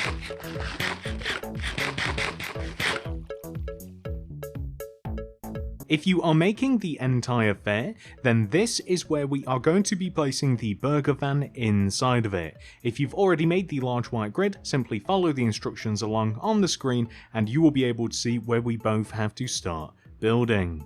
Here are all of the materials that we will use throughout the build. Please do make sure that you have access to all of these. Begin by placing a black concrete on the previously designated starting position, and extend that to the right by 2 using smooth stone slabs. 1, 2. Extend across the back of the build by 3. 1, 2, 3. Then extend to the right by 1. Place a black concrete, and then 3 more smooth stone slabs. 1, 2, 3. Then place a black concrete, a smooth stone slab in front, extend across the build by 3, 1, 2, 3, extend backwards placing a black concrete, and then join all the way back to where we first started using smooth stone slabs. Fill the center of this in with the slabs, and once you've done that, we now want to place stone buttons on the sides of the black concretes. These are the wheels. On the front of the vehicle, we want to place quartz stairs on the front 2 corners. It's easy to identify the front as it's a little bit shorter than the back. In between these stairs, place furnaces, and then behind every single one of the blocks that we've just placed, place a row of red concrete. And then we're actually going to extend the red concrete on the left and the red concrete on the right, backwards, each by 1. We then want to extend these up each by 3. 1, 2, 3, and 1, 2, 3. Join them together at the top. Drop another row below. And that's perfect. So, on this side of the burger van, the open side of the burger van, you can choose either side to be open, but this one is my open side as it, of course, connects to the fair. We want to place 2 upside down stone stairs, regular stone stairs, extending backwards from the red concrete. Then, on the end of this, place a white concrete, then a red, white. Coming across the back of the build, we want to place an oak door, and then we kind of want to continue the pattern, so we want to place a red concrete, white, red, white, red, white, like this. And we also want to have a little window on the back, so we actually don't need the oak doors anymore. We can grab the glass pane. And on the back of the build, we want to have, on the left side here, we want to extend this white concrete upwards and have a double window extending along the back of the build. And then the rest of the vehicle we want to start extending upwards. So the vehicle is actually 3 rows high in total, pretty much everywhere except the front and the actual burger on top. We want to continue the pattern upwards from the red and white concretes. We simply want to add an additional 2 layers on top of them. So, just like this, extending all the way around, and across the top of the little service window here, we also want to have the alternating continuing pattern like so. Then, we're going to drop all of these back in, like this, all these materials I should say, and we have to grab some more stuff. So, let's grab the string, lever, oak signs, block of iron, heavy, weighted pressure plate, ladder, item frame, and then we will also need the smooth quartz slab, and we'll grab the glass pane again. So on the front of the build, we want to have a little number plate, and I'm just going to have food. Actually, in the first number plate, I just want food, and then in the second number plate, I just want to have the number 2. That's because there's like a food 1 over there. There's like a regular sort of food truck, and this is food 2. And then I'm going to place item frames in front of these stairs with blocks of iron inside of the item frames, ladders in front of the furnaces, and then heavy weighted pressure plates on top of them. For the window, I want to have a row of glass pane with then smooth quartz slabs stacked on top of the glass pane. The next thing that we are going to do is place levers on the sides of the service window with string in between the levers. This will set us up nicely for later. Then on the back of the vehicle, we want to have item frames at the top and the bottom like this. And once again, using the signs as number plates or registration plates. I can't remember what Americans call them, I'm going to be honest with you, but the number plates, license plate, I do think it is. Anyway, whatever you want to call them. Now that we have done that, I think that we are in a good position to start actually placing the roof. So for the roof of this, we are going to first of all grab the yellow terracotta, brown terracotta. We'll need the birch buttons, yellow carpet, lime carpet, red carpet, and then that might be. Oh, I guess like we'll also need the white carpet as well, polished deep slate stairs and levers. So on top of the burger van, there is going to be a giant burger. Perfect, it's a match made in heaven. Now, we're going to place 2 yellow terracotta behind the center of the raised bit at the front of the vehicle. And then behind these, diagonally, we want to place 1, 2, 3 yellow terracotta, 1, 2, 3 yellow terracotta. On the end here, on top of the 2 center parts of the van, we want to place 2 yellow terracotta as well. And then brown terracotta above the hole here. What we can then do is place yellow terracotta above all of the brown terracottas and extend the yellow terracotta outwards on all of the sides here so that it just kind of like lines up above the yellow terracotta. We then want to take the center of the top of the bun, extend it upwards, and I want to place birch buttons on top of the bun to look like little sesame seeds. Also, I'm going to place an array of lime carpet, yellow carpet, red carpet around the edge of the burger, the open part here. And this, of course, is hopefully going to look a little bit like cheese, or lettuce, or tomato, or sauce, or whatever your imagination wants to let you think that that is. So, on top of the lever, we want to place, or across the top of them really, we want to place a white carpet on top of this left lever, red, white, red, just extending across like this. And that is pretty much like the outside of the burger van complete, except for the fact that on the back here, and I'm thinking of destroying these bottom 2 item frames. So along the bottom, and let me also have a little look here. So for the inside of the van, we are going to need red concrete, we're going to need the lever, polished deep slate stairs, which we got rid of and now have back again, and we need the light grey concrete, block of iron, furnace, and we need buttons. And I'm realizing that we've got some of the stuff in here as well. So we will also need the rail, brewing stand, yellow candle, maybe even a lantern to place on the outside of the vehicle. And then we'll just leave it at that for now. So inside the vehicle, let's open up and let's jump in.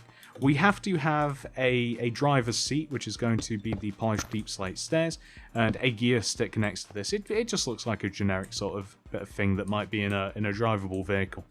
Behind the seat, light grey concrete, furnace, light grey concrete, couple of blocks of iron, stone buttons in front of the iron, and I think that I'm also going to stack a brewing stand next to this, rail on top of the furnace to make it look as though it's like an actual like grill. And then on the end here we're going to have some condiments, which basically just yellow candles, kind of looks like mustard. You can use, I wish we could mix them.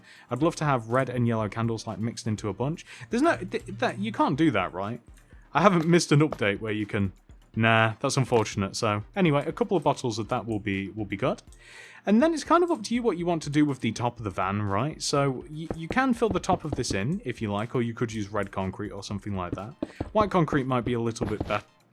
Well, that's unfortunate. White concrete might be a little bit better, but maybe like if we sealed this part on and then made the top of this white, so it gives us kind of like a high ceiling, right? I mean, you could even then put that above the grill if you wanted to. But we could also sneakily put in some...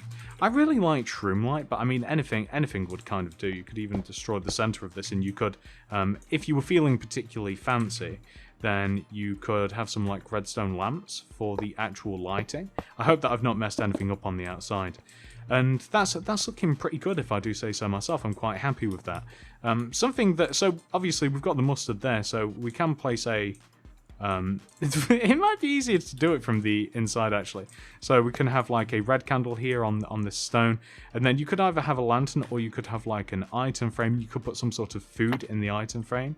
So we don't have anything that looks like a burger per se, but you know, I mean, steak burger, right? I mean, you could chuck that there if you wanted to, or maybe even just potatoes for chips or what have you. I'm realizing that redstone is ill placed. Maybe we can't do that. That's a real shame. I didn't think... I thought that the center of the burger was actually big enough, so no, that would actually just look insane.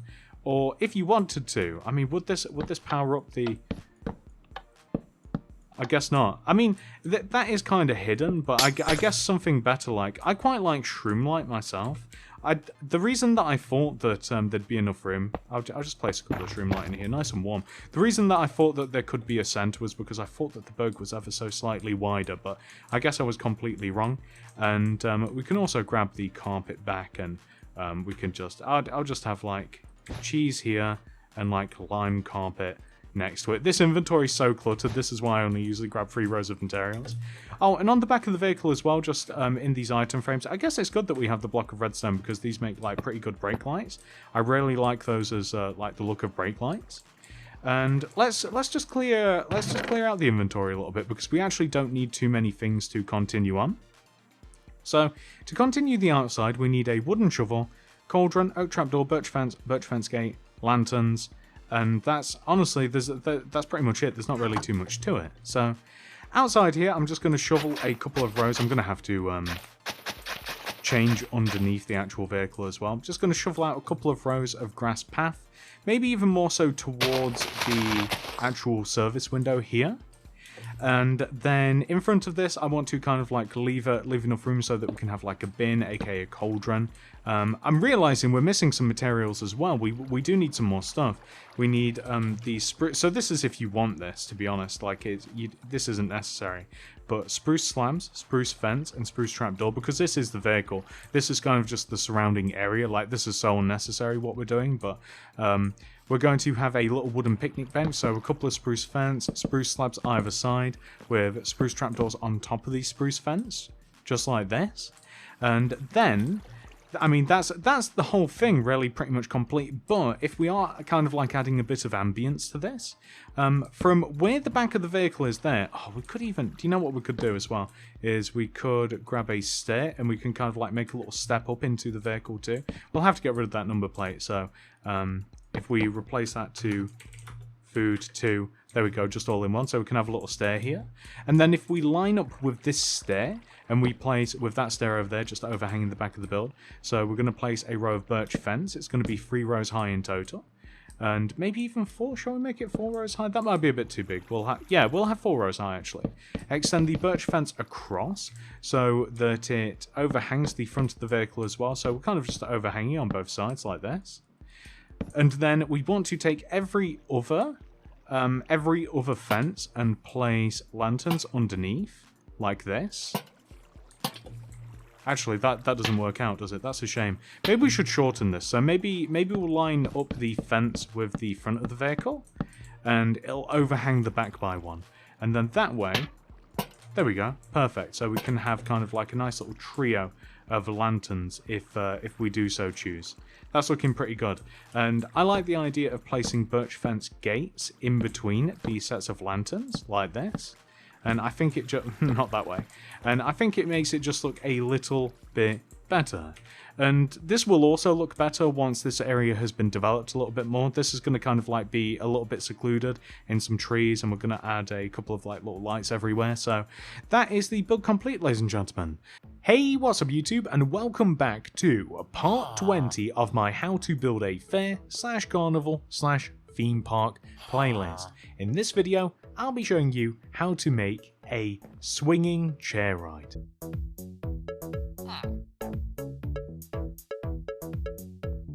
If you are making the entire fair, this is where you are going to want to begin your build. As you can see, inside of the large white grid, we have instructions on exactly where we want to build this thing. So if you have made the large white grid, hopefully you have, follow those along and we will both be starting in the same place. Here are all of the materials that we will need to make the build. Please do make sure that you have access to all of these. Place a blue concrete on top of the previously determined starting position. And extend the blue concrete up by 7. 1, 2, 3, 4, 5, 6, 7. We now have to do something that is going to be a little bit tricky.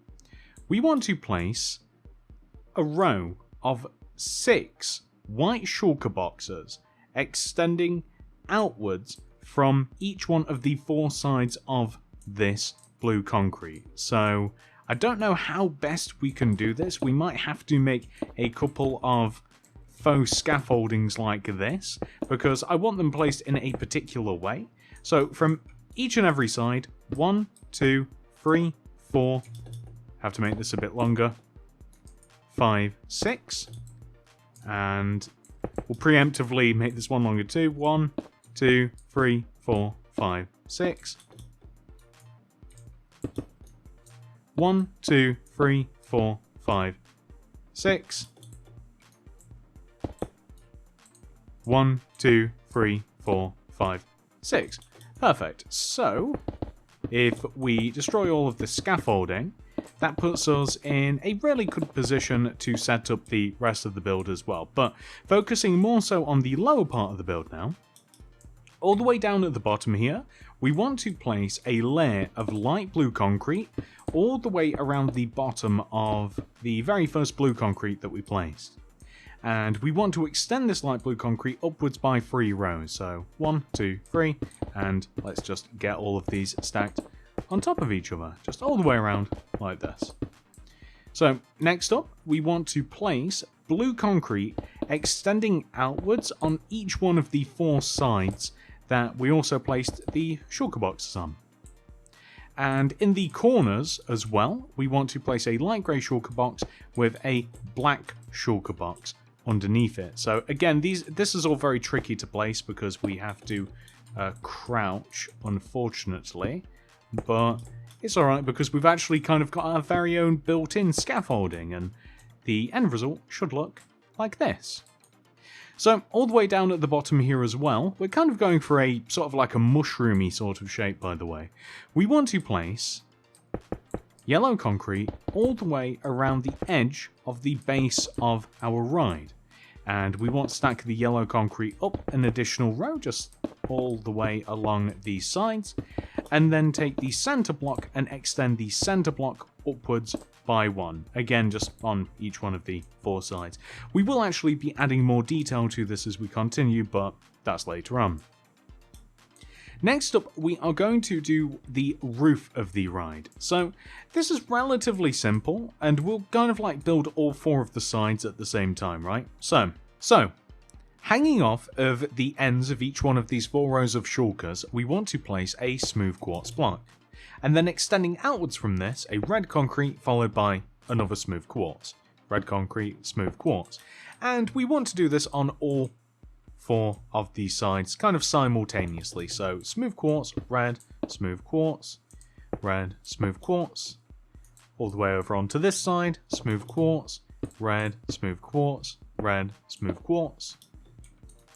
And then smooth quartz, red, smooth quartz, red, smooth quartz. And that is perfect, but we are not finished, of course. So on this front side, we'll start here at the end.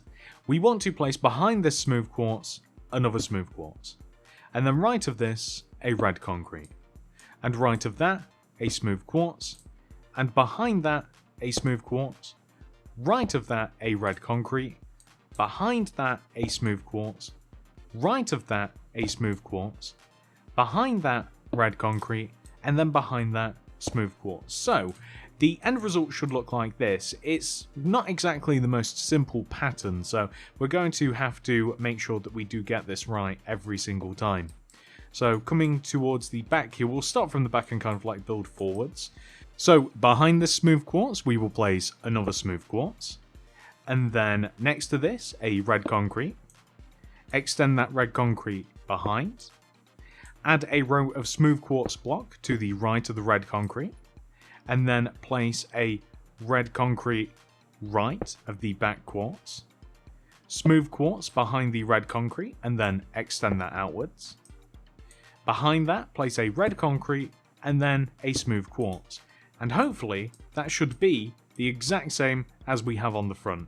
It is ever so slightly tricky to get this made, but on the opposite side here, we will extend this smooth quartz backwards, and then a red concrete on the outside. We then want to extend that red concrete backwards, and add smooth quartz onto the outside of the red concrete. We then want to place a red concrete left of the back smooth quartz, and then a smooth quartz behind the red concrete, and extend it outwards. A red concrete right of this, and then a smooth quartz block. And I'm going to take a look at this again just to make sure that everything's correct, and I do believe it is.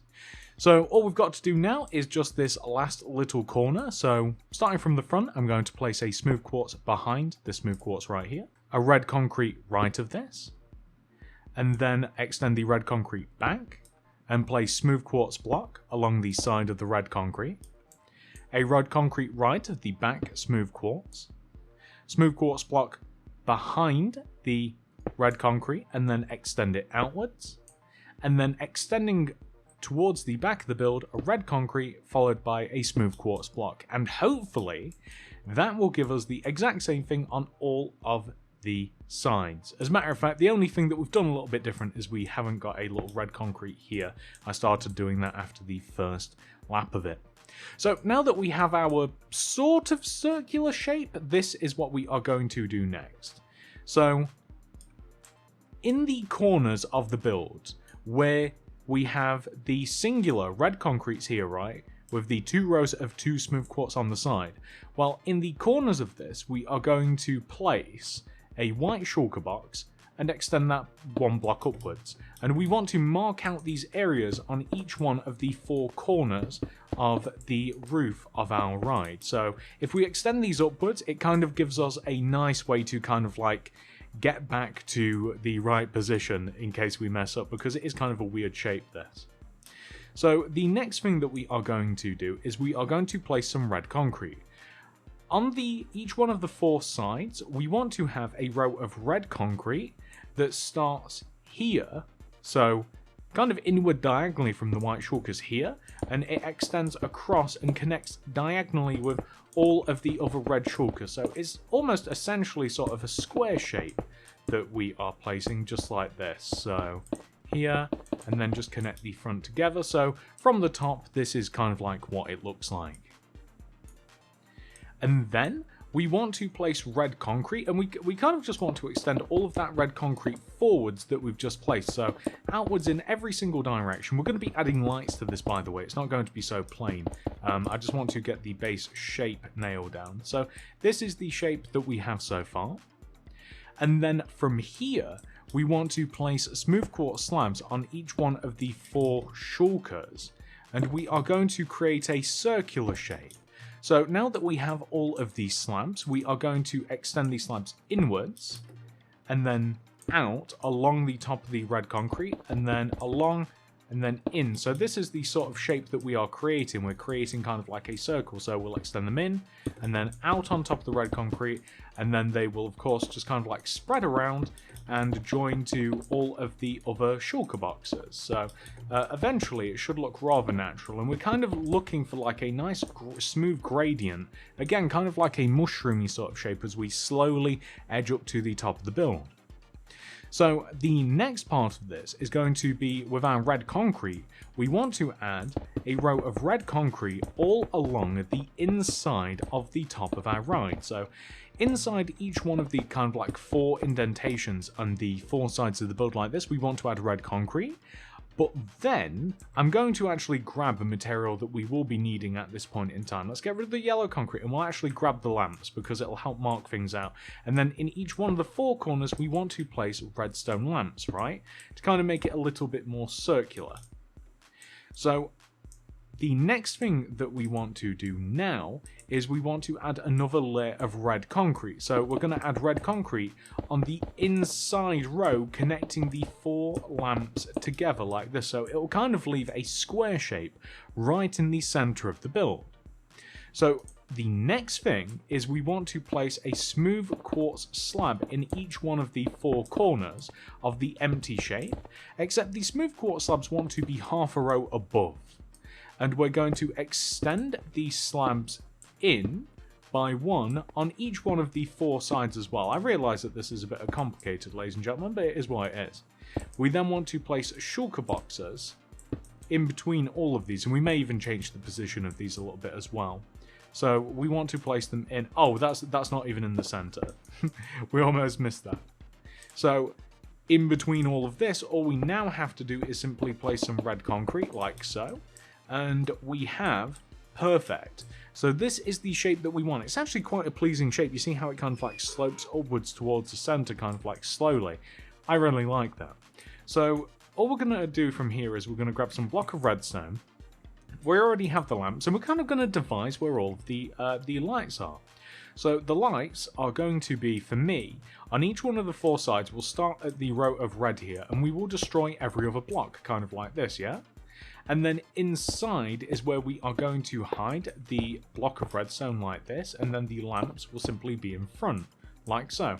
So on each one of the 4 sides, every other block, and then we destroy the block inwards, like this. We can place the redstone, and then the lamps, and it just creates a really nice effect, and especially at night as well, because at some point it might become night in the fair. The fair is actually really, really nice at night. There's loads and loads of lights everywhere, and you can still navigate it really, really well.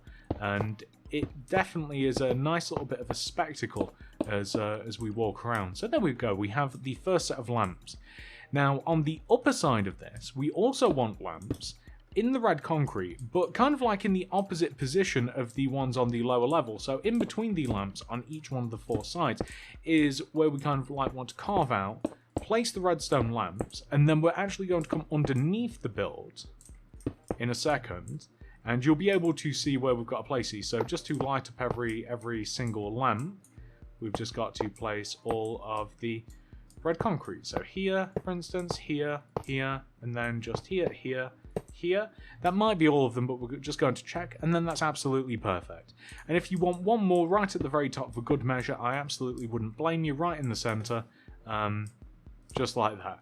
That is absolutely, hang on, absolutely wonderful. And I am forgetting that all the way down at the base we want these as well. So right in the base of the build, I want to have lamps in the center of each one of the 4 rows of yellow concrete. So just kind of on the floor like this. They could even be suspended a little bit higher up, but I like them at the base.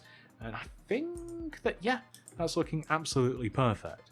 So the next thing that we are going to do is we are going to start... We're just going to add a couple of things... Actually, let's add the stuff that we don't have to do in bulk. So these swing seats for our actual ride, we place them right at the end, and they're made using 2 sets of chains, right? Oh, and we're missing a material. How could we miss a material? It's one of the most important ones. So right at the end here, where we have the white shulkers, if we can... That's ever so slightly out of reach. That's so annoying. So we want 2 sets of chains together, right? And we want them to draw down to the ground. And as we come towards the ground here, we want them just to be 1 row off the ground, like this. And then it'll be easier to... Honestly, it'll be easier to place them against something. So under the chains, we want to have crimson trapdoors. And then crimson signs behind... So depending which direction you want the seat to be, you will place crimson signs above and outside all of the trapdoors like this.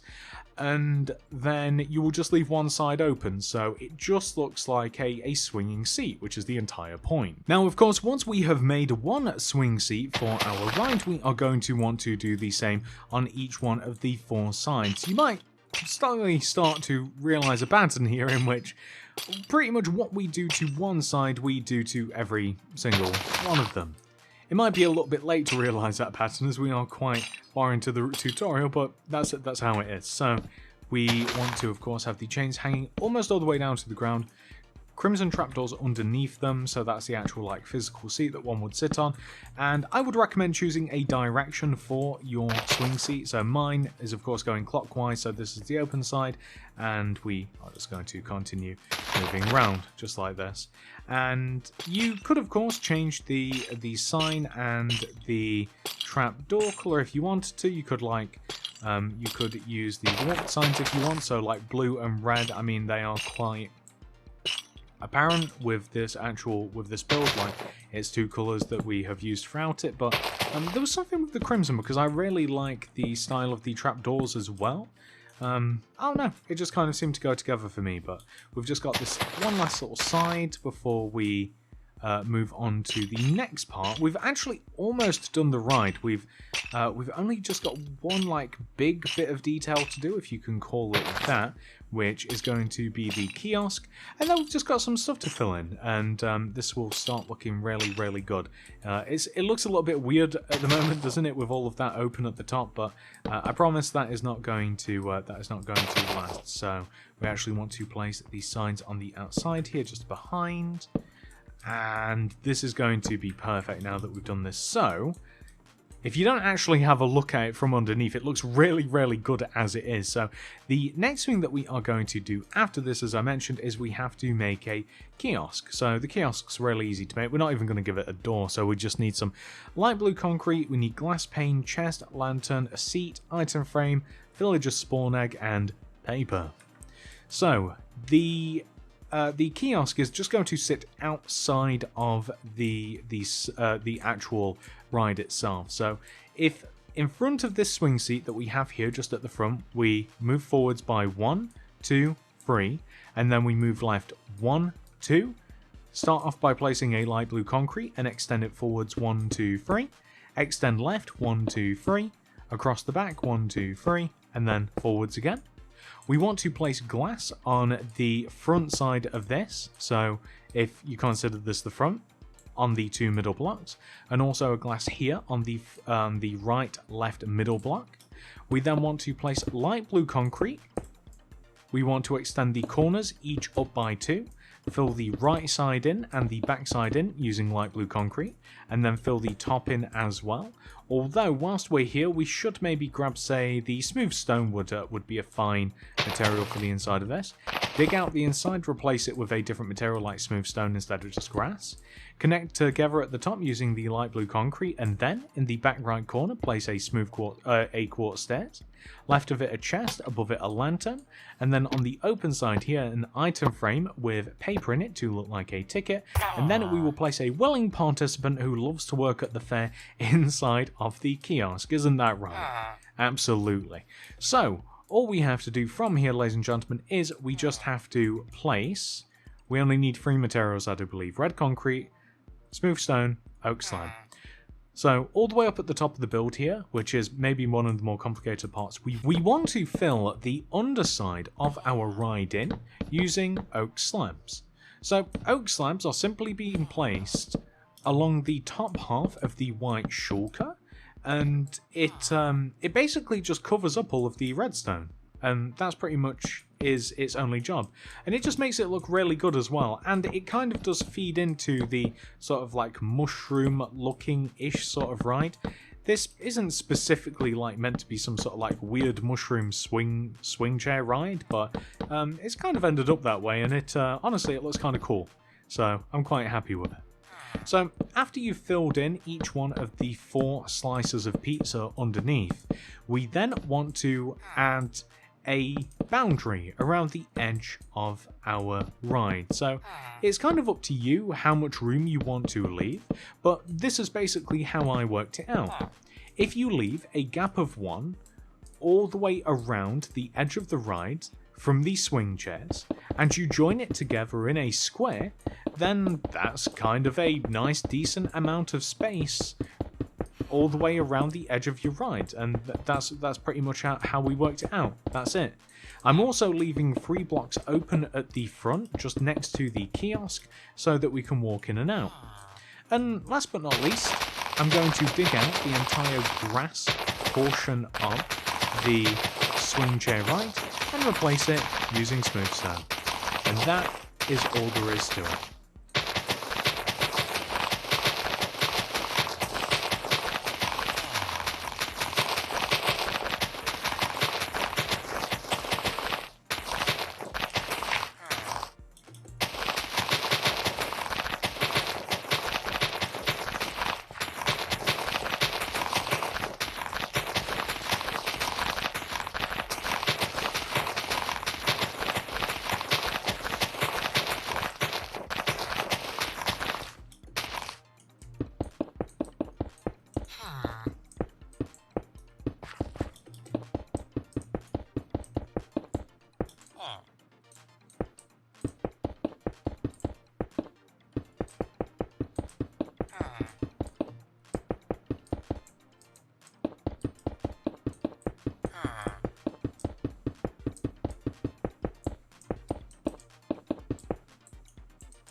Hey, what's up YouTube? Welcome to part 21 of how to build a fair/theme park/carnival.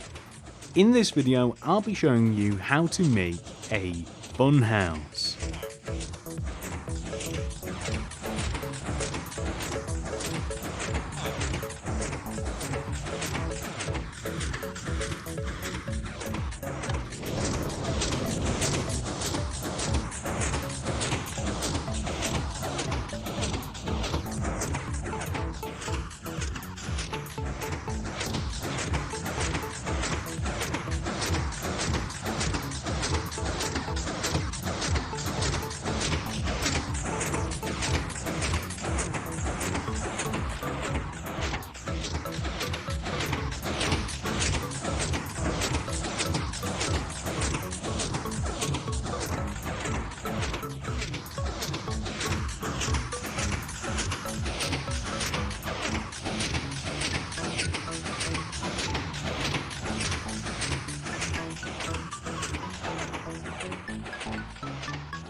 If you are making the entire fair, this is where you are going to want to begin your build. Hopefully you've already made the rather large white grid, and from there you can follow the instructions on the screen, and then we're both starting in the same position. And here are all of the materials that we will use throughout the build. Please do make sure that you have access to all of these. Begin by placing a light blue concrete on top of the previously determined start position. Then place 2 red concrete on top of the light blue. 1, 2. Place 2 smooth quartz block extending across the build, followed by 21 red concretes. 1, 2, 3, 4, 5, 6, 7, 8, 9, 10, 11, 12, 13, 14, 15, 16, 17, 18, 19, 20, 21. To which we can then just extend this down to the ground by placing 1 red concrete followed by 1 light blue. And now we want to start extending upwards. So at the very end here, on top of the red concrete, we want to place an additional red concrete, followed by a white concrete, red, white. We then want to go 2 directions. Number 1, we want to place 2 red concrete going left, 1, 2, with then a white concrete on the end, and then extend down to the ground with the same pattern as we did on the opposite side, so red, white, red. And then we can place on top of each one of these white concrete simultaneously a red concrete, followed by white concrete, followed by red concrete, white, join the white together in the middle using red, and then finally place a single red on top of the white. So that might sound a little bit complicated, but if we take a little look at it, there we go, not too bad. From here, we are going to come all the way over to the opposite side, and we pretty much want to have the exact same setup as over there. So, on top of each one of these red concretes that border the smooth quartz, we want to place a red concrete. Then, white concrete on top of the red concrete on top of the white concrete on top of the red.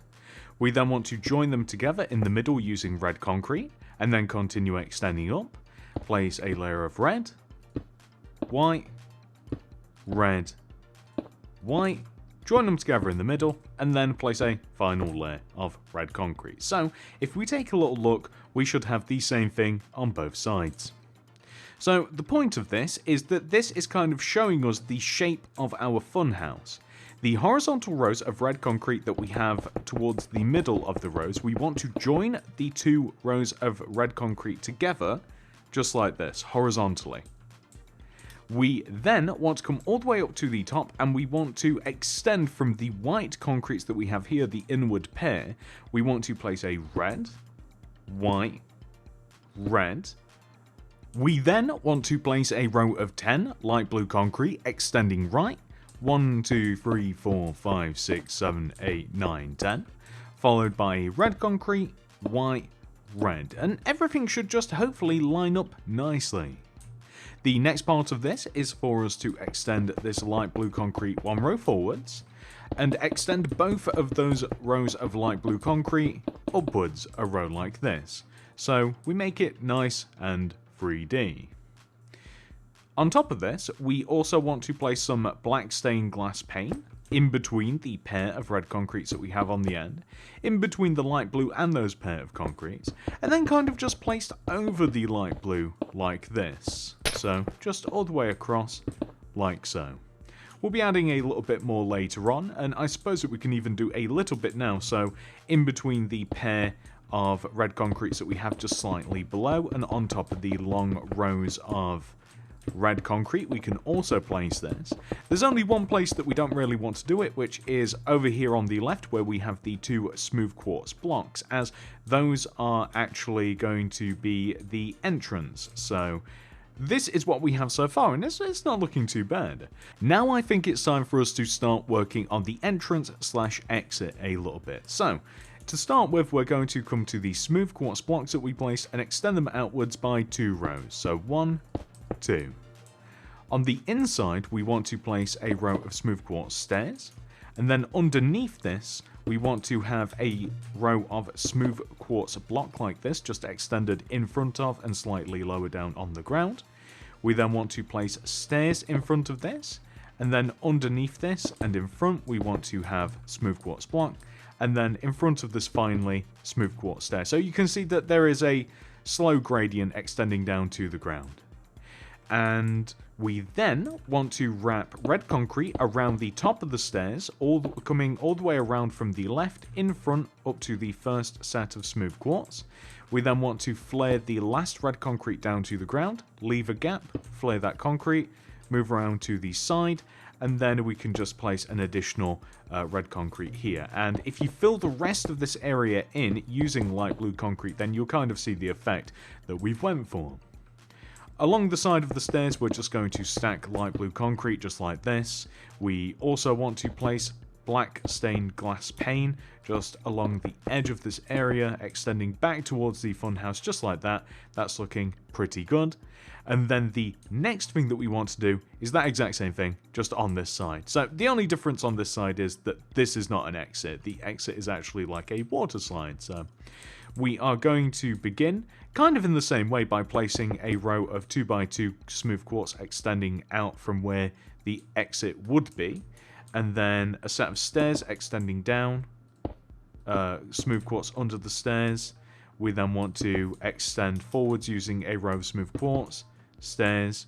On the ground we want to have smooth quartz, stairs, just like this. Red concrete around the top of the stairs, of course, like this.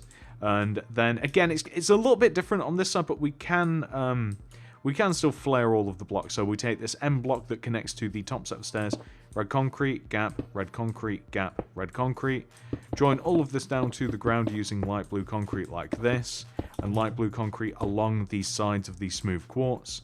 We then want to place black glass pane on the edge here, leading all the way back, except this is how far back the black glass can be. Again, I'm almost sick of mentioning this. There's a water slide is how we actually get down here, so the water slide will be in the way. You know what? I take that back. I'm not sick of mentioning the water slide. How could anybody ever get sick of water slides? So I need to check myself. So the next thing that we're going to do is we want to sort of like connect the lower part of the build together using, first of all, just a row of light blue concrete like this. So just everything together at the bottom like so, and we can kind of fill things in a little bit too. So like behind the stairs area, no one's ever going to see this, so we can fill that in just using a little bit of light blue. But there will come a point where we want to start sort of establishing a pattern, so it doesn't really matter where you want to start it. I think that maybe where the stairs start, where we first start getting a little hint of block actually, this will be red, gap, red, and then there will be a kiosk in the way. So on the right side, where the stairs start, red, gap, red, and then there will be a kiosk here. So we'll just fill all the way in between using light blue, and again, it just creates kind of like a nice little pattern. So you might be able to see on the ground in my world in particular where we actually have the ticket purchasing area, which I'm calling a kiosk. So leaving a gap of 2 between these stairs on both sides, we want to have a row of 4 red concrete. So just leave a gap of 2 along the back here and then place a row of 4 red concrete. Extend it forwards on both sides by 3. 1, 2, 3. 1, 2, 3. Join it together in the middle. Make the floor something else inside. Smooth quartz will do. And then we want to extend the back up here by 3 rows. So 1, 2, 3. And we can even extend it backwards just because it looks a little bit messy. We'll just have it extend back into the glass. And then it's up to you whether you want to have a door. I'm starting not to add doors on these things, so we just want to extend the sides up, extend the top forwards, and then later on we will be filling this in a little bit. But what we can do is place a smooth quartz stair there. I just kind of wanted to have this place just to kind of give you an idea. So now that we have done that, ladies and gentlemen, I want to add a couple of rows of smooth quartz block inside of this to give us the first floor essentially. So, and as a matter of fact, we might just add all of the floors in and then delete them as we go, because you can alter the difficulty of the funhouse as you see fit, and I'll explain more about that later, but here we go. So we take these 2 smooth quartz blocks here and we extend them inwards 2 rows. We extend the smooth quartz all the way over across to where they would equivalently be if there was indeed an exit / entrance on that side, so you kind of get that idea. We can then wrap a row of red concrete around the smooth quartz like this, and this will kind of give you the idea, an idea of the sort of space that we will be dealing with. Later on, we will be extending this. As a matter of fact, we might give ourselves a little bit more space. So instead of just 2 rows of smooth quartz, we can also, by the way, you can adjust this. We're going to give ourselves 3 rows of smooth quartz. So I'm sorry about having to delete that red concrete. And then we want to then wrap the red concrete around further. So instead of just 2 rows of smooth quartz, let's give ourselves 3. You can give yourselves more, by the way. There's loads of space. So. And of course you can always alter this and move the wall around and what have you, so you're not really limited by anything but what you want this to look like. Anyway, 3 rows of smooth quartz like this, and then we want to move up to the next tier. So the next tier is of course where we have the horizontal row of the red concrete, and we want to place 3 long rows of smooth quartz block just at pretty much every single level of the funhouse. There's 3 levels, seems like a nice round number. So we have this, and then we want to wrap the red concrete all the way around like so, and then we'll come all the way up to the top, and we will do the exact same thing. So all the way up to the top here, 1, 2, 3, there we go, 1, 2, 3 rows of smooth quartz just extending across, just like this here, and here as well. And then that will be that, and then that kind of shows us the sort of space that we're working with. And then we will be putting a back on the fun house as well, where we will be hiding some redstone. By the way, not fancy redstone, you guys know me, but some redstone nonetheless. So there we go, we've kind of like got these floors laid out. So we can connect the corners together at the back, so in the back 2 corners like this. So we can just connect every single level together. We don't want to do this at the bottom because it's a little bit different. And we can just fill these sides in. We'll just fill these sides in for now using yellow concrete.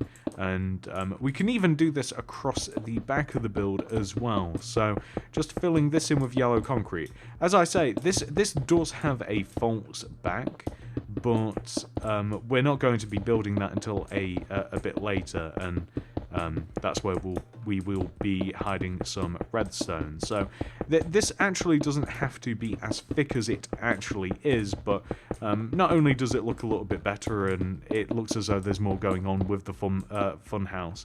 I almost called it a fun house.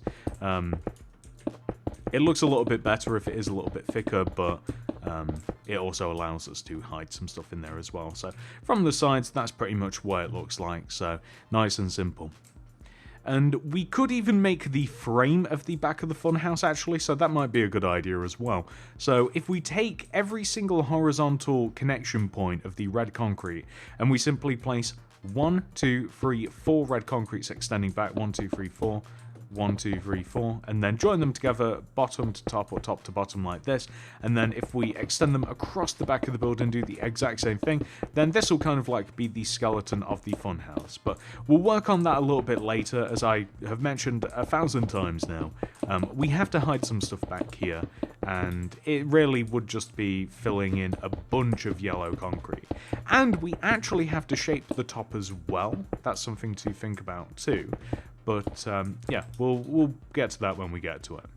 So, next thing is I do actually want to shape the top, because whilst this does look pretty good, and you know, this is starting to really get there actually now that we look at it. We've made a huge portion of this already. We want to make the top nice and curved. So at the halfway point on the side of the funhouse, which would be this block here, I think that everybody can agree, this block right here, we want to place 1, 2, 3 red concrete on top of it. We then want to extend that 3rd red concrete in, up, into, up, into, up, and then we're going to come all the way over to the opposite side and do the same thing. So we'll take this middle block, 1, 2, 3, and then in, up, into, in, or rather up, into, up, and then just join it all the way across. So saves any long counting, and it gets all of the curved part out of the way. And kind of like in the spirit of what we've done already, kind of making the facade, we are simply just going to fill this in using yellow concrete. We'll add any sort of detail that we have to later. So we'll add some like faux lights to the top of this. You'll see what I mean by faux lights when we get there. And we also have a giant sign that says Funhouse, as if it wasn't obvious enough already. We do have a big sign saying it, so just in case you weren't sure, just in case you thought this thing was like, I don't know, a hospital or a police station, just by looking at it, it will say Funhouse, just in case it wasn't obvious. So we're also going to seal up the left side here, just all the way up at the top. We're just going to add some glass pane. We're not going to do that on the right side because water slide. And this is really, really good, guys. This is a really, really good point to be at, because the next thing that we are going to start making is some of the actual stuff inside the funhouse. And I guess that, you know what, I actually kind of want to do this little kiosk first, because there's not too much left to do to it. And all we've got to do really, if we grab ourselves an item frame, paper, chest, lantern, and this isn't necessary, but I always add one of these. A willing... Oh, we also need our glass as well, just regular glass pane. So there's a willing worker that loves to work in the fair in here. So we're going to have a chest, lantern hanging on the wall, and then on this block here we'll place a paper with, or rather an item frame with paper in it. Seal up most of this using glass pane, because otherwise somebody will get out. And we will have a nice willing working participant who I am thinking will actually make racket throughout the rest of this tutorial. So it might actually be time, my friend. We'll come back to you. We'll come back to you. I'm sorry, I know, but you'll just sneer at me throughout the entire tutorial. I just can't have that. So just in case I need that, I'm just going to store those two in there, and then we'll put him back there in a little bit. So that's the little kiosk, though, pretty much complete. And the next thing that we will be working on is kind of like the first floor. So the first floor, we need shroom light or some sort of light. It's up to you. You can use redstone lamps very, very easily. So, but I really like shroom light.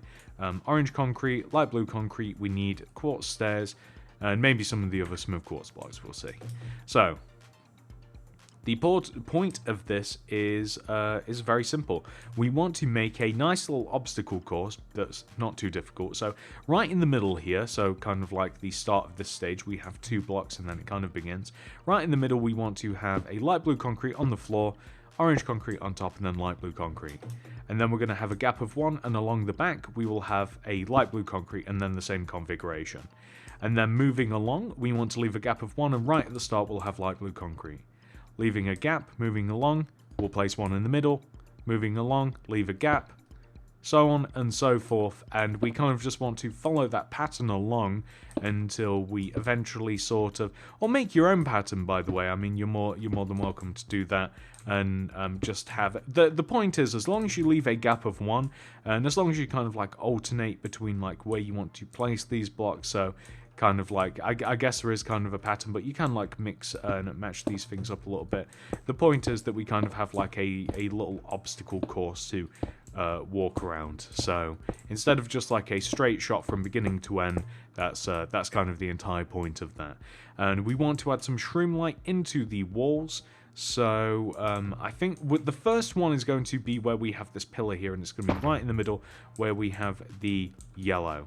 And then I think that we're going to leave a gap of 2 between these, so that would be 1, 2, shroom, 1, 2, shroom. And then we actually can't place another one, so if we start from the opposite side here, so in the wall where we have this separation here, shroom, gap of 2, it would be here, gap of 2, there. And then that's about as much shroom light as we can place that is evenly dispersed, if you can kind of see how we've done that. So we also have to make the second stage, if you will. So we have to be able to get up onto the next floor. And I find it easier to reverse engineer this. So if we come up to the next floor in the corner here, we leave that block alone, but then destroy 1, 2 blocks, actually 3, 1, 2, 3. And then we just want to place a set of stairs. You could also, if you actually don't want to cover up all of this space and what have you, you can use the ladders. Like there's no actual like proper way of doing this. It's kind of like whatever you want to do. So we can jump onto these stairs here. We'll just have to destroy that additional block, and then we can get up onto the next level. So just kind of taking a look at it from the outside, that's kind of what we have. And I think that looks pretty cool, but feel free to change the blocks and what have you. And if you did want to, by the way, the idea for this was that we could like make, if you wanted to, you could have like multiple rooms on, like you could use the back of this to kind of like elongate the amount of like obstacles that we have. But I was considering making another fun house, and I thought that I could make one that was bigger and better, which is hence why we only have 3 of these levels. But on this next level here, we want to grab, so this is just like a really simple little obstacle course. You guys know that. It's nothing crazy. So we need red concrete, white concrete, we will need a lever, powered rail, and by the way, you can also walk around this entire thing, which is a big part of this as well. I didn't want anybody to get stuck. So right on the end here, we have a white concrete, and on the wall here, a lever. And we want a powered rail on the bottom with a rail on top of the white concrete, and then the white concrete, we're going to place a red concrete inside or along the inside, followed by a white, red, extending upwards, white, red, extend down using white concrete in front of this red, in front of that white. And we're simply just going to stack rails, just extending all the way down to the ground like this. So the next thing that we're going to do is just grab ourselves some smooth quartz slab and some water buckets, and also lime concrete.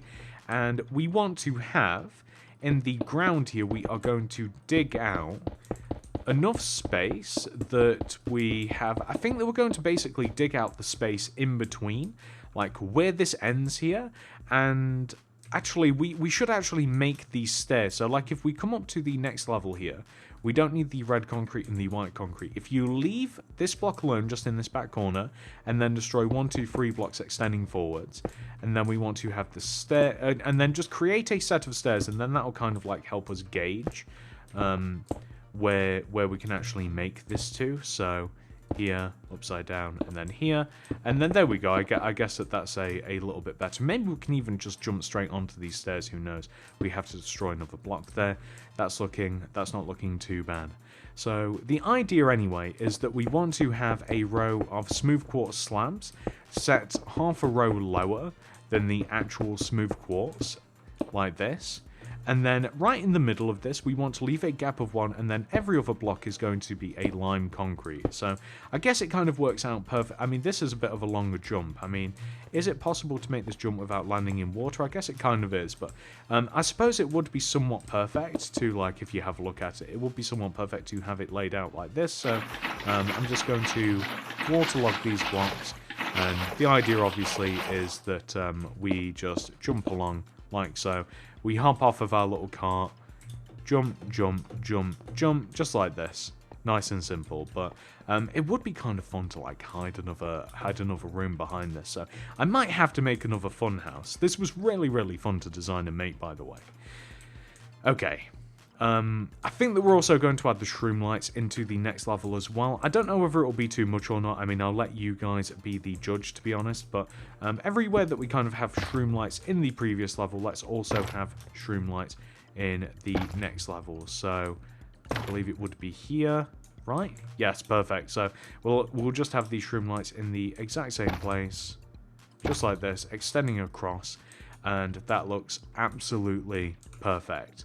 So now that we have done that, we can come all the way up to this top level here, and this top level, I think I'm just going to straight up destroy entirely behind this sign area. So, like this. And I'll also explain why in a second. So, this is going to be kind of like a Wipeout-inspired wall.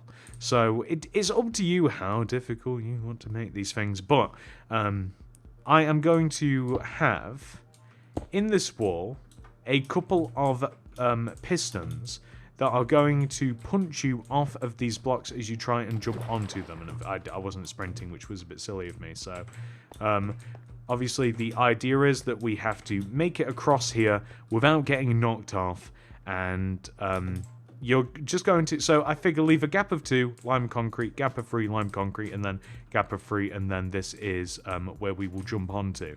And we are going to place either on top of or in between the, I like the idea of having the pistons like one row above these blocks here, and literally on top of where you're trying to jump. And if you wanted to, like, you can have one in the middle as well, so you could make it quite challenging. I find it quite challenging anyway. I'm horrible at parkour. If you guys have ever seen my parkour series, you will know what I'm talking about. And that will just set us up a little bit later, and or now actually. So why don't we take a little look at this? So we might as well make the mechanism for this right now, I suppose. So I think that you call this a redstone clock, and I'm really bad at this, by the way. So again, just to mention, like, I didn't invent this. I YouTubed how to make a redstone clock, and here we go. So behind all of these pistons here, we just want to place a couple of rows of yellow concrete like this, and we want the yellow concrete to extend to the right a little bit more. We also need a lever. So here are the things we need: redstone comparator, redstone repeater, redstone dust, and a lever. So right on the end is going to be a lever just on this corner, and then in front of this is going to be a comparator, specifically I believe facing this way. I think that that's important. In front of this, we are going to have a repeater, specifically facing that way, and then another repeater along the inside of it, facing the opposite way. We want a redstone dust joining all of this together, and redstone dust on the left side of this. We want redstone repeaters placed inwards on each one of the pistons, and then redstone dust behind the repeaters, joining all of the repeaters together and also back to the beginning. So here we go. This is what it looks like. You might just need to take a little second, and hopefully the idea being that if we flip this on, and I think if we, there we go. So you need to flip the lever and activate the comparator, and that should get all of those pistons firing. So they are kind of like doing it rhythmically, and this might in fact be impossible, I believe, maybe with that middle one. But what you could also do, by the way, is kind of like you could make it a little bit easier on yourself. So like you could go for like a 4-block jump here. I do believe that is possible. You can do 4 blocks, and or maybe like you quickly jump onto that block and then that block and then wait and then jump, or you can choose and just jump along here. If you wanted to if you wanted to have like an anti-cheating method, then you would simply turn the glass pane into glass block, and that would stop that. But you guys get the idea. Anyway, I'm going to turn that off for now because the sound of that will make me crazy. But there you go. That is the mechanism, all nice and made. So coming along the top here, we now have to make the actual water slide. So that's how we're going to get down. We've actually made pretty much every single level of this. We just need to make the way to get down and then decorate it a little bit. And then that's it, ladies and gentlemen. So to make the water slide, we first of all want to just, all we need to grab really is just 3 things, I do believe. So lime concrete, orange concrete, and we just need the water. And yeah, that should, oh, we also need the smooth quartz stairs. So smooth quartz stair gets placed right here in the middle of the end of the funhouse. On the left and right side of this, we want to place orange concrete like this. And underneath the smooth quartz stair will be a red concrete, and from here we want to place a row of 4 orange concrete extending out to the right. So 1, 2, 3, 4. And then we want to extend forwards by 4 as well. 1, 2, 3, 4. And then down by 4. 1, 2, 3, 4. And then left by 3. 1, 2, 3. And then back by 4. 1, 2, 3, 4.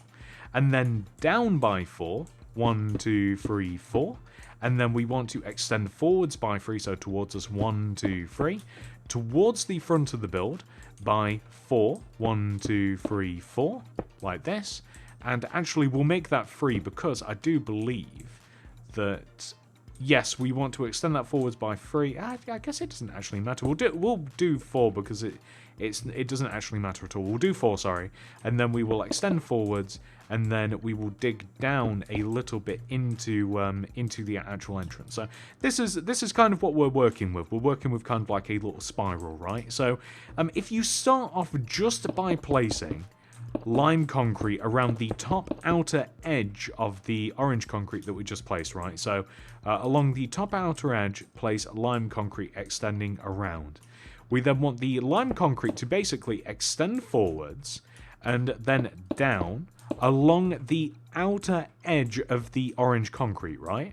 And then the lime concrete here will extend forwards and it will cover up. But what we're basically placing is the lime concrete along the outer edge of the water slide, and it's always kind of just placed outwards diagonally like this. It will join back to the actual funhouse, and then we want to start it again along the outside of the orange concrete here, and then drop the lime down so that it's sitting next to this drop in the water slide, and then lime around the outside edge like this, and then we will kind of just join back to the actual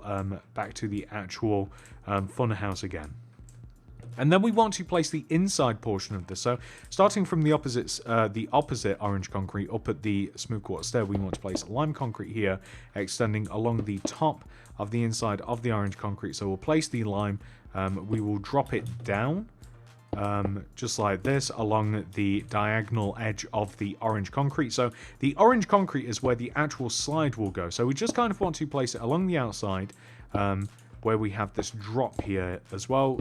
Bring it down along the. I can't really commentate it or describe it other than kind of like how I'm doing. So like the lime concrete, it just wants to make it so that we just sit nicely inside of the water slide as we're kind of like getting thrown down to the ground. And now that we've placed all of the lime concrete, we want to now, starting from the top here, we have an orange concrete, lime. We want to replace every other lime concrete block using an orange concrete. So I personally just find it easier to start off with just all lime, and I just think it's easier that way. And so unfortunately, like this will be a lime, orange, lime, and we just want to kind of like follow this pattern along, just all the way along the bottom here. Part of this got a little bit lost inside the actual funhouse, so the last block that we will be leaving on is orange, and we can start from the opposite end just down here at the bottom. You can just leave it all lime if you want to, but I think it does look better with a contrast material. Like lime and orange are like huge contrast materials. They don't really go together too well, in my opinion. Maybe I'm wrong. So that's kind of like why I put these two together. So that's looking pretty good, right? I mean, that's pretty much the entire funhouse almost made, or at least the basics of it. And then we can place a water bucket up at the top here. We probably will have to add a little bit more. Maybe the first few rows can be still, and then that will drive us down onto this level. The water should flow rather freely most of the way down to the bottom. We'll have to make the bottom level a little bit still, and then we will just drop into this hole at the very bottom like this. Maybe we will place this here, and there we go. That's kind of like the exit of the slide. So the next thing that I'm going to do, I think, is just add some of the lights and start thinking about the sign for the funhouse. So we won't need orange concrete again. So I kind of just want to place some glow item frames, kind of just like along the top of the top of the funhouse, and I'm trying to place them kind of like in the same sort of. So there, that looks pretty good, and it just kind of looks like lights. Like I don't think that they even need anything in them. Although if you did want to put like white shulker boxes in them or something, then I think that would look pretty good. It's kind of just like just good old regular sort of lights that kind of like advertise, hey, I'm here. Like that's all that's meant to be. We can hide lanterns as well, like if you kind of want to lighten up the sections, the segments, then you can hide lanterns between or behind the vertical rows of like red, and white concretes like this, leading all the way up to the top. I think that that is looking pretty good. It just adds a little bit more to it. I mean, it's, you know, nothing crazy. We have to add the actual sign as well. So the sign is made using a loom, of course. And we've got so much stuff in the inventory now. So loom, light blue banners, and we just need red dye, I believe. I'm really hoping that we don't need any light blue. So we're going to throw the loom down, open it up. The first letter that we've got to make is F, and these are going to be run through really quickly, guys. So red dye in there, vertical row of red on the left side, horizontal along the top, horizontal through the middle, that is F. The next banner we need is U, so a vertical row of red on the left, vertical row of red on the right, horizontal under the bottom. Next banner will be N, so vertical row of red on the left and the right, diagonal row top left corner to bottom right corner, that will be N. The next letter that we need to make is H, so vertical row of red on the left, on the right, horizontal straight through the middle. And then for the next letter, we're going to have a horizontal row of red on the left, the right, along the top, along the bottom. And then the next letter we would need would be U, but we already have it already. So next is S, so horizontal along the top, bottom, and then finally a diagonal row top left corner to bottom right corner. And last but not least, we want to have E, so vertical row of red on the left, horizontal on the top, middle, bottom, E. So now that we have all of these banners, we simply just want to place them in front of the light blue concrete here, starting at the top left side, and F, U, N, and then leave a gap of 2, H, O, U, S, E. Perfect. Funhouse. You could even do the letters in white as well, but that might be a little bit too contrasty. It's up to you. And now that we've done that, we can... Oh, wrong inventory. There we go. So now we can simply just grab our villager, place him back in his little booth. If you want to, you can kind of just like place a little bit of stone around the front of this, so the stone just kind of like, just as a little bit of a pathway, just to kind of allow us to integrate this into the rest of the fair a little bit later on.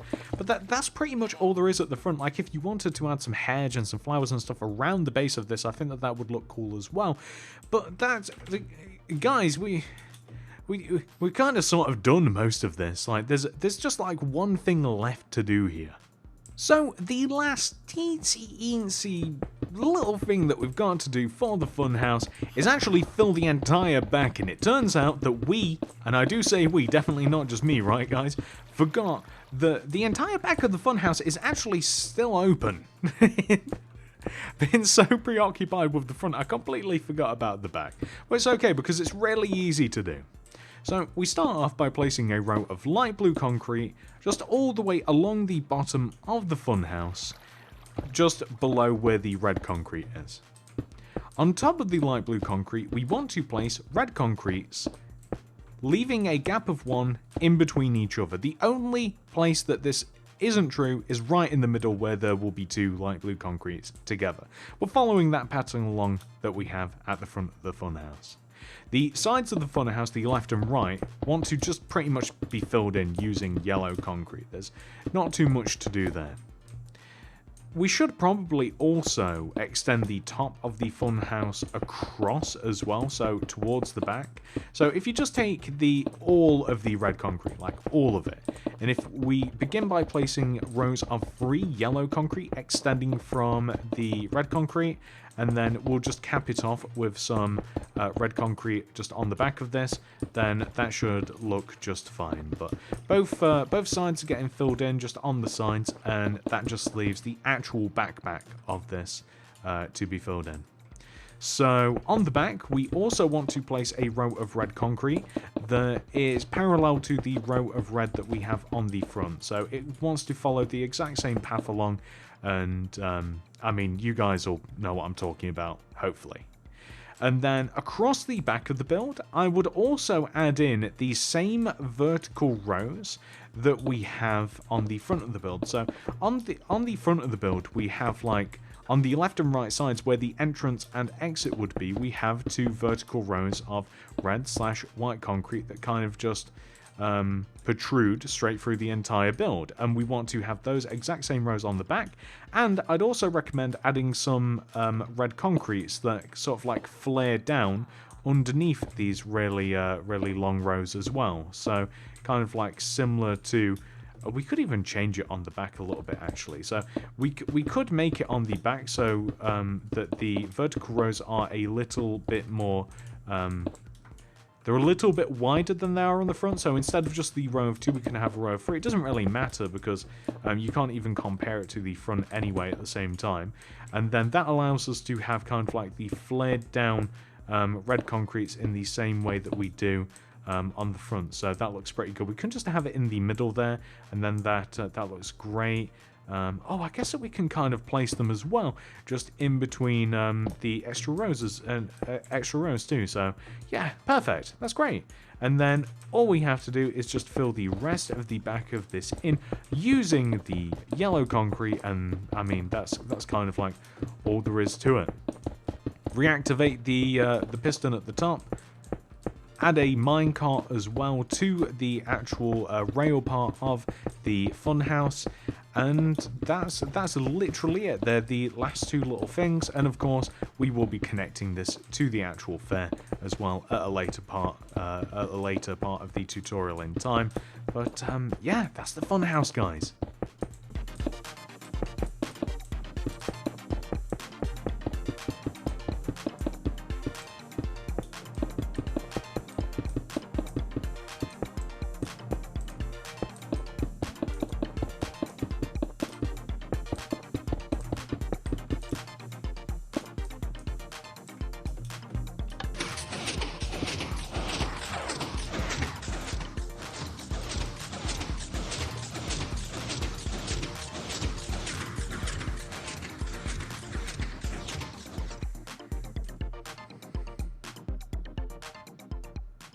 Hey, what's up YouTube, and welcome to part 22 of my how to build a fair tutorial playlist / theme park tutorial playlist / carnival tutorial playlist. In this video, I'll be showing you how to make a strength testing game. If you are making the entire fair, then this is where you are going to want to begin building the build.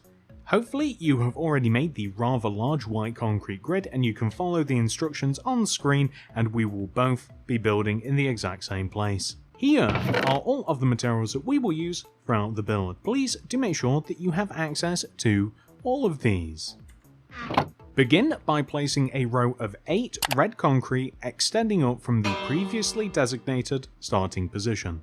1, 2, 3, 4, 5, 6, 7, 8. Next to this, place another row of 8 red concrete. Extend the bottom 2 blocks forwards by 2 rows. 1, 2. Then, on top of the back left corner of the little platform that we've created, place a red nether brick wall, then a diorite on top, red nether brick, diorite, red nether brick, diorite, and then finally place a bell on top of that. It will actually have to be placed on the block. And then right of this, we want to place, starting from the bottom, 2 stone buttons extending upwards, and then a sign. The sign we are going to write not quite, because this is a strength test. Of course, you've got to imagine that this would actually be like monitoring how well we are actually whacking the pressure plate, which is not actually going to be a pressure plate. Anyway, continuing upward, we want to place 2 more stone buttons, and then finally another sign in which we will just write strong. Capital letters, exclamation mark. I think that is perfect. And then down at the bottom here, we are simply going to have a detector rail in front of the lighthouse looking selection of walls. In front of that, a quartz stair, and then just off to the right of this, we simply want to place a black concrete or something a little bit more textured. I did consider that an anvil might look cool as well. It might also not work, but it might also look cool. It's just kind of like a more interesting looking hammer, but black concrete, a black shulker box, something like that if you're looking for something a tad a little bit more textured, placed with a lightning rod extending out of the top, looks like a mallet. And that's pretty much all there is to it. So there you go, build complete. Hey, what's up YouTube? In this video I'll be showing you how to make a working ghost train slash haunted house. This is by far my favorite part of my how to build a fair slash carnival slash theme park tutorial playlist. This is the most fun. I'm going to be quiet now so you can sit back and enjoy as I playtest my roller coaster.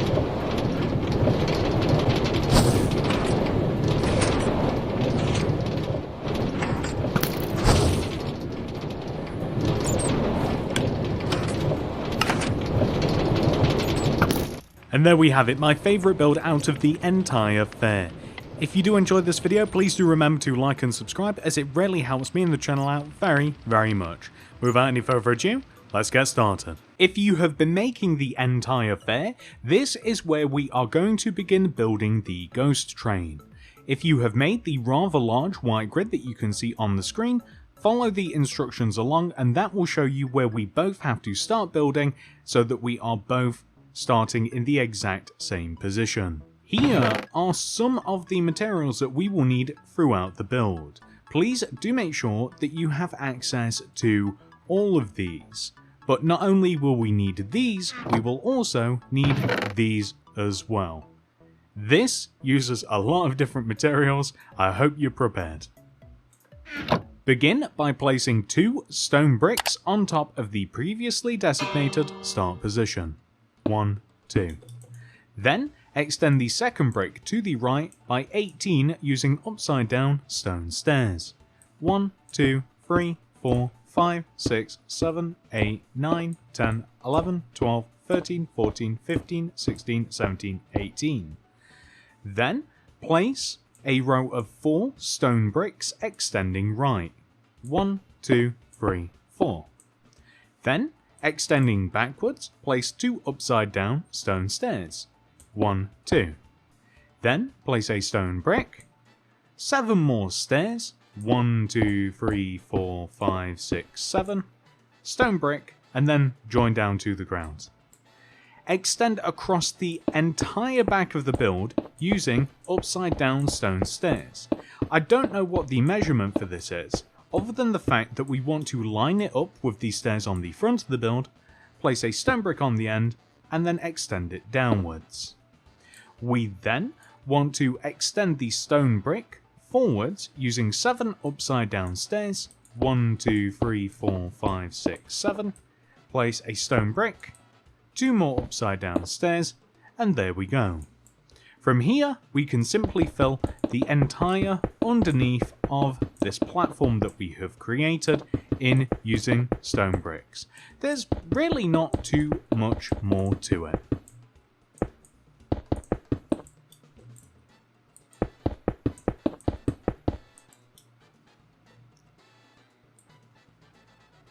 Next, we are going to fill the foundation in using stone bricks. Once again, this is very simple. We simply want to connect the entire top of the platform that we have created. This is going to be the base of our build, the first level if you like. All of this simply just wants to be smoothed off and filled in using stone bricks.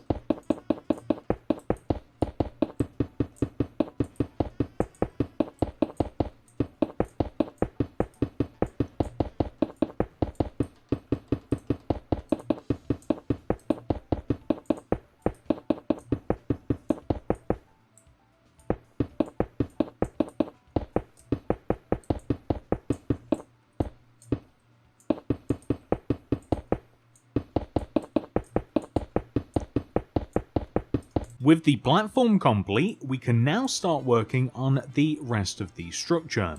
Come all the way over to the front left hand corner of the platform and begin by placing a row of 5 stone bricks extending up from this corner. 1, 2, 3, 4, 5. We then want to extend this 5th brick all the way over to the right, and the idea is that we want to connect it to the opposite corner of the platform. Not only that, we want to extend it backwards and join it down to the back corner of the platform, extend it all the way across the back, and you might have guessed it, join it down to the opposite back corner of the platform, and then extend forwards, like this. So from here, we also want to add 2 additional rows of stone bricks. On the left and right side, you may remember that we have a row of stone bricks separating 2 rows of upside down stairs. Well, we just want to extend those stone bricks upwards, just like this. So the next thing that we want to do, now that we have laid out the structure of the ground level, we want to move up. So to do this, we want to come all the way back to the front left hand corner of the platform, here, and place a row of 4 stone bricks extending upwards from this corner. 1, 2, 3, 4. And then right by 5. 1, 2, 3, 4, 5.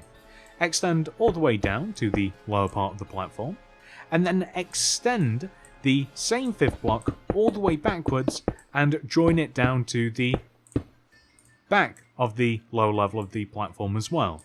Extend across, join down to this corner, and extend forwards. We are essentially making a rectangular shape. And we want to do this on the opposite side as well. So if you come to the front right corner of the platform and extend upwards by 1, 2, 3, 4, left by 5, 1, 2, 3, 4, 5, and then join down. And then extend the corners backwards and join them down to the lower level of the platform as we did on the opposite side. Join them down and then all the way back to the beginning again, so that we have something that kind of looks like a...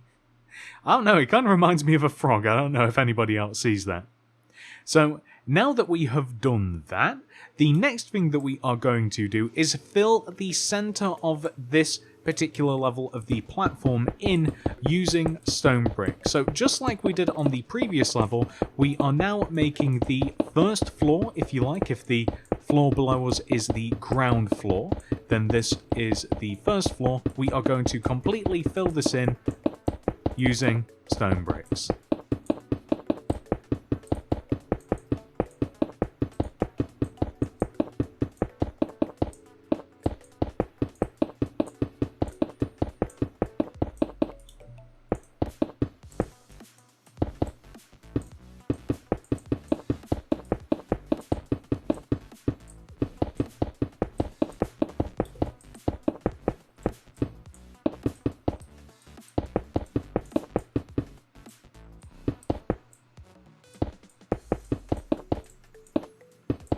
So now that we have something resembling a first floor, we are now able to make the center part of the first floor as well. So not only do we have this left and right side, we need something in the middle. So if you come all the way to the front middle-ish part of your build, where the row of stone bricks here connects down to the platform, right of this we want to count inwards from this block 1, 2, 3.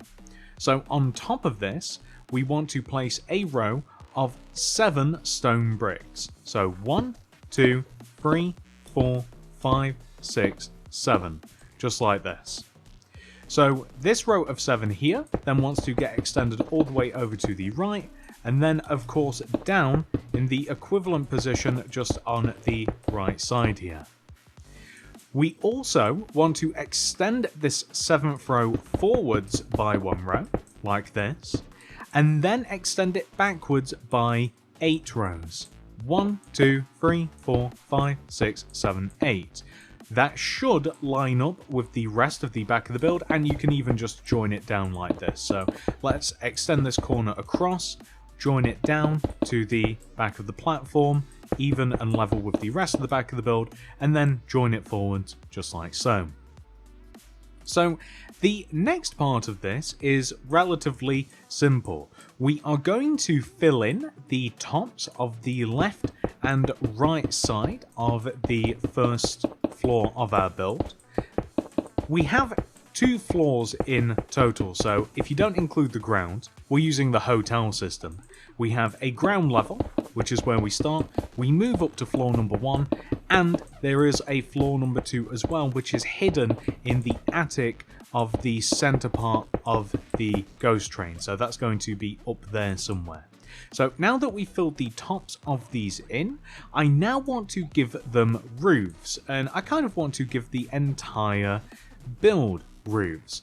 On the back of the build, where the build is kind of like split into two, so literally like the lower half and the upper half, we have this horizontal row of stone bricks. I want you to add an additional row of stone bricks here, just hanging off of the back of the build. So the next thing is that we are going to have the two little sort of flat roofs made first. So, or better yet, actually, we can place a row of polished deep slate stairs all the way around the edge of the middle part of the build, which is why we just added the additional row just on the back here, extending off. There's a good reason for that, and you're going to see it in a second. So once we have added all of these deep slate stairs, which is fun to say because of the amount of S's. So now that we have placed this, underneath these stairs, starting from any one of the corners, we want to place a slab. And then we want to leave a gap of 1 and continue placing slabs all the way around the edge. And if we have done things correctly, then we should have a nice even pattern dispersed all the way around the edge of the middle of our build, and this is kind of going to keep things separate. So this is one of the ways that we've kind of separated the lower level of the build from the next level. We kind of have like almost a skirt going all the way around, and now the frog has a mustache. So now that we've done this, we are going to move up to the next level, and we are going to place polished deep slate stairs all the way around the top of the left and right side of the build. Not only that, it will extend across the back of the build as well. So these stairs kind of only stop and separate just in the middle of the front where they join to the center, just like this. And then we're going to use polished blackstone slabs to make two square sort of flat. It's not really a flat roof because it's well not flat, but we want to just use the polished blackstone slabs on the left and right side, and we just want to have, it's just an ever so slightly raised roof. It will come to a natural end when we just have these two little, there we go, when there are just two rows in the center, it will kind of come to a natural end. And of course we want to achieve the exact same effect on the opposite side as well.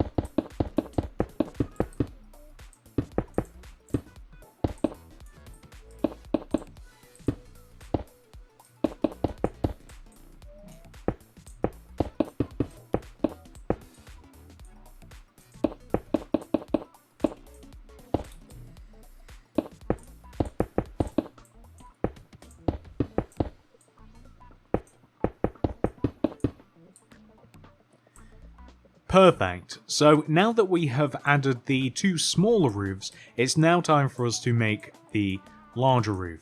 This is really easy. On the left and right side, we have two long rows of stone bricks. We want to turn these into triangular shapes instead of just two flat lines. The way to do that, of course, is by slowly adding ever shortening rows of stone bricks on top of the base row, kind of like a pyramid. We want to do this on both sides. This roof is the most complicated roof, and yet it is still relatively simple. So once you have the two guide rows, we want to, at the edge of the roof, on the front and the back, we want to have a row of deep slate stairs. The center of the roof is going to be made up using polished blackstone stairs. The sides of the roof that overhang the rows of stone bricks that we've just placed want to be deep slate stairs, and we also want to, on the corner, add polished deep slate slabs, and we want to, every other row, place a row of polished deep slate slabs. I've just got to extend this an additional row over. We want to have the exact same effect that we created just down below. It's also worth mentioning that we do not want to have this effect on the two smaller roofs. We are using it sparingly. So there you go, that's as easy as it gets. That is how the main roof, or the more complicated roof, the largest roof, the tallest roof, wants to look.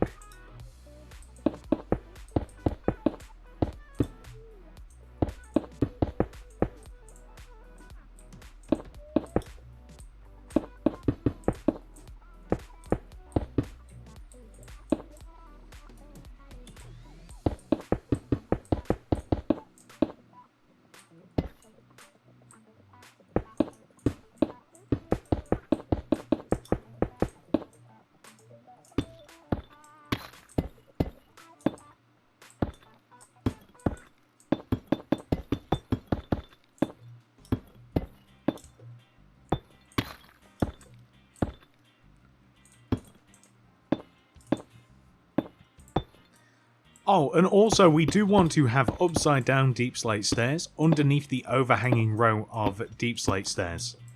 I forgot to mention that.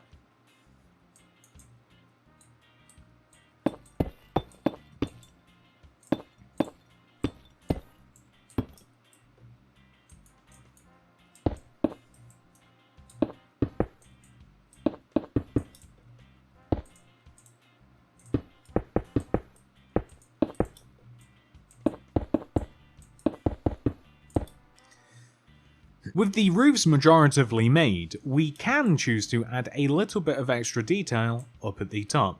I've just noticed a little aberrant deep slate there. So, all the way up at the top, you may choose to grab yourself a polished deep slate wall or a polished blackstone wall. On the front of the build, specifically the top front of the build, place a wall on the end with warped fence in between, with a wall on the opposite end, just all the way up at the top of the roof. You might find that you like that little bit of extra on the roof. That might not be for everybody, but options. So, to make it easy to add all of the details to the actual building itself, it would be best for us to give ourselves a nice empty blank canvas. So that involves filling all of the walls in using stone bricks. If we start on the left side of the build, we pretty much want to fill the entire left side of the build in, except for the bottom right part, which is going to be open, and that is kind of like the front, the entrance to our ghost train. So that nice little part, which kind of looks like a porch, wants to be nice and left open. The entire back of the build, however, the entire backside wants to be completely filled in using stone bricks. So anything that you can find, just completely fill it in, make sure all of those walls are sealed up.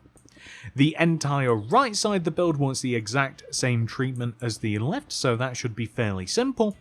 And the front of the build isn't too complicated either.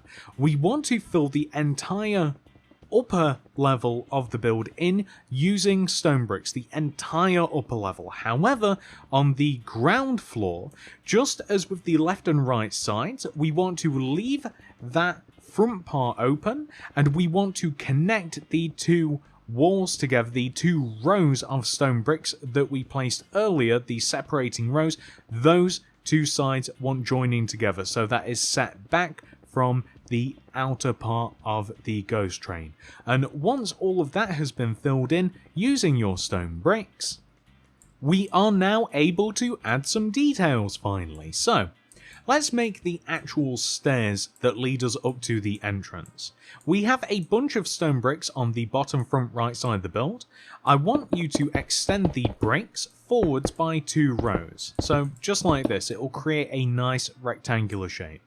We then want to place a couple of sets of stone stairs just leading left in front of the ghost train like this, and this is how we are going to get up to the actual entrance. And speaking of which, we don't really have an entrance or exit yet, but this is really easy to add. So this is actually the exit. This is, as we walk up these stairs, this is where we will actually pop out of, and we have to travel across the front first. So we are going to knock out this stone brick here. This is at the bottom, just right next to the edge, and we want to knock out the 2 left of it. And then 2 rows above this, and then place upside down stone stairs in the 2 corners. Leaving a gap of 1 going left, I want you to create a separating row of grey concrete from the bottom to the top. On the opposite side of the build over here, we actually want to do the same thing. So this is the actual entrance, this is where we begin. Leave a gap of 1, destroy this block, 2 to the right, destroy 2 rows above, and then place upside down stairs in the corners. We can actually connect the 2 sides of the ghost train, so the porch to the actual building, together using warped fence. In addition to this, we want warped fence placed across the front of the build, so we leave a gap of 1 from these stone brick pillars, and then we just place our warped fence extending all the way over to the right, literally as far as it will go, and then seal up this little area as well. We of course want the same row of grey concrete that I almost forgot, and that is the lower level mostly complete. We do have more detail to add, but we're taking these things in small strides. So, moving up to the next floor here, we want to have 2 windows on the left and right side of the build. So the windows are one row away from the edge, and I want you to destroy from the bottom to the top. Upside down stairs at the bottom, stone slab at the top, and we want to do this with both of the gaps. We also want to be able to exit and enter this part of the building here, so we can just destroy from the top to the bottom. You could even add a little stone slab here at the top, and this is where part of the ghost train is actually going to come through, so we will kind of like weave our way through the entire build, so we'll pop out here and then we'll enter here when we actually have an entranceway. But we want to come all the way over to the opposite side here, and we want to do the exact same thing with this little part of the build as we just did over there on the left. So we'll destroy this row here, so we have an entrance / exit, and we have two little windows. Easy peasy. This is how it looks so far. The middle part of the build, which is very important as well, we want to separate, first of all, using a row of grey concrete. This is straight up the middle, dividing it in half like this. We then want to place an entrance and exit slap bang in the middle of this. So we'll leave a gap of 1, destroy a row of 1, 2, 3, 2 rows above it, with upside down stairs just in the corners, and there you go. It's really, really simple. So we do this just on both sides, and there we have it. So we will come out of here, enter here, we will shoot up into the ceiling, come back down, enter this part of the build, and then we will drop down through to the exit, which is just below that particular part of the build. We also have to add, and this might be, we'll do that later as a matter of fact, we have to add some interior walls, but we will work on that a little bit later. So now that we've done this, we are going to come towards the back of the build, ladies and gentlemen, and we can add a little bit of detail back here. So there's not like a bunch of detail to be added or anything, but there's definitely enough that we should probably just get it knocked out now. So on the back of the build, we want to create a couple of separating rows. So these rows are placed here and here, and you're going to be able to see now that I zoom out where these line up with. These line up with the center part of the build, so we want to extend these 2 rows out. Left and right of this, we want to create windows that are equal and opposite to the windows that we have on the front. And if we come over here as well, we want to do the exact same thing. So basically just leaving a row from the sides, upside down stairs at the bottom, slabs at the top, easy peasy, nothing else to say about that. The center part of the build, we want to, leaving a gap of 1, we want to create the same set of windows that we actually have on the front. They're not lined up in the same way, but they are built in the same way. So like this, we want to have the, and you can see it's just right in the middle, we want to have the gaps with the stairs up at the top. We want to, leaving gaps of 1, place a warped fence across the back center part of the build. We don't need to have it on the left and right side. So barring a little bit of black concrete and some solar lanterns, this is actually the entire back of the build complete. There's not too much more to it. So now that we have done all of that, ladies and gentlemen, we are going to work on some of the finer detail. So the next thing that we are going to work on is pretty much everything in front of the ghost train. So if we start on the front left hand corner of the ghost train down here at the bottom and place a row of 7 cobble wall, 1, 2, 3, 4, 5, 6, 7 extending forwards, with a stone brick on the end, and then extend that forwards by 3, 1, 2, 3, and then left by 3, 1, 2, 3, back 3, join all the way back to the start, and then we're going to dig the center of this out and then replace the center with something else. It doesn't really even matter. On the left, back and right sides, we want to add 3 rows of stone brick. So 1, 2, 3, and same across the back. Same on the right side, just like this. Seal the top up. We're going to add a row of glass pane just here on the right side, connecting the bottom to the top, and then all the way around the edge, polished deep slate stairs. So just like this. And underneath the corners, we want to add polished deep slate slabs. If I can jump this wall, which I apparently can't, my legs are too short, I guess. And there we go, perfect. We're going to add a couple of solar lanterns just to the front of this on the left and right side, but we also want to give this a little roof, which is going to be made using blackstone slabs all the way around in a little ring, and then we eventually want to peak it in the center, similar to what we did over there on the actual ghost train. On the open part of this little window here, we want an item frame with a paper, and we want to stick a stair here in the back right corner. Oh, we should also extend the glass pane across at the top, because otherwise the volunteering worker will escape. So we're going to throw all of these away for a second. There's going to be a lot of different material changes here. So we need dark oak trapdoors, candles, flint and steel, and a chest. So chest in the bottom, dark oak trapdoor above it in such a way that we can place candles on it. A couple of candles, light them up. There you go. Absolutely perfect.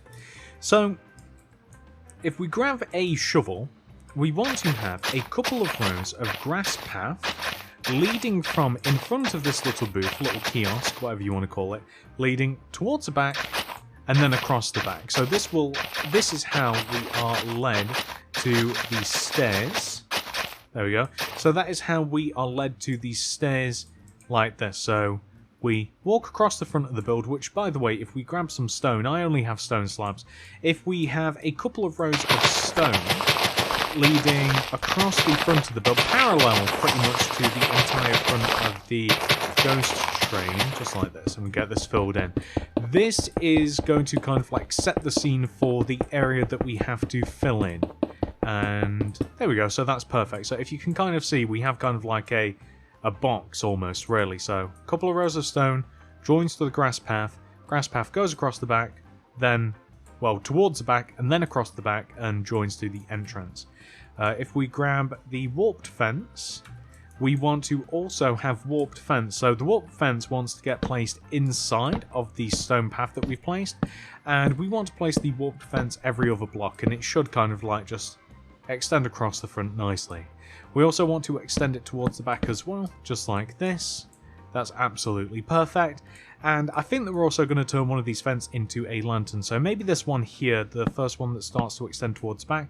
A couple of fence on top, couple of wall. So on the back wall here we'll have deep slate wall on top, cobblestone wall, underneath it a soul lantern, just like this. And there's actually a little decoration that I think that we might get all of, that we might place, because it's like a repeatable decoration, and I think it might be a good idea to place it. So this decoration in particular that I keep alluding to requires a soul lantern, polished deep slate wall, and a warped sign. And we want to place, in various parts of the build, starting on the front left hand corner of the build here, we want to place a wall, soul lantern, with warped signs all the way around the edge of this, like so. So that's one place that we want to reuse this decoration. We want the same decoration right in the middle here between the entrance and exit of the train. So wall, lantern, and then signs around it. So this is pushed up towards the top of the ceiling there. We want the same thing on the opposite side here as well. So this is like the actual main entrance here, not the entrance to the ride. I guess technically things get confusing because that's like the entrance to the actual ride, and then that's the entrance as well. Anyway, the point is that you can see the 3 sets of lanterns that we want to place in this manner. And we also want to have this exact same thing up here as well. So hanging off of the grey concrete road, pushed up towards the top here, we want to have the exact same thing. So wall, lantern on top, warp signs around it. And we also want to place a couple of warped lanterns on the front of the build, independent of the decoration that we've been adding. And we just want them to hang in front of the left and right sides of the build, like this. And then on the back of the build, we have some more of these to place. So on the back of the build, we want to have the warped lanterns, or soul lantern. I keep calling them... Have I been calling them warped lanterns this entire time, or have I been calling them soul lanterns? Some of you guys have... I bet have been driven crazy. I apologise. I have no idea what I've been calling these, but soul lanterns anyway. So soul lanterns hanging off the back 2 sides of this, and we also just want to have one here. So just like right in the middle, just like this, just right on the middle of the back of the build, and there we go. That keeps things just like nice and brightish. I know it's the middle of the day, but you guys get the idea. This place looks really cool at night. So that is all of that particular decoration placed. And whilst we have the warped fence, or soul fence as I might have been calling it, we want to leave a gap of 1 and place a row of warped fence. I literally almost called it soul fence then. Warped fence connecting the left and right side of the build together at the front, just in the middle. And there we go. That's absolutely perfect. And once we've done that, that further propels us towards detailing the rest of the build. So, to detail the rest of the build, which we do indeed have to do, we are going to... By the way, this chest here, we use a couple of chests in this build. One of them is in here, and the other one is here, right at the actual start of the ride. So this is where we're going to store minecarts. We will never need chests again. So, nor do we ever need dark oak trapdoors again. So, for the front part of the build, we are going to use a bunch of different things, but I'm going to start off by grabbing lime glass and lime concrete.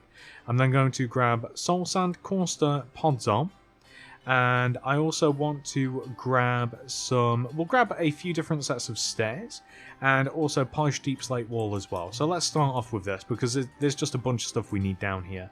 So on the right side of the build here, I kind of want to make what I would call an ooze pit. And you can see that there's already a little bit of lime concrete built into the floor here. I won't explain to you why that's there, but it is. It is there for a reason. So anyway, we want to dig out an area on the right side of the build here, maybe even a little bit smaller than I've built here now, but we'll experiment with this. And we want to dig 2 rows into the ground, kind of like an abstract shape, replace the blocks in the ground using lime concrete, and then we want to have the lime glass placed on top of this to make what I would describe as just like a little ooze pit. Kind of looks like something that you wouldn't want to fall in. I certainly wouldn't. We want to have a couple of gravestones placed in the front of this as well. So gravestones are very easily made by placing 2 back-to-back stairs together. And then in front of said stairs, if we dig a couple of rows and replace that with podzol, or a mixture of podzol and coarse dirt, or a mixture of podzol, coarse dirt and soul sand, or a mixture of either of the 3 in any sort of combination that you want, you can have a little gravestone. There's also an additional way to make a little gravestone or a grave marker. If we leave a gap of 2 between this, because this requires a bit more room, and we place ourselves a wall, I'm using polished deep slate wall, chiseled, polished polished black stone in the center, and then polished deep slate wall either side of it, it just looks like a little cross or a grave marker. And then similarly, if we just dig a couple of rows in front, place a podzol, a coarse dirt, place a podzol, soul sand, whatever you want, just in front of this, or even double podzol looks really good as well, then we have a little grave marker.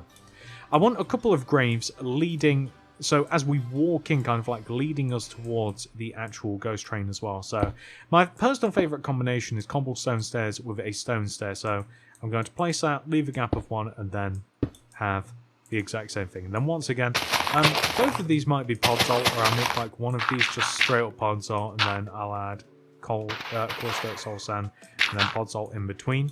I think that looks good. So it basically, like, if you just use podzol, or if you just use one of the materials, it looks fine, but if you mix it up, it kind of looks like the ground is disheveled, meaning, you know, somebody has been in and out of the grave, possibly. So using a bit of imagination there.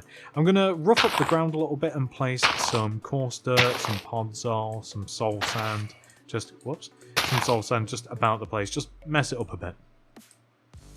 From here, we are going to just quickly dump all of this out a little bit, and we need some plants, so let's come and investigate this little chest here. And we are going to grab... we need a bunch of... So we need to make some ghosts as well, which are quite fun. So I'm going to grab a loom, white stained glass, white banner. I do believe it's a white banner. Yes. With some black dye and some white dye. But we need just a bunch of different plants. So crimson fungus, crimson roots, warped roots, twisting vines. Something that I don't have as well, actually, which is good, is a dead bush. So I'm going to grab that as well. And we can also use some netherwort as well, because we have some soul sand. And a little bit later on as we move through this, we'll need the stone cutter, player head. We will also be reusing some of the ground blocks as well.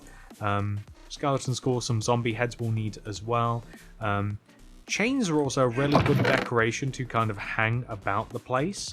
And maybe even, probably not any more soul lanterns. Candles are always good, flint and steel, some stone slabs, some cobblestone wall perhaps. And we'll kind of just leave it at that, and we'll just grab stuff as we need it from this point onwards. So, first thing that I'm excited about is the ghosts. So we're going to make one. And we actually need 2 white banners for this, by the way, because we need to make two different banners. So, throw a loom down on the ground, open it up, and place a white banner in here. black die in the loom, place a horizontal row of black die straight through the middle. Grab the black die, throw white die in there instead, and place a horizontal row, or rather a vertical row of white die straight up the center. White die out, black die in, and now we want to place, what is the technical word for this? Black base indented, so we want to place that. But grab the other white banner, throw that in there because we've done with that first one, and then we want to have the same black base indented as well. And this, believe it or not, is all you need to make a ghost. So one ghost I'm going to place over here on the left. It's going to be floating off of the ground, and I have found that I like the white glass for this as a base to hang, first of all, banner number 1 straight off of the front, and then banner number 2 off of these sides. And that is kind of like a cool floating ghost. Really, really simple. I want to have a similar sort of thing just over here on the right next to this grave, just a couple of rows off the ground at a different altitude and also at a different point, so maybe we'll have this set just 1 row backwards, and then banner number 1 on the front and banner number 2 all the way around. And there we go, we just have a couple of spooky ghosts kind of floating around doing what they do. Crimson roots and crimson fungus can be used sparingly or not so sparingly around the front of this. Warped roots are really good as well to kind of just hit the vibe. Dead bushes as well. Again, we probably don't want too much of this. So when it starts to look a bit too, when the colours start to bunch together a bit too much, so like it was there. Otherwise, it's quite spread out really. Then add a little root. Add some dead bush instead of like the roots, and it kind of mixes things up a bit. I think that that's a nice little perfect blend. I might make this back crimson root here, I might make this into a twisting vine. That will grow quite rapidly, and it will it looks quite cool. I quite like it when it grows kind of like out of control, so I'm happy to leave that as it is. And that's kind of like the front of the build complete, ladies and gentlemen. The only thing that you might want to add here and there is a couple of skulls and heads. So I think that a zombie head, kind of like or maybe even like a skeleton skull, that's kind of like good here. Maybe a zombie head over here, just in the center. Of course, you can have a zombie head popping out of the grave. That kind of like adds a nice little extra layer. But again, you don't want to go too crazy with all of these things, really. You could even have like a little skull just hidden back here as well. But moving on, decoration. So this is kind of like the front of the build. So this is kind of like this is like the opener. So this is quite done. I think that we've added a nice level of detail here. So moving on up, this is the entranceway. I just want a stone cutter and a player head. Stone cutter on the corner, player head in front.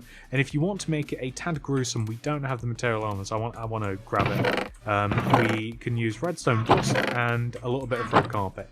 Depending on how gruesome you want to get, you can have a little bit of dust and a little bit of carpet spread about the place.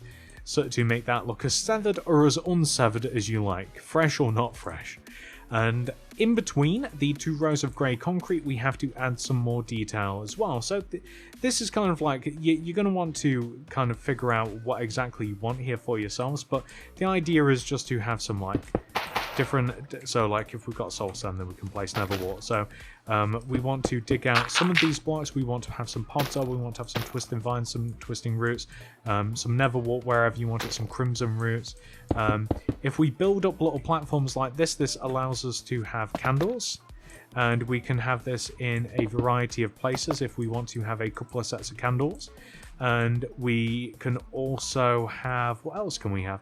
So like a dead bush as well, if we want to kind of like break up some of the roots, as I mentioned.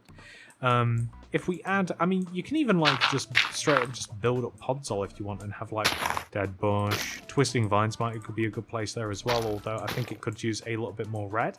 And then we could have like twisting vines at the end here.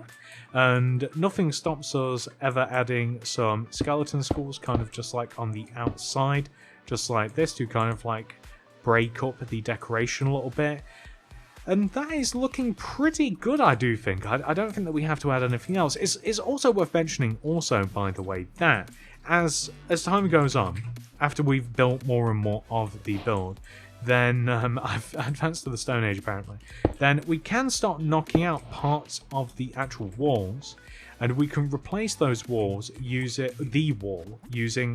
different materials. So I'm cluttering my inventory here. I'm going to completely regret this a little bit later on, but instead of the wall just looking flat and smooth and boring, we will be adding different materials to it. So andesite, all of the different stones, some stairs here and there, we will be chopping and changing it up so it looks a little bit more dilapidated.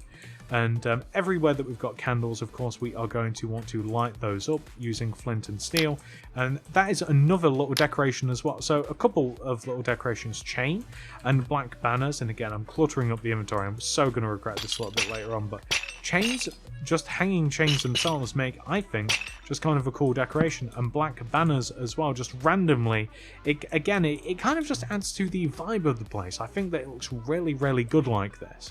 And also, I've just thought about this as well. So not only do we have to do this to kind of like this little lower level here, but we have to move on.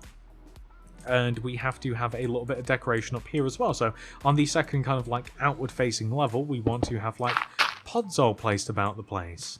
And some soul sand. And some coarse dirt kind of like just placed evenly and randomly kind of like around here. So the tracks kind of move through the middle of this, so if this makes sense. So the rails will move through the middle of the entrances, so around that we are able to add, you know, like twisting roots, and we are able to add, once again, kind of like a little bit of podzol here and there.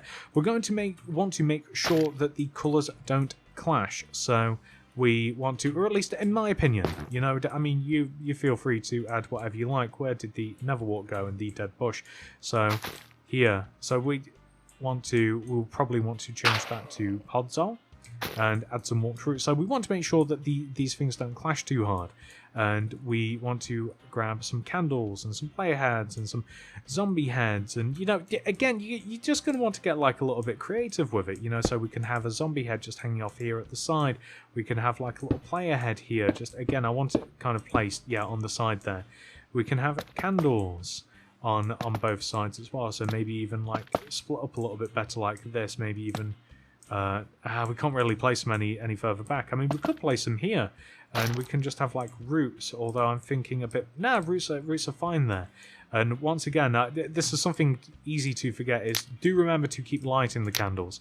That's something, that's something, oh, there we go, a little delay there. That's something that I easily forget. And yeah, and we can, once again, add like chains, and you could even have a ghost here on this upper level if you wanted to. So, like chains hanging down, just like this, to make it a little bit more, I mean, does that not look kind of cool? I kind of like it. And then like a black banner kind of just like, you know, I don't know if I like the black banner there in that position, to be honest with you, but you get the idea. Like, there's something nefarious about the chains, I think. They do just make kind of like a cool decoration. Other than that, I think that we're pretty good at that point in particular. So this is kind of like the outer part of the build complete, ladies and gentlemen. So this is like all the decoration that we will be adding for the outside. Everything else that we do from this point onwards is going to push us more and more towards the inside the build. So I think that actually the last thing that we should do is we should gather the materials necessary to make the banner, because we have to write in big letters, and this is where I'm going to start regretting adding all of these extra materials to my inventory. This is where I'm going to start regretting that. We have to write Ghost Train on the outside, just in case nobody was sure what we've been making here. We have to literally write Ghost Train in big letters hanging off the front of the build. So coming back to the loom with our black banners and our black and white die. Black banner in there, the first letter is the hardest to make. So black banner in there, white die, we're making G. Vertical row of white on the right side of the banner, throw that out, put the black die in instead.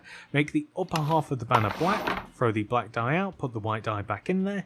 Horizontal row of white across the bottom, vertical row on the left side, horizontal across the top, and that will be G. I don't think we ever need the black die again. The next letter is H, so vertical row on the left, on the right side, and then horizontal straight through the middle. H. Next letter is O, so vertical row of white on the left, right, horizontal on the top, bottom, that is O. Next will be T, horizontal row of white on the top and the bottom, diagonal row top left corner to bottom right corner. S. So the next letter will be T, so a vertical row of white straight up the middle with a horizontal row of white along the top. That will be T. So G, H, O, S, T, that's the first word complete. Next will be train. The first letter in train is of course T, so we don't have to make another one of those, we can reuse that one. So the next will be R. Vertical row of white on the left side, horizontal row of white on the top, diagonal row top left corner to bottom right corner, that is R. Next is A, so vertical row of white on the left, vertical row of white on the right, horizontal row of white across the top, and a horizontal row of white straight through the middle, A. Next is I, so vertical row of white straight up the middle, my favourite letter to make. Last but not least, N, so vertical row of white on the left, on the right, diagonal row top left corner to bottom right corner, and here we have Ghost Train. So this lines up quite perfectly, by the way, because Ghost Train is going to hang off of the centre row of stairs that we have that pretty much cuts the entire build in half horizontally. We start here with where this little build ends, and we place a G, H, O, S, T, leave a gap. I can't. There we go. Leave a gap of 1, and then T, R, A, I, N. Perfect. Ghost Train. That is absolutely perfect, and that is pretty much the entire outside of the build complete. So we are able to dump all of these materials. We will never need these again, and except maybe for the black banners actually, and we can get to work on the rest of the Ghost Train, the more technical part, and arguably the more fun part. With a bunch of the exterior decoration complete, it's now time for us to focus on the inside. So this actually means that we get to place some rails and some of the actual track, and we can kind of get this thing turned into a nice functional Ghost Train instead of like a cool haunted house, which it is currently. So, I want you to begin by placing a rail right in the centre of this archway, which is going to be our exit. So this rail wants to extend forwards and cut across the front of the actual house itself, and it wants to lead into the centre of the entrance archway, so pretty much entering how it exits. So inside of the actual, I'll refer to this as the haunted house. Inside of the haunted house itself, we are just going to add a few sets of torches. It's really dark and atmospheric in here, but that's not something that we're looking for whilst we're actually trying to figure out where we are going to be placing blocks. So inside of the actual haunted house itself, first of all, we want to add a wall that cuts off the exit from the rest of the build. We drop down into this point, we don't want it connected in any other way, so we're going to add a hard wall right here, cutting off the exit from the entire rest of the haunted house. We also want to add a wall that cuts this area in half as well. So we want to have a row of 3 as we enter the house, so 1, 2, 3, and then cut this up using a row of stone bricks. So this is going to half this entire area. So we're going to snake up and down these hallways in our minecart, and it just makes things a bit creepier. So instead of like just it being straightforward, we'll kind of like go this way, and then we'll enter here, and we'll come back on ourselves, and it just adds a little bit of claustrophobia, and it just adds a little bit of atmosphere to the place. It's kind of cool. It feels very windy and bigger than it is. So now that we have this wall here, at the very end, we are going to create an archway. So we'll leave a gap of 1, destroy 1, 2, 3, 2 rows up, and then similarly to what we've done quite a few times already, we'll add upside down stone stairs just in the top corner. And we can now feed the rails through the middle of the first hallway here. This is the first room. We can feed the rails through the first room, turn the corner, and then we can extend inwards towards the middle. So we're going to extend the rails up the centre a little bit, but then we're going to curve around and hug this back wall and then extend towards the back. At this point, we ascend to the next floor. So in the corner here, we're going to leave this corner block alone and then destroy, I think, 1, 2, 3 blocks will do it. On the first floor up here, we want to actually, we'll have a curve like this. So in the corner, we'll have a rail, and then 1 here and 1 here. So kind of like a nice little bend. And then we want to have a set of rails that leads down to the ground like this. So we'll push a bunch of rails up here, up this diagonal row of stone bricks, just like this. And we want to kind of create we don't really want to have like a bunch of like open walls. We kind of want to make it feel a bit claustrophobic, a little bit like shut in. It kind of just adds to the atmosphere of the place. So instead of having these like, instead of having this area exposed, we'll build up a wall up the side, and we will be shot up here onto the next floor. So we do have plans for all of these, by the way, but we're just getting the base tracks laid down. So moving up to the next level up here, we are going to want to cut off this area. So this wants to be a room all unto itself, and we might have to dig down an additional row. So we are going to add a wall right next to this window here, and oh no, we can still go up and down, that's perfectly fine. And we also want to further reduce the amount of space in here, because once again, it just feels a bit better if we're a little bit more constrained. So we only want to have a couple of rows, so like we've got the track and then the row right next to the track. So we're going to administer a false wall here, so just like this. And that's going to be absolutely perfect. So a little bit of a false wall. The rails will extend all the way across to the front of the build. It will come through, and we will be led in towards the center of, into the center room here. So this center room is a little bit of a fake out because it looks from the outside as if you're going to just like, you're coming straight into just like a normal room, but we actually want to add a ceiling to this area. So the ceiling is added directly above the archway line, so we are creating a separate room all by itself. So we are creating a ceiling using the stone bricks. And this is literally just as soon as the archway ends at the top, just above the stairs, we have the stone bricks like this. We want to seal up this window. First of all, it might be another good idea as well to add some stone bricks here on the left and right, just like this, just to kind of like turn this into. Oh, and also, I know that I keep changing.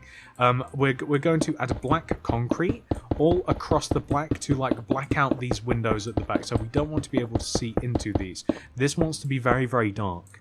And in doing that, we can now split this room in half using a row of stone bricks. So these want to be completely separate. So we have like one empty room, another empty room just next to each other.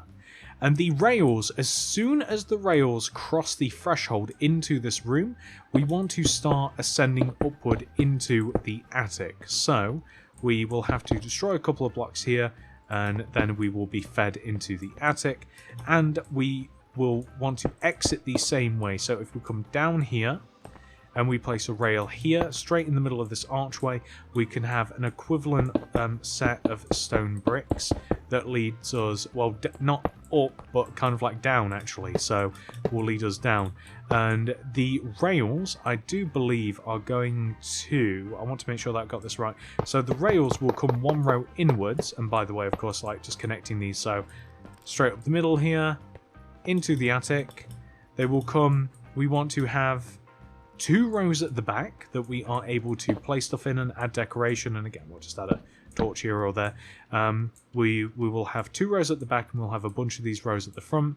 And it might also be a good idea to add some black concrete to the ceiling of this to once again kind of like make it, we don't want it to open and airy, like it wants to, I don't know how to describe it other than it just adds to the atmosphere of that you're a bit closed in and there's a lot happening at once. This is going to go by quite quickly once we do hit this point in time. So the rails will feed through here, down here, into this last room. So they'll come across the front, straight through into this entrance. They'll come all the way towards this back wall. We'll leave it 1 row away from the wall. We'll have 1, 2, 3 rails, and then we'll drop, I mean, maybe even just 1, 2. Shall we make it 1, 2, and then a couple of rows here.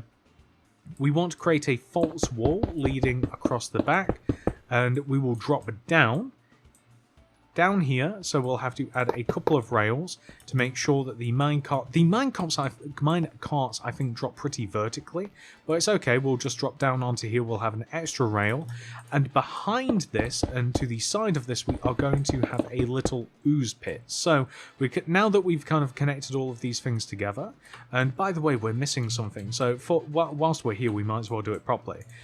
We are going to place a couple of campfires So we already have enough space. So a couple of campfires in the ground here, right? With some... Actually, I think we have to dig another row, don't we? Yeah, we do. So the campfires will have to be dug an additional row down like this. But the lime concrete surrounding it is at the right level. And then we simply just want to place... I might be wrong about the campfires, actually. Yeah, no. The campfires have to be dug an additional row down, right? No, I'm being silly. So, yeah, they're dug at the right they're dug at the right height. So we want to have, and we can kind of like it doesn't have to be completely glass. Maybe. Oh, that's right. As the campfires, where the campfires are, we do not want to have glass above them. So the campfires just sit below the lime concrete on top, nothing on top of that, because otherwise that will stop the smoke. And we want it to look as though that it's like oozing and bubbling, and it's something that you definitely don't want to be falling into. And then we just want glass surrounding it, and this is kind of the end. And we can decorate this a little bit further later. We can have maybe like the torch decoration that we've used kind of like a few times already. But that is where we exit. We will decorate that a little bit later. Let's work on some of the redstone features of the build. So when I say redstone features, like I don't know what I'm doing with redstone, guys. There might even be better ways of doing what I'm doing, but I'll just show you how I've got this set up, and feel free to change things around. So we will need powered rails, redstone torch, detector rails, redstone comparator, redstone repeater, redstone dust, dispenser, piston, redstone lamp, and we'll leave it at that for now. Right here, where this grey concrete is where the actual ghost train is going to start. So I'm going to have a powered rail, and underneath this we're going to dig down, redstone torch, and this is unfortunate, we'll leave the lamp for a second. We'll have a torch in the ground underneath, and this is where the first powered rail will be. The next powered rail will be where we have the other grey concrete, so redstone torch, stone brick above it, powered rail. That is where we will have the next powered rail.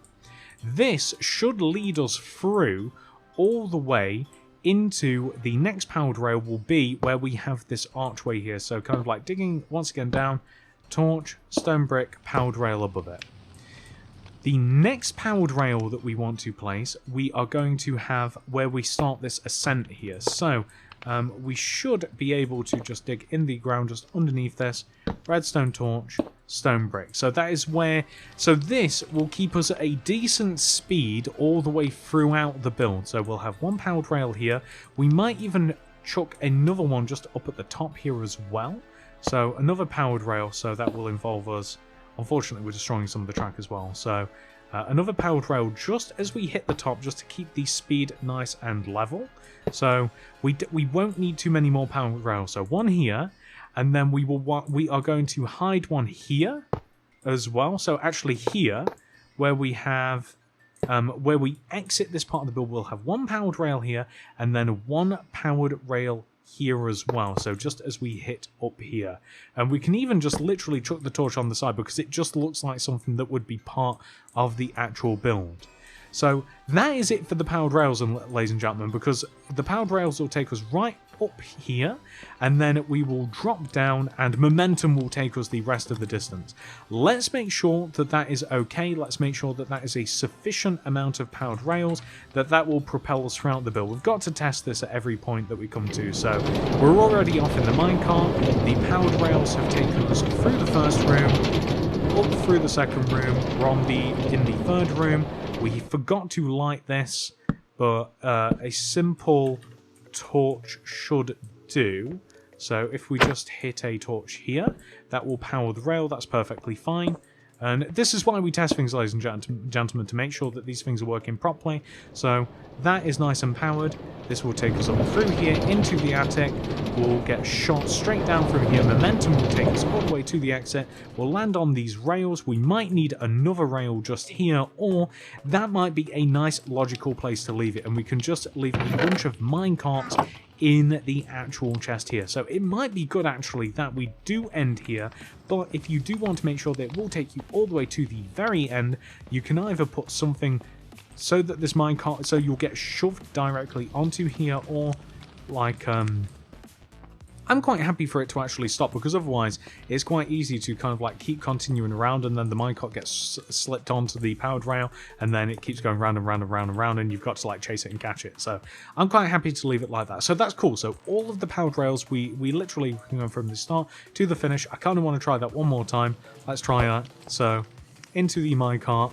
And then as soon as we hit this first powered rail, we don't need to keep propelling ourselves forward anymore. We should just be taken throughout the entire build, which is absolutely perfect. So, and at a good speed as well, not too fast, not too slow, and we get to kind of like have a nice little look at everything as we go by. But it should feel a little bit rushed and almost as if you're in a tiny little bit of peril. So that's perfect. So now that we've done that, we can start adding some more of the redstone features to the actual track as well. So let's start with the first room and move our way through. So in the first room, the first thing that we are going to add, and we can get rid of this, we won't need the torches anymore. We need I don't think we need the torches, no. So detector rails, we will need detector rails, pistons, and also dispensers. I said that in opposite order, but dispensers and pistons. Redstone comparator, redstone repeater, redstone dust, redstone lamp. Absolutely perfect. These are the things that we need, and we'll probably accidentally destroy some track and stuff, so we'll grab the rails and the stone bricks. So, somewhere a third into the first room, maybe as we turn this corner here, we're going to destroy this block, the one underneath it. Actually, we don't need to destroy the one underneath it. We'll destroy this block, replace it with a detector rail, right of this, destroy this, and then a dispenser facing upwards next to it, and in every single dispenser we will place one of two things, either a fire charge, or I guess one of three things: fire charge, arrows, or bats. Here's the thing, bats are very cool, they're really cool to put in the dispensers. However, unless you are willing to round up and kill the bats after you have a certain amount of them, I would stick to fire chargers or arrows or use bats sparingly. It does not take you very long to end up with a bat problem. I'm just warning you now, you feel free to do what you want. So, first of all, detector rail, dispenser, perfect. Another third or so of the way in, we will have another detector rail, but underneath this detector rail we need to place a dust, and then stone brick, detector rail back on top. Next to this, we're going to destroy this stone brick, and then next to where the dust will be, we're going to dig down one, and then we will have a piston. So the dust is right next to the piston. That's dug an additional row down, and on top of this we will be placing an armor stand with something on top of it. So it's a nice little jump scare. As we move through here into the next room, so not only in this room do we want to have a little jump scare, but we are also going to add the flashing strobe light effect, which I'm not a fan of in real life, but it's not too bad in Minecraft. So, if you've ever been into a scare maze or a haunted house, you'll know exactly what this is like. We have got to tear up a decent amount of the floor here, so leaving a gap of one between this jump scare here. We also need levers. So we are going to place a lever in the ground, and we are going to make a really simple redstone clock. So extending out from the lever, we want to place a comparator facing this way with a repeater next to it, then a redstone dust, extend the dust this way, and then we want to place another redstone repeater facing back towards the comparator, redstone dust to hook it back up, and if you activate the comparator and the lever, then you will have a nice simple clock. And all we have to do is on the end chuck a lamp. So the lamp, I want it to just be set just one row under the ground here, so like this. And if we activate this lever, maybe we have to make this I mean that should be fine actually. We can have it a little bit lower because the effect will be dimmed a little bit. So we just want to have, there we go, this. So if we have less torches around, this is a much bigger deal. There we go. So we have a nice flashing light effect in this room, and it's just kind of cool. So like with the jump scares and what have you, you come into this room, it's relatively dark. The less and less torches we have, obviously, the more ambient and cool this is. And there we go. It just creates kind of like a nice cool effect. And so moving up to the first floor hallway, we are going to add a couple of contraptions. The first thing that I'm going to have is once again a jump scare, because it's kind of my favourite. Leaving a gap of 1 between this powered rail here and the ground, I'm going to dig down and I'm going to place a piston. So the piston has to be set 2 rows down from the rail. Underneath this rail here, I'm going to have to place a stone brick or something to place redstone dust on, and then above it will be a detector rail, so that will trip that piston. As we move further along, we are going to try and find the separating... Actually, it actually doesn't matter at all, so we'll leave a few rows here, so maybe literally a few, so 1, 2, 3, and then we want to place a dispenser, like this, and then a detector rail. So literally just right next to it, we'll just leave a gap of 3, and then that'll be perfect, and then we can decorate around this, just like that. And that's perfect, this hole, so we have a jump scare, and we have, again, like a fire charge or a bat or something like that, or maybe some arrows. This actually wouldn't be a bad place to hook up an arrow trap as well, if you did want to. So like, say we leave a gap of 1 between this detector rail and another one. And we should be able to extend redstone dust here through into this wall, have it curve around, and then if we place just like this here, and then if we have, this should work right. So then if we have the dust connect into a dispenser in this wall, then we could also have like, right, is the... So here we go, so perfect. So the dispenser just has to be set one row backwards. So not only could, maybe we could like release a bat, but we could also have arrows fire outwards. I do believe that'll work. That's a lot of detector rails, by the way, but you know, this is just another option for you. So if we were a little bit worried about getting actually hit with something, then could we put this on a slight delay? Would this still... Whoops. Would this... No, it doesn't connect, so we have to place this dispenser next to it. That should work right. And then I guess that we would have to place the repeater just on the ground here. So we do have some open redstone, which is kind of like not... you know, not ideal, but maybe we could actually hide it with some vines or something, but that might actually be another good idea, and then we can fill this dispenser up with arrows later, and that should work. And if we put like an ever so slight delay on, we should get past this, or the natural momentum of the minecart might actually be fine as well, but we'll have to see. We might have to tinker about with that. So we actually have 3 contraptions here, which is pretty cool, or if we wanted to, we could like... Actually, yeah, we'll keep 3 contractions, and we could... Contraptions, not contractions. And we could... different thing completely. Okay, so moving on. The next part is going to be for us to come up into the attic here. So this is quite a pivotal part of the ride, because... again, it's kind of a fake out. You think that you're going to be going straight, but like you get shot straight up into an attic, or at least from the outside that would appear that way. Not until you get to this point in the ride, unless you've rode it before, you don't really know what's happening. So up here we are going to have 3 sets of dispensers. So the first dispenser is going to be right here, so just as we enter, and one on the opposite side. So I'm thinking like a bat. We'll probably put bats up here, so maybe a bat. In the middle, we'll have like a... We can have like a... We'll take this opportunity for another jump scare, because why not? And underneath this, we'll just have to place dust, won't we? So as we enter, we'll release a bat.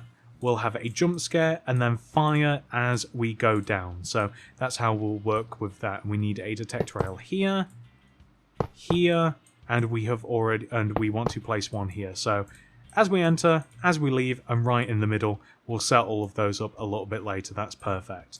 So moving into this last room, we are first of all going to replace this end rail here with a detector rail, place a dust next to it on the right, extend it 1 row back towards this wall, and then hook it up to a dispenser, which will be overlooking the hole that we will inevitably drop down into.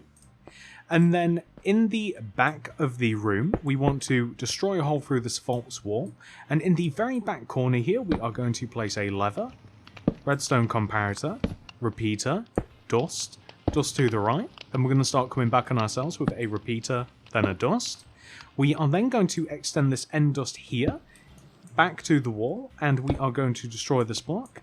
This is ultimately going to be turned into a redstone, so That is perfect. And then we are going to have a ghost above this, or behind this.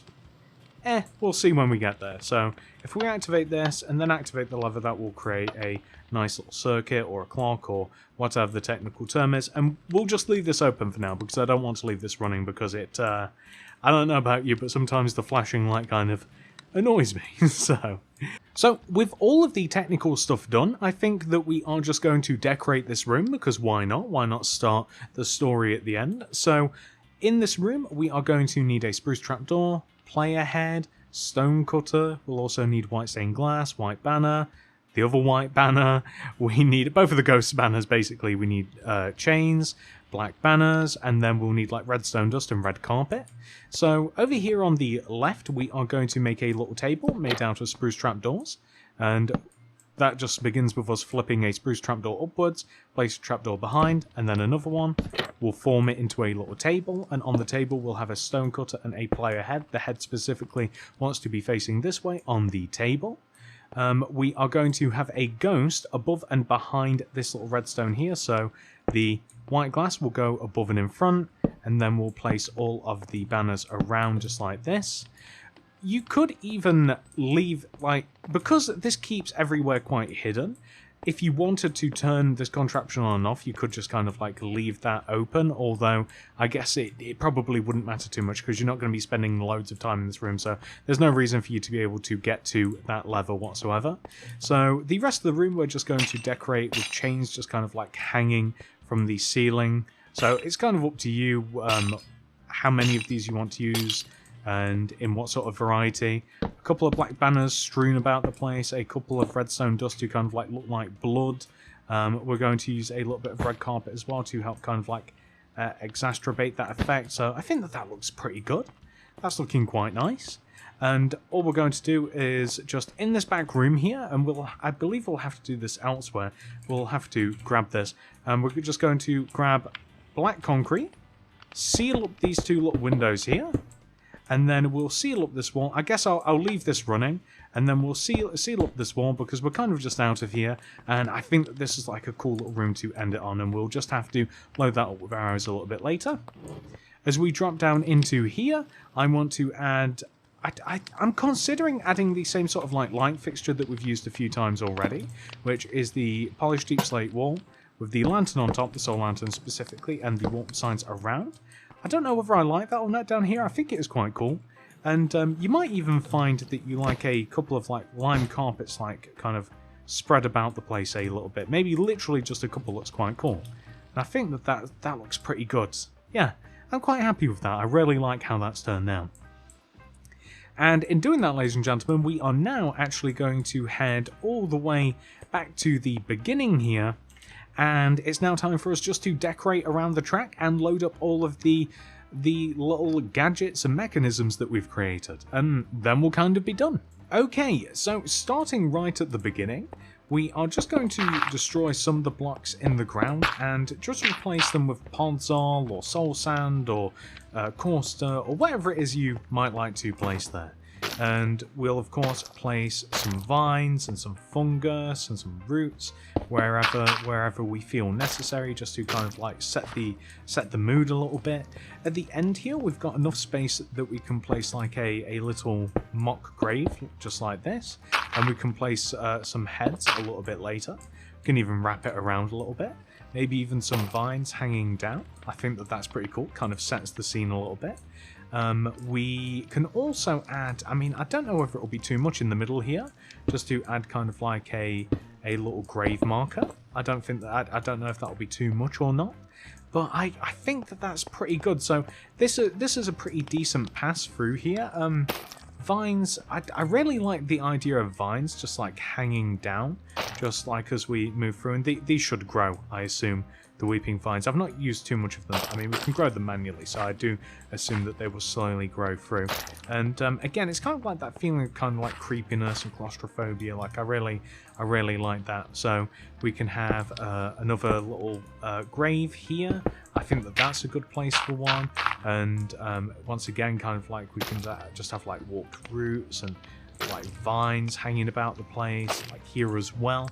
Something that I want back here is a ghost too, and maybe even like another, once again, kind of like keeping with just a bunch of graves and stuff, because they are such a good decoration, in my opinion. Like I really do think that really adds something to it. So we'll definitely add a little grave here, and we can add, we'll just do a pass of the whole thing with like all of the like organic sort of stuff, and then we'll come back with everything else. So moving up here as well, once again, like wherever we have like a nice little spot, we'll just we'll find a place to, and these vines would actually be a good place for the arrows, I think, to kind of like conceal them a bit. But anywhere that we possibly can, we'll just add like the vines and the, well, roots and everything like that. Again, just kind of like keep things like kind of like nicely ambient. And I think that it'd be a good idea as well, we'll just have to re-grab the podzol to shorten this room. So if we can make it so that we have, maybe where can the black concrete sit, so that it looks dark here, I think that that's perfect. So just a couple of rows in, we'll just cut off the we'll just add some black concrete here, just to make it look as though the room is a little bit more ominous than it is. Like because it's dark, it's like, oh wow, what's in there? Building around this, I'm just going to grab the podzol back again if I can. There we go. And we can just build up using podzol, and we can build up using soul sand as well. Where is my soul sand? Can probably get rid of that. So maybe a little bit of soul sand in there. Like if we do podzol on one side and soul sand on the other side, and we can just place whatever in these. I mean, obviously it's going to be Neverwort in the soul sand, but I don't know. I just think it looks pretty cool. So we'll place that here. Maybe a bit of podzol, and we can grow some vines. Yep. Okay. So some vines hanging down there, and maybe some vines here as well, so like attack it from both angles, and a little bit of podzol. Just, I mean, it can even creep out of the room a little bit as well. I think that would be pretty cool, and we can just kind of fill the rest of the area in with different mushrooms and just the different kind of roots. And yeah, I mean, I don't know if that's a little bit too much with the red, to be honest. Maybe we need to mix it up a little bit. Maybe we need to add a little bit of blue in there. We can have the Neverwort still just by the side. I think that that's a little bit better. I think that we were getting a little bit too samey. So same thing there. I think sometimes a little bit less is more. I think that that's better. I think that there's a little bit less clashing there. I think that that looks pretty good. I mean, there's always the option as well, just to have like a candle or so, just maybe like a single candle. I thought I grabbed the flint and steel there. Like a single candle or something as well, just to kind of like mix things up a little bit. And moving upstairs, so up into the attic portion, we are going to, we'll actually make all of this now, just because it uses a bunch of different stuff. So the centerpiece is going to be somebody in a coffin, seemingly trapped in one. This is in the back middle. We'll have a spruce plank, a few 3 spruce planks extending back, or extending forward from the center part of the room. Spruce trapdoors are built up around this, and then we could even get rid of these N2 planks actually, and turn these into spruce trapdoors as well. And then at the very end, we'll just have a player head, so it looks like somebody's almost been like buried alive or coffined alive, so to speak. And then around this, I think that a good design is to have a bunch of Neverwort. So if we just dig around the coffin, like so, and we just place some soul sand, and we can chip some of the blocks out around it as well. So kind of like mixing them in a bit, kind of like this, and then some Neverwort placed. I mean, it can be a little bit messy, and we can even have some like candles and stuff again, kind of candles, and we can even chuck a cheeky head in every so often, just like this. I think that that looks pretty cool. Maybe even like a little bit of red carpet and some dust as well might not look amiss up here too. So maybe like one here, maybe like just a little dust there, something like that, you know, kind of sprinkle it about a little bit. So here is a bit harmless as well. So here, I think that looks pretty good. That looks nice. And then hanging from nice, that looks nice. And then I think we could even use the same lantern design, that again, the classic lantern design of here, probably. Like have a wall here and here just above where the entrance are with the soul lanterns. and the warped signs around the walls, just to kind of like fill in the space a little bit, just like this. And then we can just have a chain or two kind of like, whoops, kind of like dangling about. I think that that looks pretty good. One lower than the other, and one preferably kind of like on a slightly different plane. Kind of like that, I think looks really good. And then for the rest of the room, again, kind of like coming back to gravestones. Like, I'm obsessed with these, aren't I? So, gravestones with, like, heads protruding out of them and around them. So, like, in this corner here, for instance, I think literally, like, yeah, we'll do one row inward. So, here, here, and then maybe, well, I guess we'll just have to replace the this here. So, here, with, like, a skeleton skull, maybe a bit of redstone dust. Console, zombie head. In the back here, maybe we go for the classic like grave marker design. So because we've just got the room for it, and we'll get rid of this torch here. There we go. That's perfect. And again, it's kind of like a little bit dark up here, and it'll get lit up when like a fire charge or so goes off. It'll look really cool. I don't. Oh, that's a jump scare there right in the middle. I wondered why that was down. But we can always add the chains, and we can always add more, we can always add like more black banners and stuff kind of like about the place, but I think that this is like suitably creepy now. I really like this. If we did want to add just a little bit more light, just so that we could see a little bit better, just, you know, just to kind of like illuminate the graves after we've done all of this hard work, I think that that would look pretty good. So yeah, that's this room kind of done. We've done the two rooms below us, so I think that we're now going to... This end room is completely made as well, so I think that we're going to do another suite, and we are going to fill all of the traps in. So, as I mentioned, the traps are pretty much like it's a toss-up, and we need armor stands and different heads as well, by the way. So feel free to use different heads, but just for the easiness sake, I'm just going to keep reusing these same sort of ones. And around here, we kind of have like we should really have like a little bit of light and some candles as well, just to kind of like. At the end of the room, something to like focus the eye on. It's like, oh, whoa, what is that, you know? So anyway, the first dispenser that we have here, we'll just make it a straight up fire charge. So we'll add a couple of fire charges in here because we'll playtest it a little bit. On here, we want to have an armor stand with any head on top of it. That'll be perfect. As we move through and around, and once again, kind of like maybe a candle or two just to... I don't know whether that's distracting. No, because you can't really see it. It actually illuminates that room a little bit. And we can have like a zombie head maybe creeping in the background there.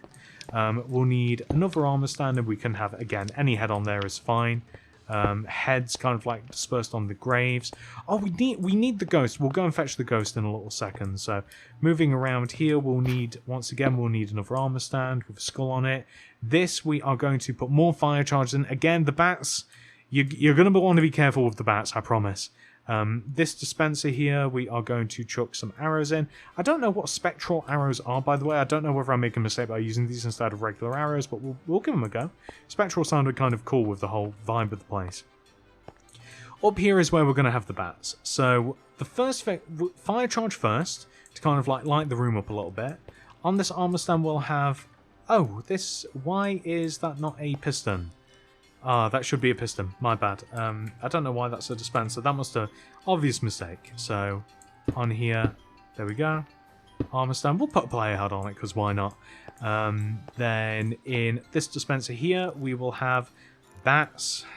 I'm telling you, too many bats and you'll end up with a problem. But, I think that's pretty much it. So, that's got stuff in it, right? That's got a jump scare here. We've got this dispenser. We've just got one last dispenser to add some arrows into. And once again, I'm hoping spectral arrows don't let me down. So here, that's perfect.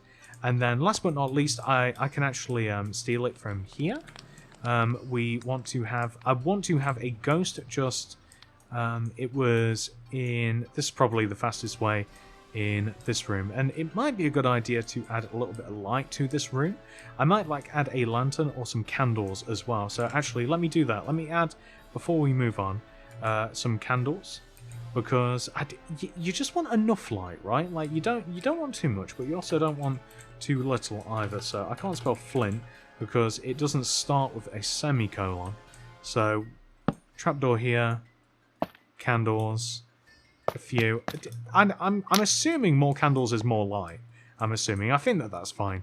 Drop down into here. I want the ghost kind of like here, just on this wall above this grave. I think that, oh, maybe to the right, so that we get the full ghost. So here, here, here. I think that that looks pretty cool. I like that.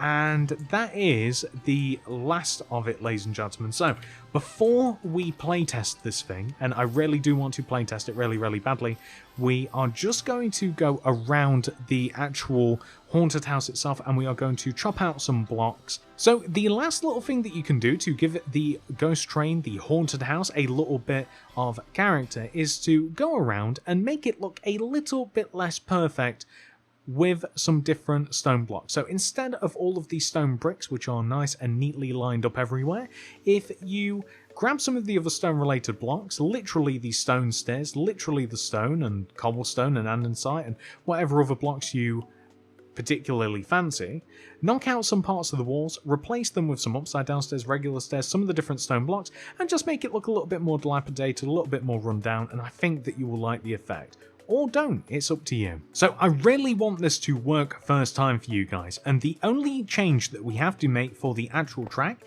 is for the arrow trap on the first floor, first hallway. If we remove the repeater, because it actually wouldn't make a difference anyway, because the arrow has no chance of hitting us, remove the repeater, replace it with regular good old redstone dust, and in doing that, the whole track actually works perfectly. Let's have a look. Finally, ladies and gentlemen, our hard work has paid off. We have now made the entire haunted house / ghost train, and it's looking so awesome. I've been looking forward to this part in particular throughout the entire video. This is when we actually get to ride and enjoy the ghost train. So I've grabbed my minecart out of this handy little chest, and as you guys know, if you take one out, you've got to put one in. So let's throw this down on here, hop in, and let's enjoy the ride. And everything should work perfectly. So we start off on the outside. We're hit with the first jump scare, second ambient everywhere, scary. We almost got hit with the arrow. We've got the fire truck. We come in here, another fire truck. Bats have been released. We come down here, almost hit with the arrow. We just about fall into the sewers, and we are catapulted back onto the track because we hit this minecart here. So it's actually not a bad idea to leave this because it kind of like bounces us back on. So every single one of our mechanisms work. Everything's nicely decorated. We've finished. Hey, what's up YouTube, and welcome to the final part of my how to build a fair / carnival / theme park tutorial playlist. In this video, we are simply going to add the finishing touches to the fair. We have a few small builds to make, and we simply just have to connect all of the attractions and rides and games and stalls together, add a boundary, and also make the entrance look nice and pretty. And once we have completed all of that, we should hopefully both be left with a nice fully completed fair. And do remember that if you haven't built every single part of the fair yet, then all you have to do is check the how to build a fair playlist down below in the description, and that will show you everything that you need to make. Without any further ado, let's get started.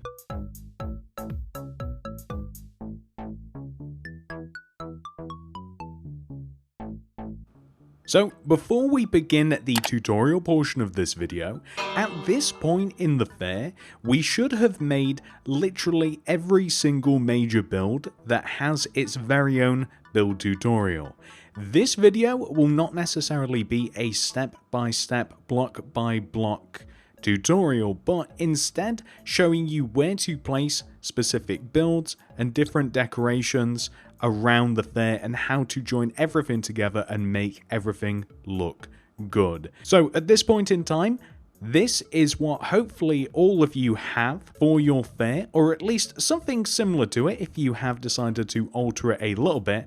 And once you have reached this point in your fair building, this is what we are going to do next.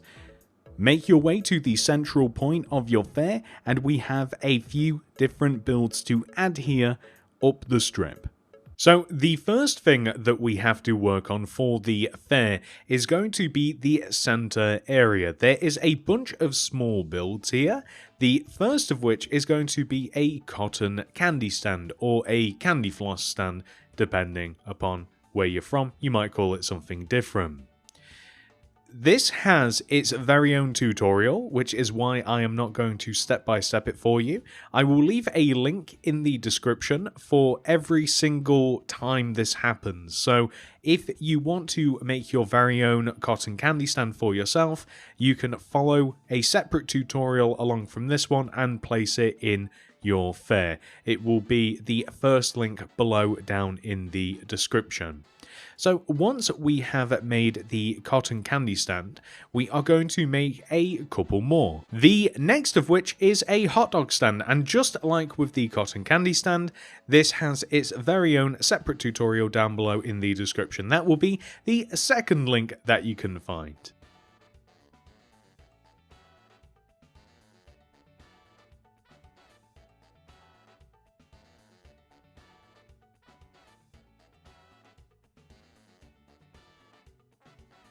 And once you have finished with that, we can move on to our third and final stand.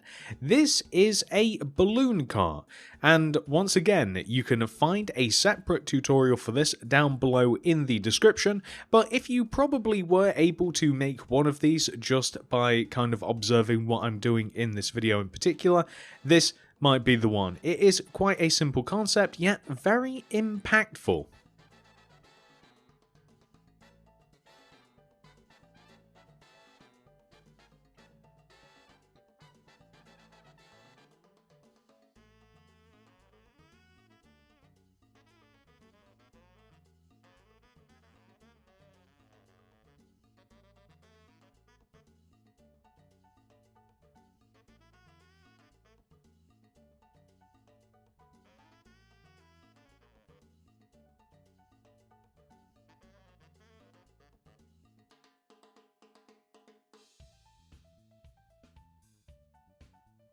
Now that we have finished making all of the carts and these stands, we are now going to focus our attention on something that's a little bit out there.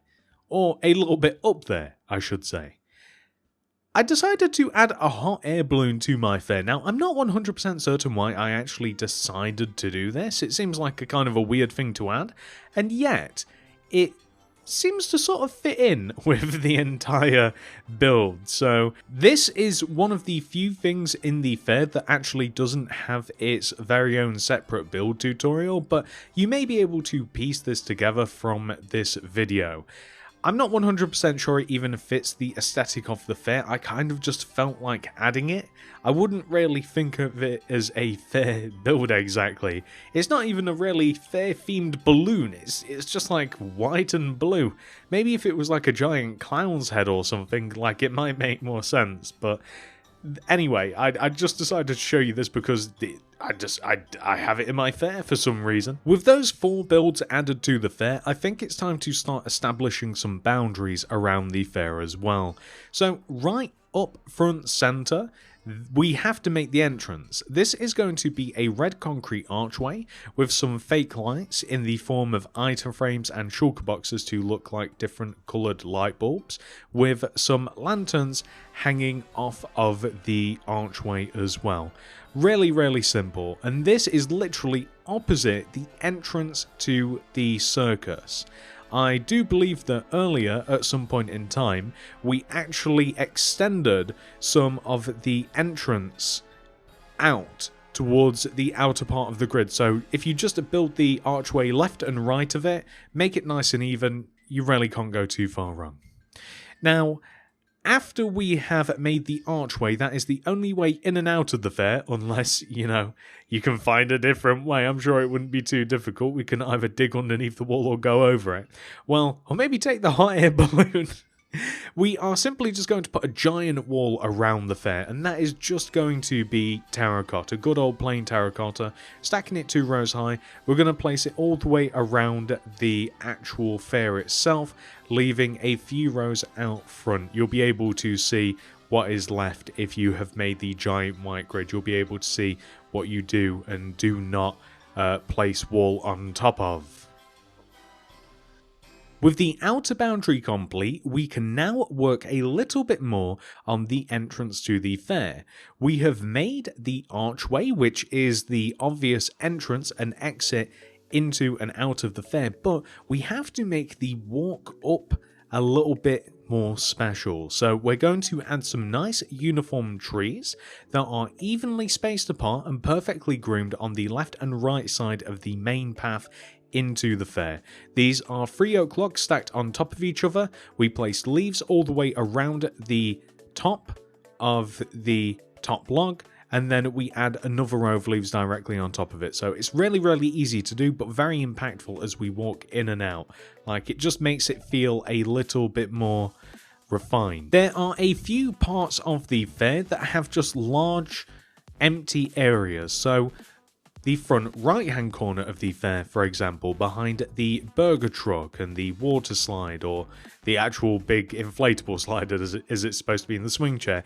This area in particular is really big and empty, so we are just going to make it nice and foresty. Plant a bunch of oak saplings, add a bunch of bone meal, and you can't go too far wrong. With a little bit of nature added, it's now time for us to work on the fair's footpath. The footpath is incredibly important because it takes us all the way around the fair and leads us to all of the different fun attractions. There is a main ring, or a square, that goes all the way around the primary part of the fair, but there are also several paths that splinter off and take us to little different parts of the fair as well. So we have one that takes us to the ghost train, we have one that takes us to the funhouse, we have a little path that takes us off to the side to the Helter Skelter, but we also have a small path as well towards the front left hand corner of the fair that takes us around the trampoline area, the go-kart, the food truck and the dodgems. The path is primarily made just out of stone and it's about 3 rows wide all the way around the fair.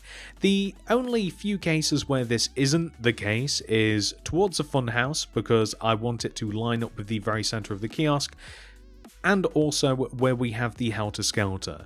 Also, in some parts towards the front left hand corner of the fair where it kind of loops around in its own little coil, we do have to shorten it a little bit, and that's okay. So as long as the main ring of the fair is just 3 rows thick and it kind of mostly is just a square, I'm quite happy. I'm also adding some bushes and some trees as I walk around with the path, so wherever I find a little bit of dead space, wherever there is just like a bit of empty space that's like, something could go there. An excellent substitute for empty space is bushes that look nice and planned, so 2x2 squares, nice and stacked next to each other, some oak trees, some bone meal, some flowers. Anywhere that you think that it's like, it's a bit boring there, let's add a bit of nature, then if you're thinking that, that's probably a great place to put some of those decorations. You could, of course, add some other things as well. We can add some hanging lights, which I'm mainly just using birch with a birch fence gate and a hanging lantern off of the end. That is a nice little decoration to add. Another bit of empty space is towards the left side of the Ferris wheel and also around the ghost train. But we are also going to add some lanterns as we have a long walk around the bottle throw area, or the ring toss game as it is. The walk up to the ghost train on the left and right side of that path I think is an excellent place to stack some leaves nice and uniformly. And around the actual ghost train itself, being the kind of like haunted sort of creepy forest that it is, I thought that some spruce trees would do really well here. If you wanted to go the extra mile and add some ghosts in the trees, or maybe even some bats, or if you wanted to add kind of like an ooze lake or an ooze pond and mushrooms and podzol and maybe some graves further around the haunted house, then you can. But I have also found that a just nice dense spruce forest will also work just really, really well. It helps to fit the atmosphere because we're not really meant to walk around the haunted house whatsoever at all, really. The front has a bunch of decorations, so it should be a little bit unnecessary. Now, around the back of the funhouse and in the back right corner, we are simply just going to go for a nice dense oak forest. That's all we're going to do. It's a a bit of a giant dead zone, and I don't want to build anything else back here. I think that the fair is complete at this point. We don't really have to add too many other big builds. We are going to be adding some food trucks, but I don't think that that would be a good spot for them. So a nice dense forest and also a little bit of greenery around the Helter Skelter, I think helps to really close this area in. We are also going to refine the little pathway around the Helter Skelter with some lampposts, made in the same fashion that we have made all of the others, with the birch fence gate, and also the lanterns. The walkway up to the funhouse as well, I think it's a good idea to have some planted out oak leaves in the 2x2 sort of formation, and I also want to add some birch fence with some hanging lanterns in an archway shape in front of the ghost train and also the funhouse. The ghost train set, however, I like the idea of using soul lanterns instead of regular ones, so that's just a nice way to kind of like usher people into those two paths. There's a bit of a dead space around the bouncy slide and the roller coaster, so that's getting filled in using some oak saplings. As we walk around the opposite side of that path where we have the dunk tank and some of the other stands, we have added a little bit of a greenery. Once that has been complete, we have to add a central path to the center point of the fair. So just connecting all of these stands and games that we have made previously together, we are just going to grass path this area just so they all connect nicely. And we do also have to add a little bit more detail around here as well. So, for instance, now that we have kind of added this sort of like jagged grass path, we are going to place again, kind of like a little birch archway, a similar sort of thing that we did with the funhouse and the ghost train. This is just set up either side of the path with hanging lanterns just, well, hanging from the top bar of the archway, and we want to have this on both entrances of the central part of the fair. So I think that it's actually quite a decent area, like it's something that should be highlighted, the centre part of the fair. It's where we've got some of the more fun and smaller games, the hook-a-duck, the kind of like mini games where we have the high strike, we have the food carts, the balloon stand, but we also have like the bottle throw game, and we also have the pop the balloon game as well. We are going to add some picnic benches as well in kind of like some of the more emptier spaces. These are made using just pretty much the spruce fence, spruce slabs, and also spruce trapdoors, just stacked all next to each other and on top of each other. You can see how that has been done, and just placing a bin as well next to the picnic tables, which is just a cauldron and an oak trapdoor. Around the hook-a-duck game and also the ring toss game, I'm just going to add some grass path around these two particular games. I just think that that will look a little bit nicer. And not only that, we are also going to add some trees to the central area as well, as it feels a bit bare. So wherever it would make a little bit more sense, wherever there's just some big empty space, so in between, say, the balloon popping game and the back of the dunk tank, I think some trees would look good there. We are going to have to make it look as though this area has been walked a little bit, so we'll be adding some podzol and some coarse dirt, maybe even a little bit of grass path and some bone meal around these areas in particular too, just to make it look as though people are actually walking to and fro the particular stands. The same thing with the bottle game, where, and I keep referring to it, there's a ring toss, which is a ring toss game in which you toss rings onto bottles, but the stand itself is where you actually knock over the bottles, the bottle throw game, I guess we could call it. So we kind of want to make it look as though that people walk to and fro these areas. It's also this, just on the behind the high striker as we go towards the back of the fair, is also another good place for a picnic table and also a bin too. So beyond this, there's not too much more detail to add. We don't need to crowd the central area with too much greenery or too many builds. We don't need this place looking like Sherwood Forest, so I think it's a really good idea to add the final few builds to the inside of the fair, and then we can work on the outside a little bit. So all the way up in front of and to the left of the funhouse, we are going to make a hot dog truck. Simple as that. This also has its very own tutorial, which you will be able to find below in the description nice and easily. It is exactly what it says on the hot dog tin. It is a food truck that specializes in hot dogs. What could go in a fair better? Or should I say, what could fare better in a fair? With the hot dog truck made, we are adding one last build to the inside of the fair. This is placed in front of the roller coaster, moving towards the back where we have the carousel. This is a taco truck. So just as with the hot dog truck, same principle, except we have delicious tacos. This once again has its very own tutorial, which you will be able to find below in the description, and that will allow you to add this to your fair. With those final two builds added inside of the fair, it's now time for us to finish the outside of the fair and further refine the entrance. We have to add a bunch of car parking spaces. These are made using Podzol. They are 6 rows long and 3 rows wide. They begin 2 rows away from the main pathway of the fair, and they are 1 row away from each other. Nice and simple, really easy to place. I would also recommend at some point in time to replace some of the Podzol with coarse dirt and perhaps any sort of other block that you might want to add in there. So soul sand isn't a bad one as well, but a mixture of Podzol and coarse dirt will probably do the job.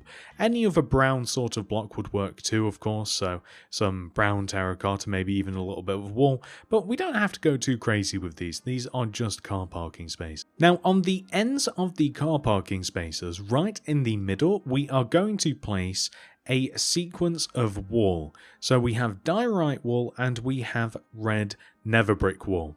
So it doesn't matter which one you start with as long as you alternate between the two. So if we start all the way at the very end, place a wall in the center of a car parking space and then the opposite wall in the space in between the spaces and keep alternating between the two, moving all the way along until you hit the final car parking space, then you will have a nice sequence of kind of stoppers that will of course stop people if this was actually like a real car park from like just driving straight into the fair wall.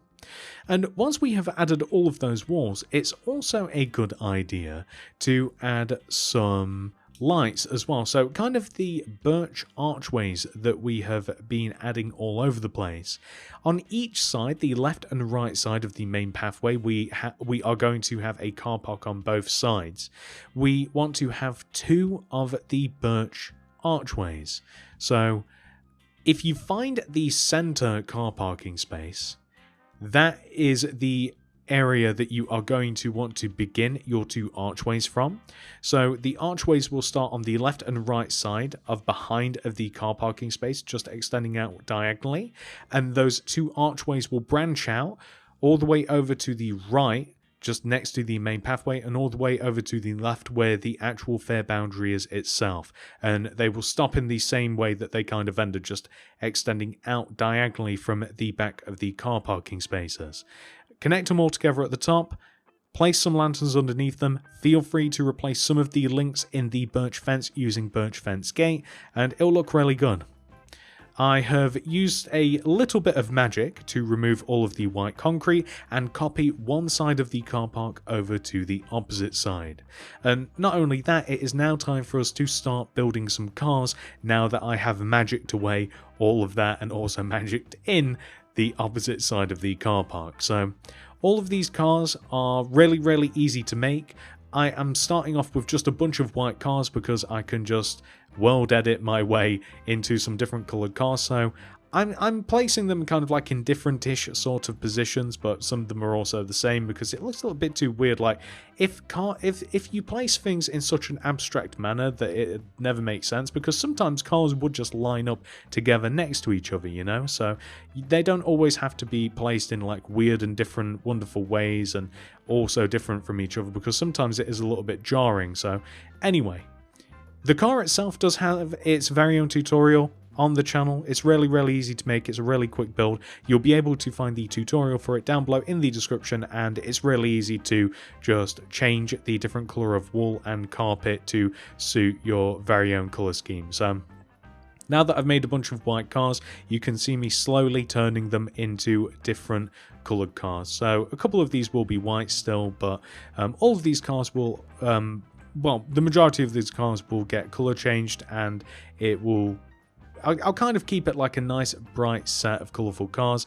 I'll also magic a set of cars over onto the opposite side and work on changing all of the colours of those. And once that has been complete, ladies and gentlemen, that's actually the entire last part of the fair. We have fully completed it. There's nothing else to do at this point except to enjoy it. And that concludes the longest project that has ever been built on this channel. Hopefully you have enjoyed every single step of the way, just as I have. If you have, please do remember to like the video, subscribe to the channel, click the little bell next to the subscription button. That'll ensure that you get all my videos sent directly to your sub box. And if you do feel as though that you are missing any part of the fair, then do refer back to the playlist. You guys know where it is. It's down below in the description. Thank you so much for watching. I hope that you yourself have an awesome fair / carnival / theme park, and I hope to see you guys in the next one. Goodbye.